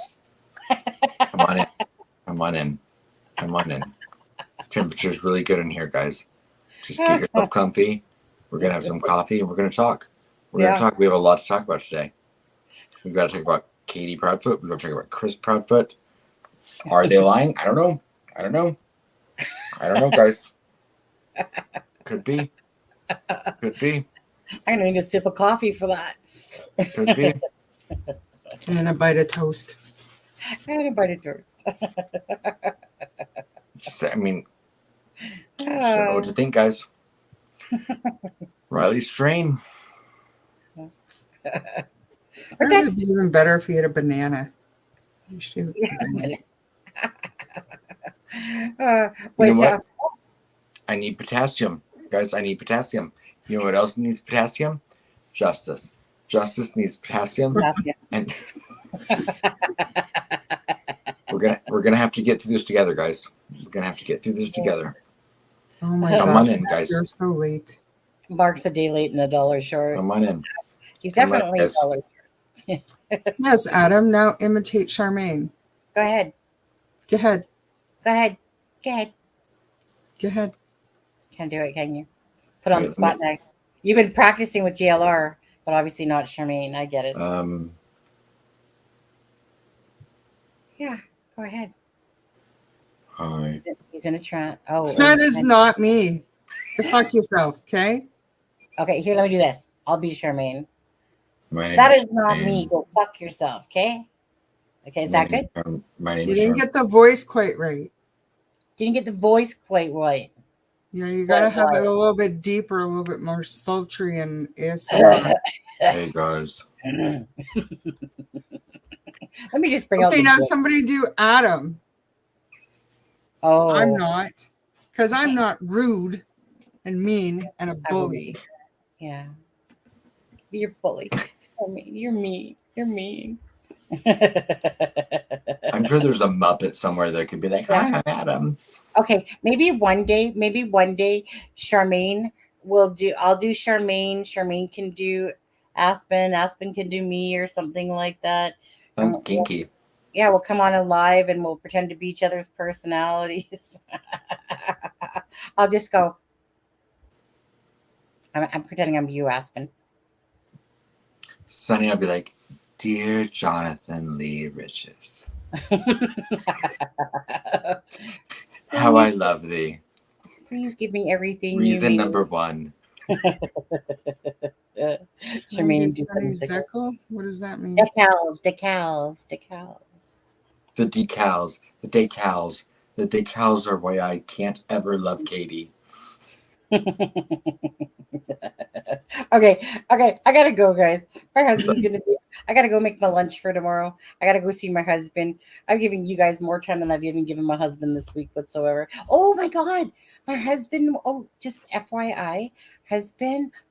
You know what? Let me stay here. Do not move for a minute. I want to show you something that he was working on today. Don't move. Guys, stay right here. Stay right here, guys. Yeah, you guys. Yeah, he's imitating me now. It's called aping, mimicking. What do you want to? No, guys, we're gonna need you to stay right here. This is very important, guys. This is. I mean, we're figuring this out together, guys. We're all part of the army. What army? The JLR army. Yeah, I'm not doing that. Yeah, Miranda says JLR. Just so easy to imitate. Sweet Dushabi says, Charmaine, someone get a shovel. I'm going out back. LOL. Yeah. Don't need a shovel. You do it right. Are you interrupting me? Sharon Parker, good night. Talk again. I'm waiting. Not gonna do It's it. your turn. Impression of Adam. Which one? Oh, the one Sunny did. The pursed lips. It's easy to impersonate Adam. It's harder to impersonate Aspen. Yeah, I'll do it right now. Look, here I am. I'm Aspen. Hello.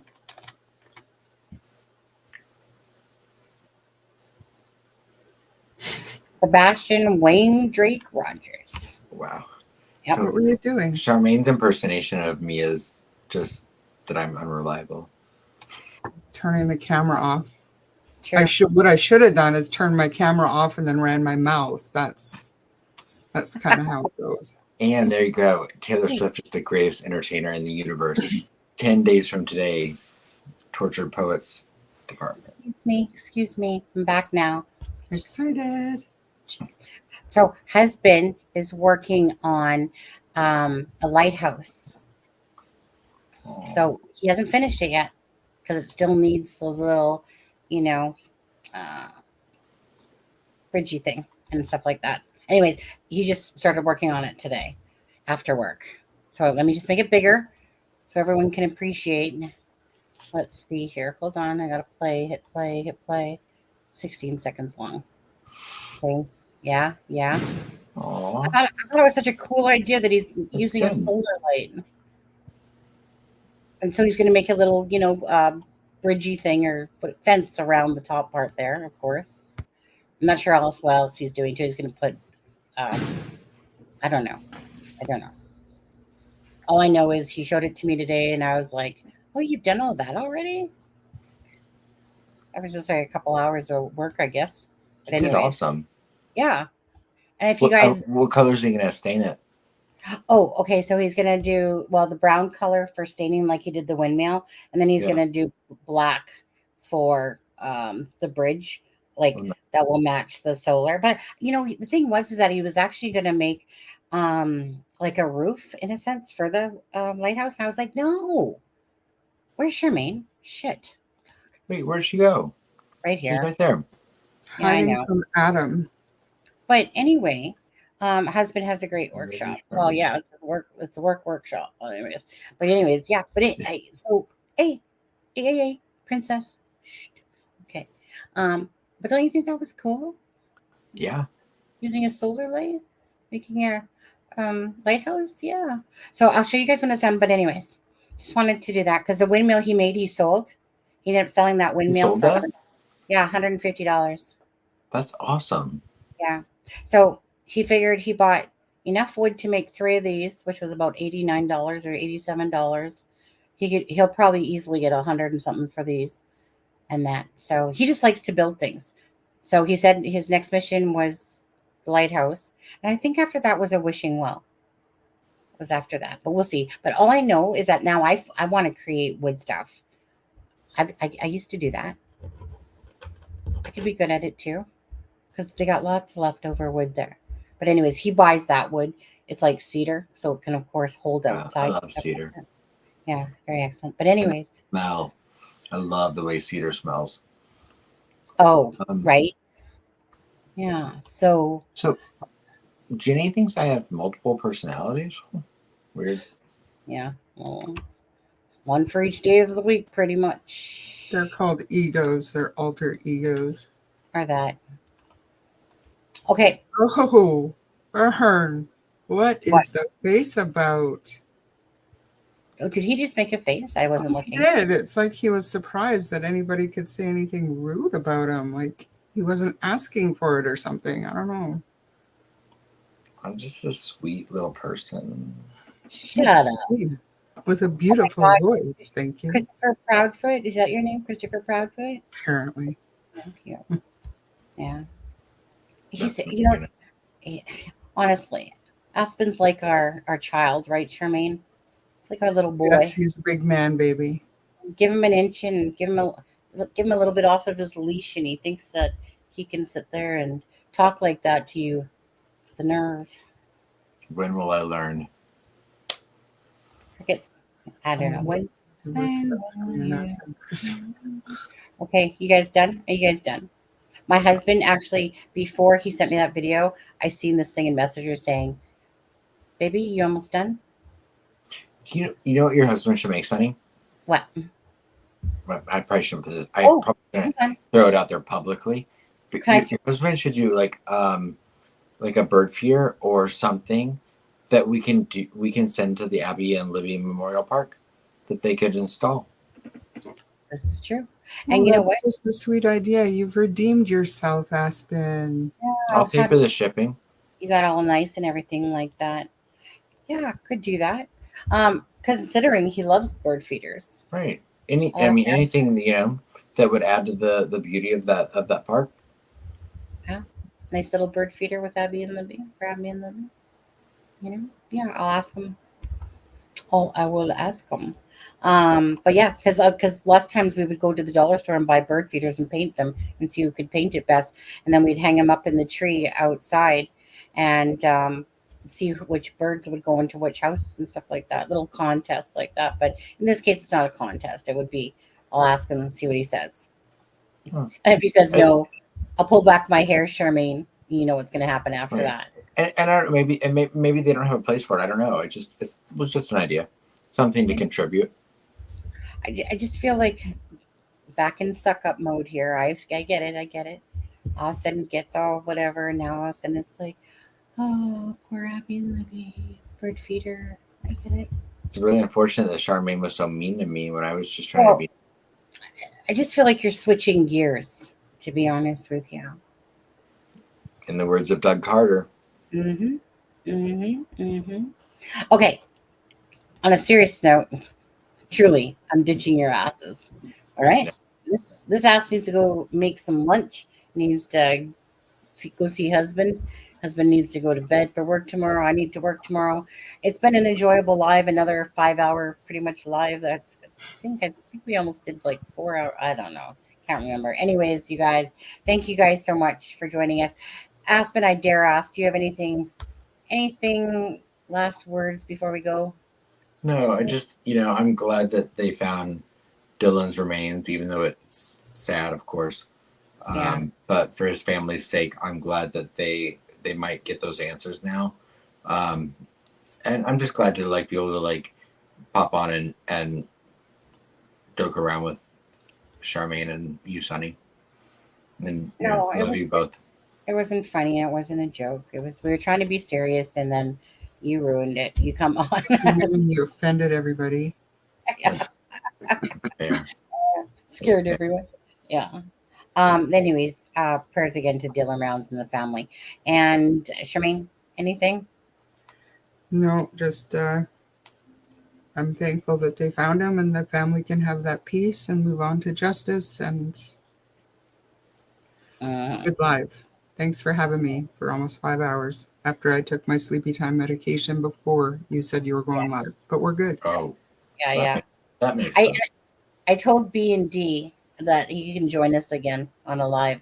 So if we're on a live sometime this week, James Baker, who was on, remember Adam with us, that he could join us for another live. I know he's invested in the, I really enjoyed talking to him. A man of common sense and a man of nice, good thoughts and stuff like that. And I know so many people from Cape Breton. I was like, do you know this guy? Do you know this guy? But yeah, of course, right. No dice. We're going to invade you all. We're going to cross your border over there, Aspen Connor. You just wait and see. No, Come on over. I'm going to go steal maybe some palm trees and come back over. Anyways, you guys have a great night. Thank you guys so much. God bless. Thank you again for Brave for the $20 super chat. And it's a crime and shame. You're so amazing and awesome. And stuff like that. I'm not sure. There's this person that used to be Charmaine. She used to do some sweet shit like that, but she's kind of busy with the grandbaby on the way, and I think she's falling in love and all that stuff at the same time. And then now she's just claiming that she's tired. She's just tired. Yeah, I'm just tired. It's been a lot of driving the last few weeks, and I'm out of the loop with Delphi. I'm doing my best. Yeah. No, love you guys. All right. Love you guys. Yeah, might see you tomorrow night. We'll throw that up in the air. So, anyways, thank you for joining us, you guys. You guys take care and all the best. Thank you guys so much. Good night. We out of here. Ready for the outro? Ready? Here comes. A Nordic night, the world is cold.